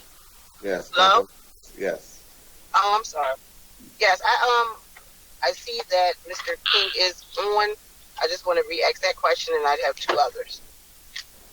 I'm not sure if he heard already. That I wanted to thank him for sharing his concerns around the impact by gun violence and the city's disinvestment. And my question for him was, if those of us on the call put our energy into pursuit of inclusion, does he believe that a fully inclusive facility would benefit him and the members of his support group? You know, like I said before, what you do for the least of us, you do for the most of us. You know, and ultimately, you know, as someone who was, you know, injured at a very young age, for me personally, finding purpose and not having this mental stigma that I know that people who do have disabilities deal with, as far as this idea of burden, being a burden, can go away, because you're, you know, as other parents have you know, expressed, you know, when you're around people who make you see what's possible, then anything and everything is possible. So I will agree. Yeah, I think when you do have something that makes you not think about the barriers that you face on a regular basis, it's always going to be a good thing. I'm a photographer living in the city, and, you know, for me personally, I never knew what my purpose was, and, you know, I started doing speaking engagements and things and like that, and part of that is getting out and having that encouragement to know that, one, that my life doesn't feel like it's a burden on others, but more importantly that, you know, I can still live a fulfilling life. And I can't tell you how many times I have had parents who have children with disabilities who have reached out and emailed me because they see the struggles that I deal with on a regular basis being a photographer, who now have new hope for what's possible for their children. So having a facility that encourages and brings about those changes for people who, quite honestly, don't think or know what's possible for them is always going to be a benefit. Hello. Thank you so much, Mr. King. My next question is for Ms. Potnick. I thought your comments about SEPTA use provided an important comparison, especially to learn that the stigma against people with disabilities has deterred many within the disability community from using SEPTA to travel around the city. From your experience, can you share more about how safe spaces, and particularly the Carousel House, promotes greater independence for your group members? Yes. There have been a number of my group members who have really experienced growth because they are coming to a place like Carousel House. I'll give you an example. One of my members never took CCT alone. She would only travel with an attendant or a family member. But because she knew that she was going to a place where they knew her, she knew them, They would be willing to wait for her if the van didn't come back. They would be willing to help her with the phone, to call. I have several members who can't access their own phones physically, and they have been reassured by the fact that they can now travel independently because they are at a spot where the people on the other end are there for them and know their needs and deal with their needs. And as Jaleel was saying, they can see other people doing those things. Oh, this person has a disability that's similar to mine, and yet look at them. They're traveling independently. They're living independently, some of them.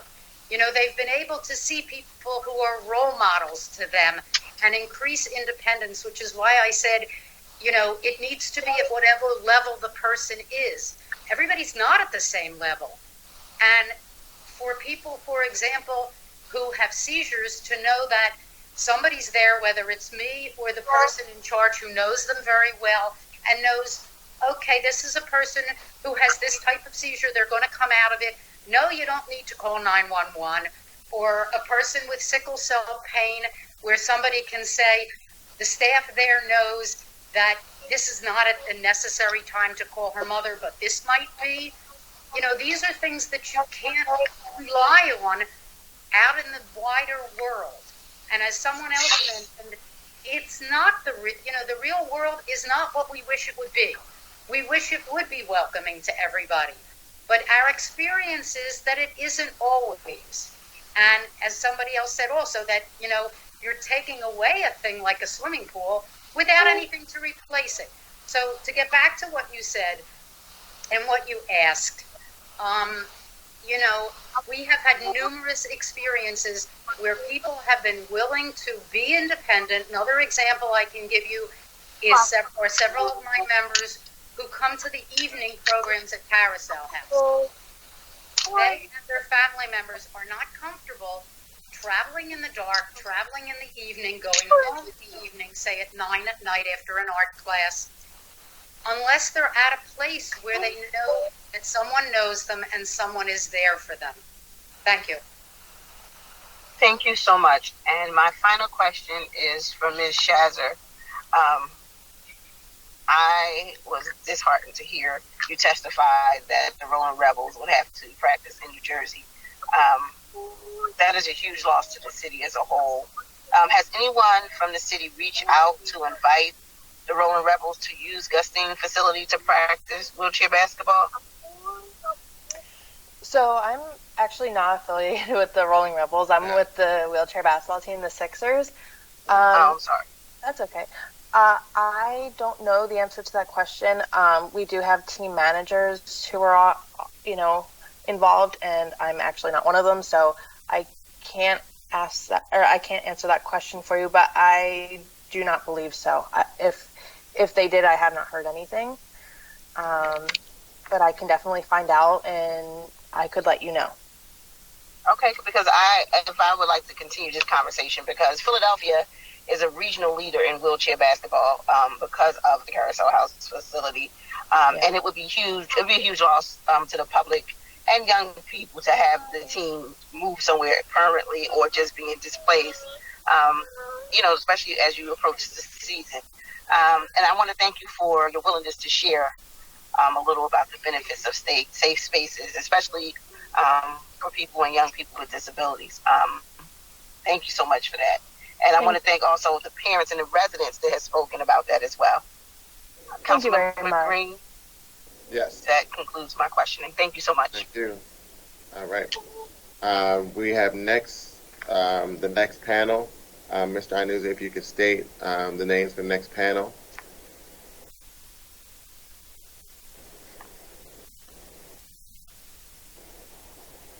Wilhelmina Herbert, Dominique Howell, David Evans, and Heidi Allen.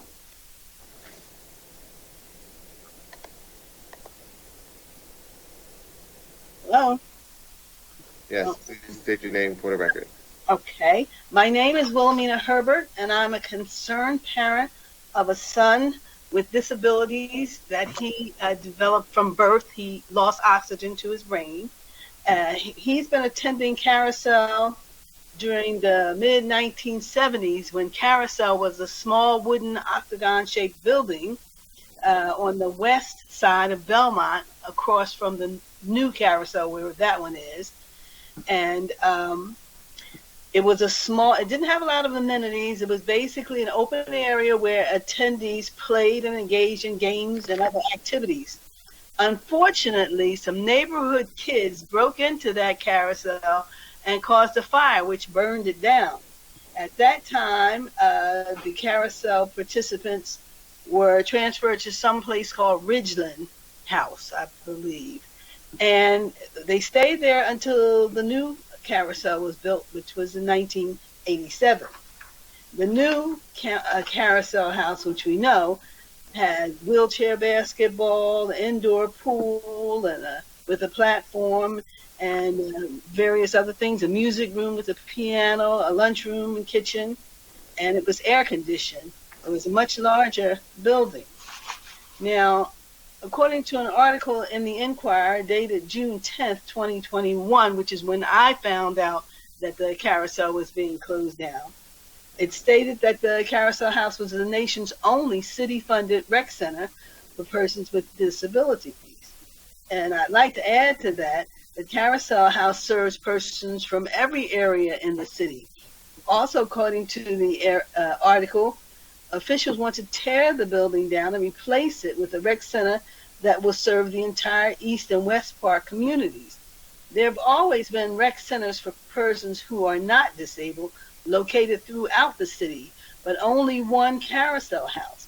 Revamping these rec centers in order to make them more inclusive will, in my opinion, remove the safety net from disabled persons who currently feel safe and respected at whatever level they function.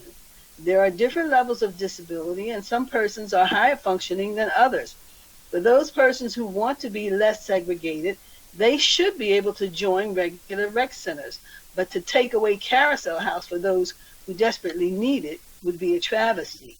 My son has been attending Carousel House for approximately 45 years, and I'm grateful that he has some type of outlet. Many disabled persons never leave their home, but for those who are able to attend Carousel House, it's like a beacon in a storm. I believe it would be more cost effective to repair Carousel House and keep it for disabled persons than to simply tear it down in order to lump them in with persons who are not disabled. Those persons who can be mean-spirited, who laugh at and make fun of disabled persons. Disabled persons are not void of feelings. They are also human beings who cry, suffer, get angry when they're treated badly. In closing, I'm hopeful that city officials will reconsider tearing down the Carousel House and consider the harm closing it would cause very vulnerable persons who have so little in terms of activities as it is. Thank you. Thank you for your testimony.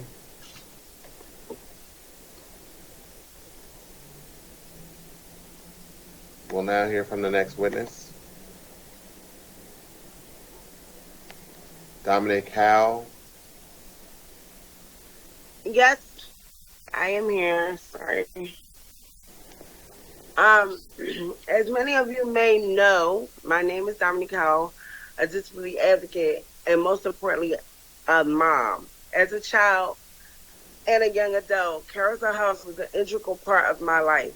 I am the advocate I am today because of places like Carousel House. As a disability advocate, inclusivity is one of the utmost importance to me, but specifically done in the correct way. Carousel House is a safe space that gives us a place to be ourselves and grow. I believe that if we continue to put inclusivity, if we continue to be inclusive, we need to think about making sure the safe space remains just as Carousel House gave us. Also, I would like to say, because it's public comment and I just want to go off of what other folks were saying, that even still, we need to be able to make sure that we know where those other places are that we can access. Because I am 35 years old, and I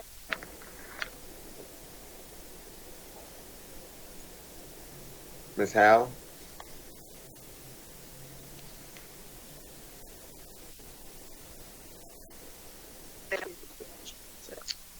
Okay, I'm sorry it went out for whatever reason.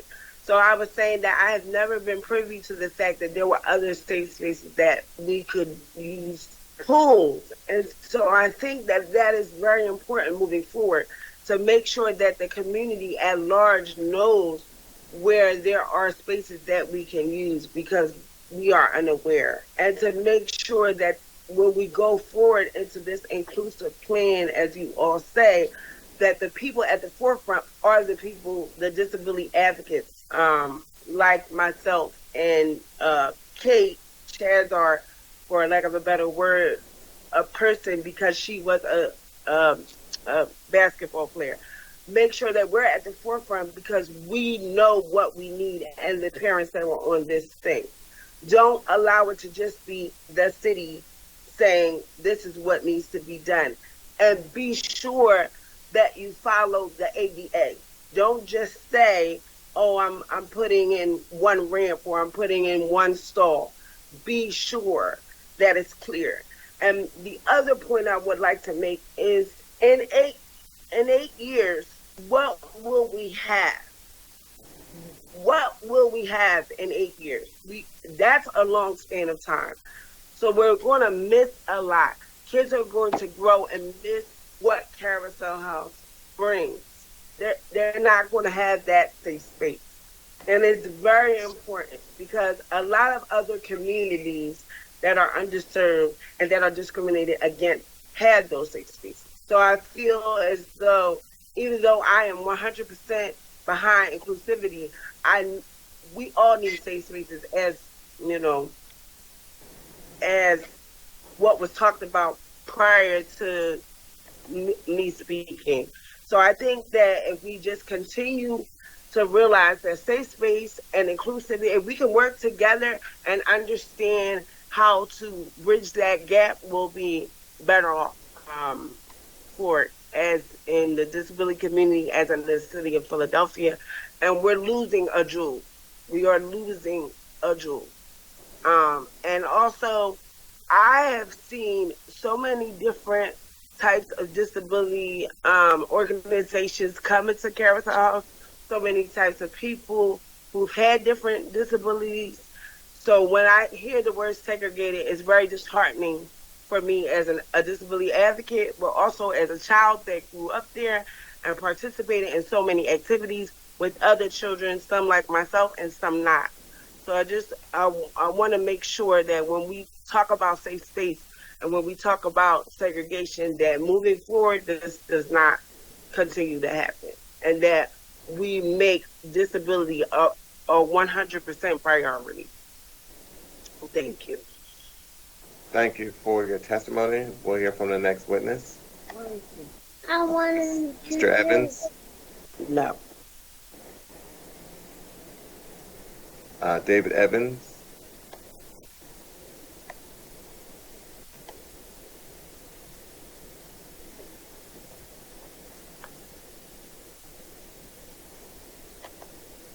Okay, Mr. Evans comes on. We'll add him to the next panel.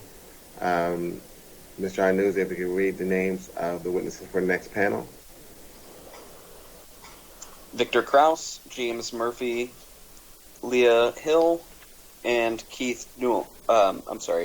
Newell.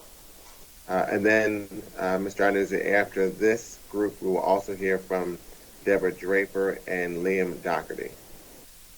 Mr. Chair, I'm sorry. Liam is not going to be speaking, but Deborah is on the line. Okay, thank you. Mr. Kraus, please begin with your testimony.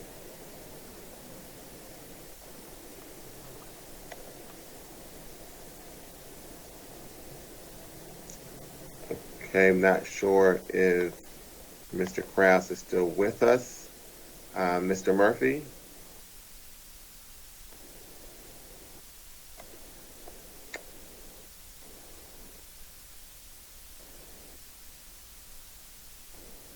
Also not sure if Mr. Murphy is still with us. Ms. Hill?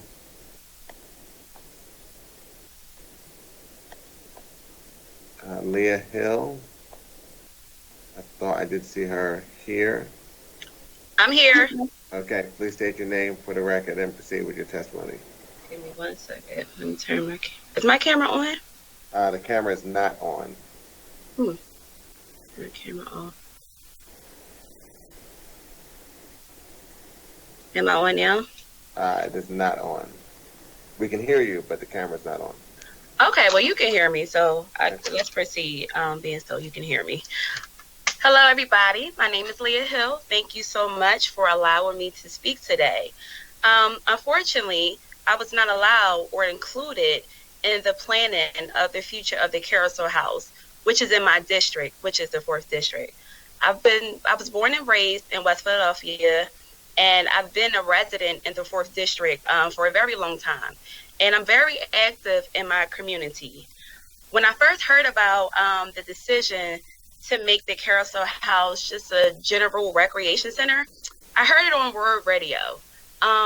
Unfortunately, I didn't get an invitation from my council member office. Unfortunately, I didn't see anything posted on the Carousel House website stating that, hey, we're having a meeting about the future. I didn't see any of that. And I'm a person that's usually on top of everything in my community. So I'm very sad to hear that this decision was made without people that actually live in the district and people that live in the actual community.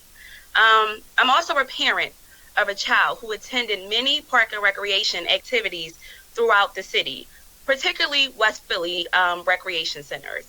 I'm also a park and recreation center advisory council member. My experience with my child at park and recreation sites in West Philadelphia in particular was, we got the flyers, the flyers look good. They had a bunch of nice programs and stuff. And when we actually enrolled in these programs, nothing was delivered that was on these flyers. So all these talks about inclusiveness and this and that, I hate to say it, but I don't believe it. I don't believe it because the general recreation centers right now for the general public is not even structured. It's not even organized. And which is a reason why I'm an advisory council member in District 4 at a District 4 park and recreation site. So I'm very disturbed that the general population, again, their programs are not even in order. So I'm asking for the decision to be reversed, to keep the Carousel House strictly for people with disabilities. That is their main hub. I heard my council member and the commissioner say Park and Recreation has over 300 sites. Let's keep this one for the special population that it was designed for. Thank you for allowing me to speak.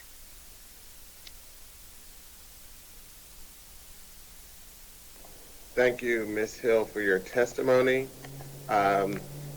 I've stated also, I'd asked for Mr. Nurala, but also Heidi Allen is also scheduled to testify, as well as Ms. Draper. So let's go in that order. Thank you, Mr. Green. My name is Keith Nurala, and I run the wheelchair sports program for McGee Rehabilitation Hospital.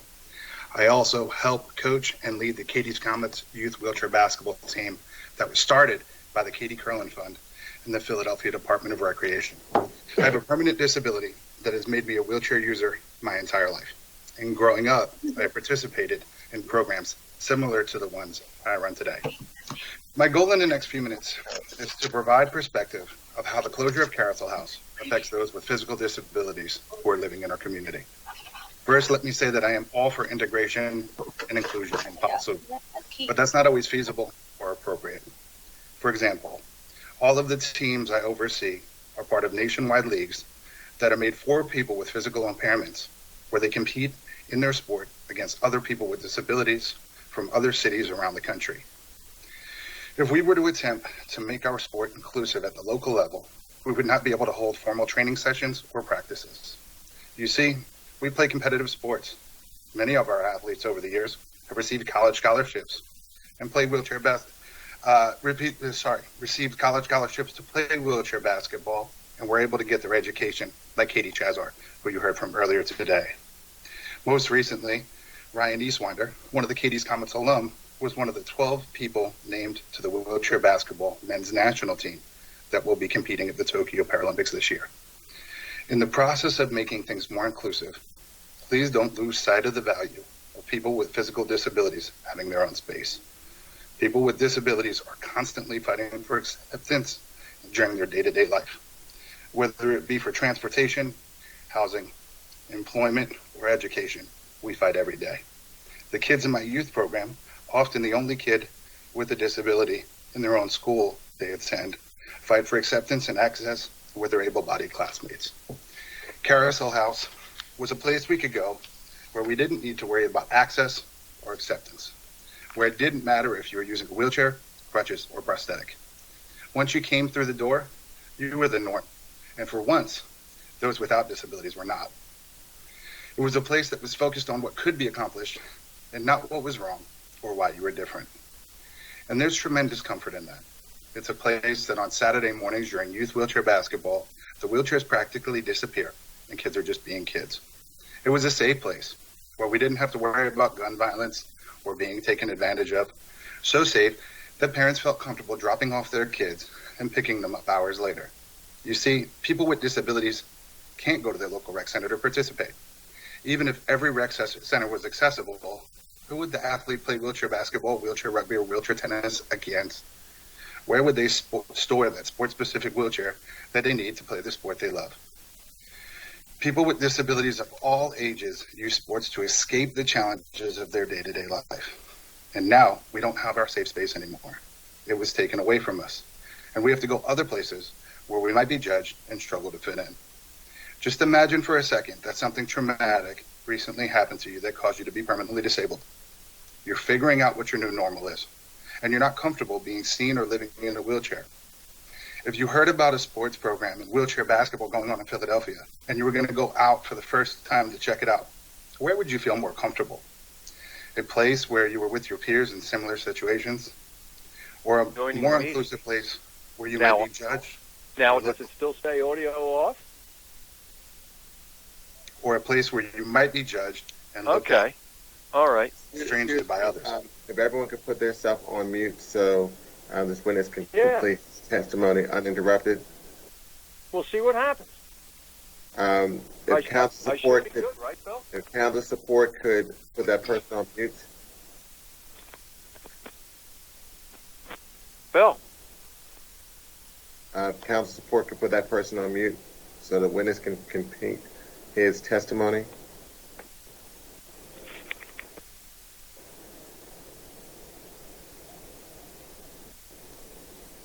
Thank you. Okay, I apologize for the interruption. That's okay. Imagine for a second something traumatic recently happened to you that caused you to be permanently disabled. You were still trying to figure out what your new normal is, and you're not comfortable being seen or living in a wheelchair. If you heard about a wheelchair sports program and you wanted to go check it out for the first time, where would you be more comfortable? Would you be more comfortable in a place with your peers in similar situations, or in an inclusive place where you might be judged and looked at strangely by others? With the closure of Carousel House, we have many concerns. As I said before, the majority of the rec centers in the city aren't wheelchair accessible. Rec centers that we will potentially be moved to already have existing programming, and we will have to fight with them to find consistent gym time. Ample parking space to accommodate vehicles for those with disabilities are also a concern, and we feel like we were never included in the decision process to close Carousel House, not given much notice, and never consulted on future plans. Generally speaking, past experiences indicate future results. For decades, we voiced the need to fix various things at Carousel House, and nothing was done. Quite frankly, I think we all know that that's why we are in the situation we are in right now. It was built, never looked after, and never prioritized. Why should people with disabilities feel confident that the Department of Recreation will prioritize people with disabilities now when they haven't in years? Finally, even if the city builds a brand new recreation center in place of the existing Carousel House, many of us are concerned that if it is not exclusively for people with disabilities, we will once again be on the outside looking in, because everybody will want to use the new state-of-the-art facility, and we will once again not be prioritized. I know it's been a long day for everybody. Thank you very much for your time. Thank you for your testimony. Thank you for your indulgence for the amount of time it's taken. And once again, apologize for the interruption.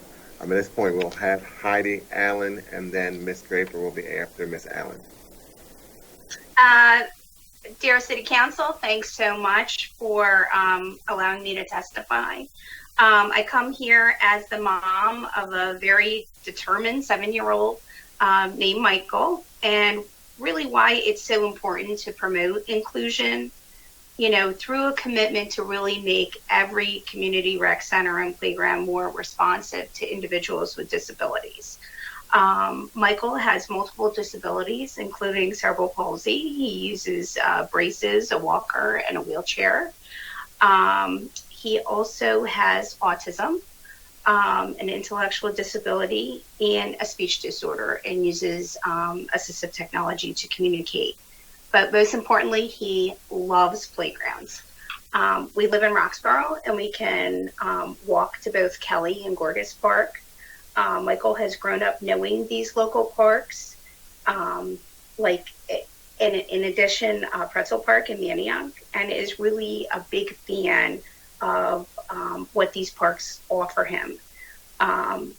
We really have loved, just since the birth of Michael, that both of these parks have been renovated to be more inclusive, not only of kids with physical disabilities, but also sensory issues like adaptive swings and all kinds of swirly things. We actually had Gorgas Park listed on Michael's IEP as a community setting where his therapist could provide services to facilitate inclusion and peer interactions. And he met all of these goals, and most importantly is known to kids in the area. We are involved in our community, as Josh Cohen and Pam DeLisio can attest to. Pam's my neighbor, as they both watch Michael grow up and be involved in his community. But our other neighbors also know Michael, from school to the Y to local kids play areas, Special Olympics. It has really given him opportunities to develop friendships, which is something that's very hard for Michael to do. And I just felt it was important to testify because I feel like the greatest thing about living in a city, as I didn't grow up in the city and I kind of sought that out, is to kind of like be able to hang out with your friends, go down the block, go to the playground, your local rec center, and you just play until dark. And I really look forward to Michael being able to do that. He does do that, with us, but hopefully someday by himself. And I think what really, to facilitate this for all kids in the city, is that, programming really needs to be intentional in affording accommodations and modifications, because access really isn't enough. It's not just about, for my kid who has not only physical disabilities, but developmental disabilities, he needs the ramp, but he also needs the programming that, takes into account his sensory needs. Ongoing training programs and partnerships to address the needs of kids that have multiple disabilities and differences. And I just really want council to know how meaningful it has been for Michael to have accessible, inclusive playgrounds in his own community. As a child that has difficulty engaging with other children, playgrounds really have been a gateway to interactions and really paved the way for Michael to develop friendships that so many of our children need. Thank you so much for allowing me to testify.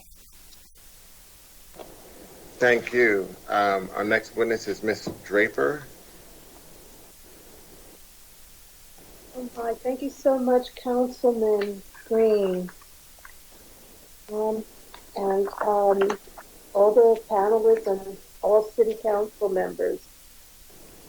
The resolution 210128 is a resolution authorizing the Committee on People with Disabilities and Special Needs to hold hearings regarding services for people with disabilities and general compliance with and enforcement of the Americans with Disabilities Act. I was not aware with this public hearing notice that the conversation would be about the Carousel House. I am unfamiliar with the Carousel House, but I do have another issue that I am so concerned with that City Council will be voting on in the fall with regard to a situation that will affect people with disabilities and special needs on my street.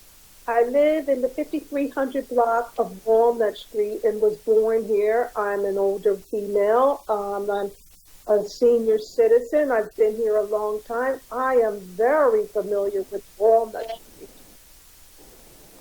In Center City, Walnut Street is congested. The traffic is slowed up and noisy, lots of horn blowing. But as you get into the residential areas, the traffic is much more speedier.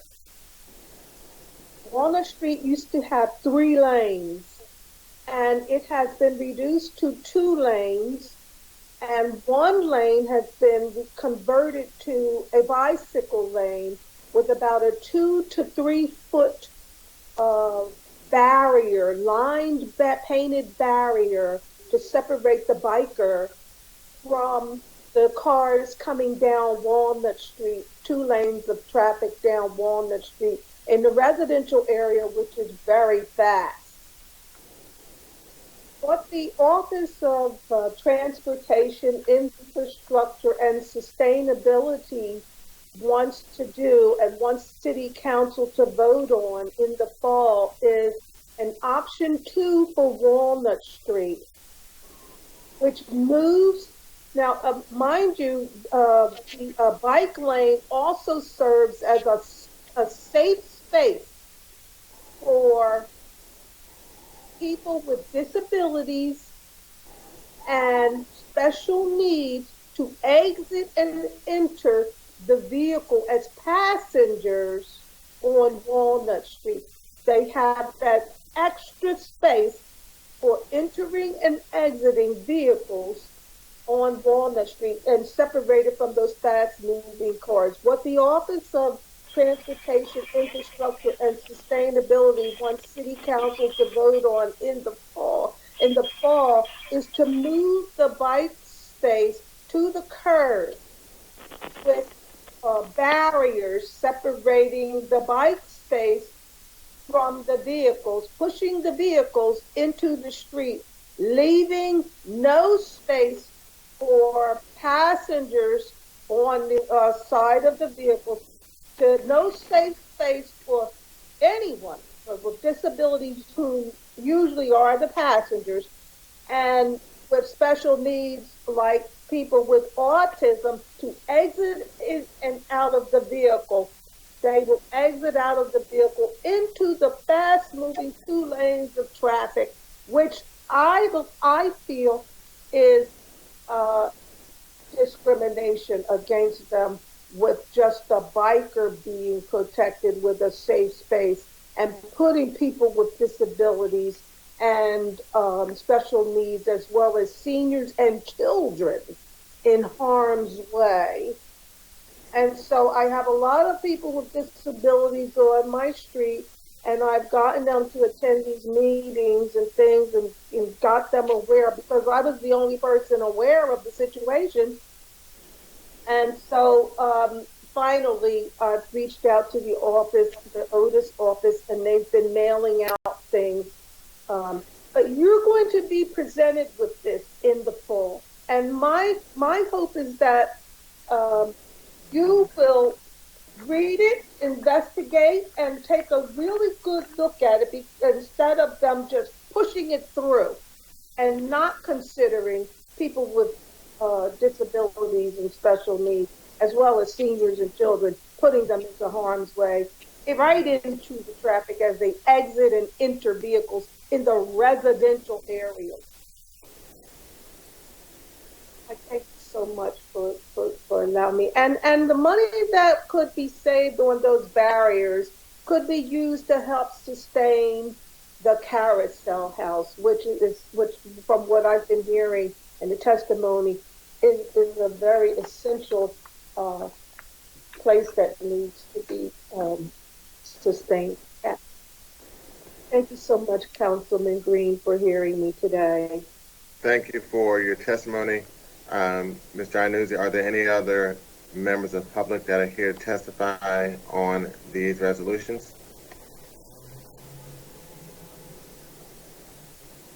Councilman Green? Can you hear me? Yes.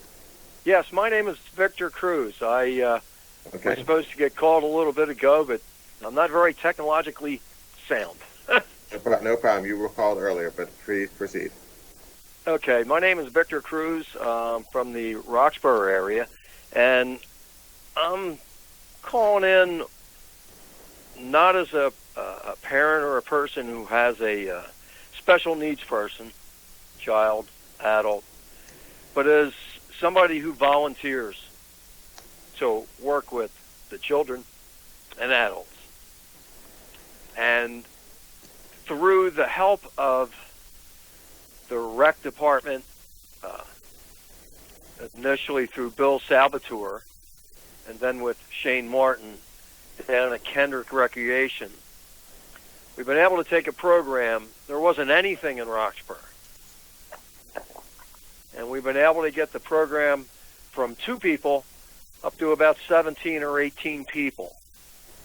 And it's a local Roxborough area. It's involved with the neighborhood. The neighborhood has become very much involved with it. We're in the local papers all the time. It's important, I think, for inclusion to start in the neighborhoods. And I'll give you an example, and then I'll let you go because it's been a long day for you, I'm sure. We have practices for football, and there's a small group of called the Roxborough Eagles, and they practice against us. Now, these are, I don't like to use the word normal, but we'll say normal kids who don't have any handicap problems. And we practice against them, and the difference between the beginning of the practice and the end of the practice, how these so-called normal children react to the special needs children is light and day. And I'm telling you, it only takes a half an hour. So to me, inclusion is neighborhood. It starts at the neighborhood. Because those children that were so-called normal were now exposed directly to the special needs children, and what a difference it makes. They walk off the field, they're talking. Now that's inclusion. So my feeling is neighborhoods are important. The local recreation departments are normal. So with that, I'd like to thank you for your time, and hopefully I didn't butt in on anybody when I was speaking. Thank you for your testimony. I would just like to make a comment. I think it would be probably better going forward not to use the phrase normal. Right. I didn't know what word to use. I understand. That's why I didn't. I just made a statement the way I did based on commentary, and I understand that. Not a problem. I appreciate your perspective in this regard of how we deal with people that have physical or learning differences, which come in all kinds of perspectives and aspects. It was amazing how the differences in that half hour. Thank you so much. Okay. Have a great day. Thank you for your testimony. Are there anyone else here to testify on any of these 2 resolutions? I would like to testify, please. Okay, and please state your name for the record. Thank you, Councilmember Green. My name is Katie Sampson. Yes, okay. Thank you all for taking this comment. I know it's been a long day. Let me just... Oh, okay. I am a quadriplegic and wheelchair user, and I work as the Director of Education at Artreach in Philadelphia, an art service organization. I am an accessibility advocate, and training is my life's work. I've worked with PPR during the Inclusion Summit in 2019, but my testimony today comes from the perspective of a wheelchair athlete and a former facilitator of RecFest with Global Abilities for many years. But I live in Montgomery County. Over the 21 years I have been involved in adaptive sports in Philadelphia, I have benefited from Carousel House. But I have a car, I have full-time employment, access to personal care attendant, and the support network of McGee Rehabilitation at Jefferson University. I question how many participants who utilize accessibility and inclusion programs at the Carousel House and other Parks and Rec sites are non-Philly residents like myself. Many places of public accommodation today ask people every day for their zip codes in order to participate. Programs that privilege suburban adults and children rather than Philadelphians with disabilities is unjust. If we are really addressing a reckoning of social justice in Philadelphia, I feel it's important we don't ignore the policies and practices that got us to this point. We are hearing today from so many people I have worked with, played sports with, and advocated for, but who are we missing? Likely thousands and thousands of people with disabilities. Lastly, I want to address the issue of accessibility that go far beyond wheelchairs, wheelchair accessibility, such as accessibility to virtual programs, website accessibility, redesigning the program finder on the website to highlight accessibility programs that address also at-risk seniors, people with intellectual disabilities, neurodiversity, and many others. And just public access in general. Thank you so much for your time. Thank you for your testimony. I believe that John Orr is also here to testify as well.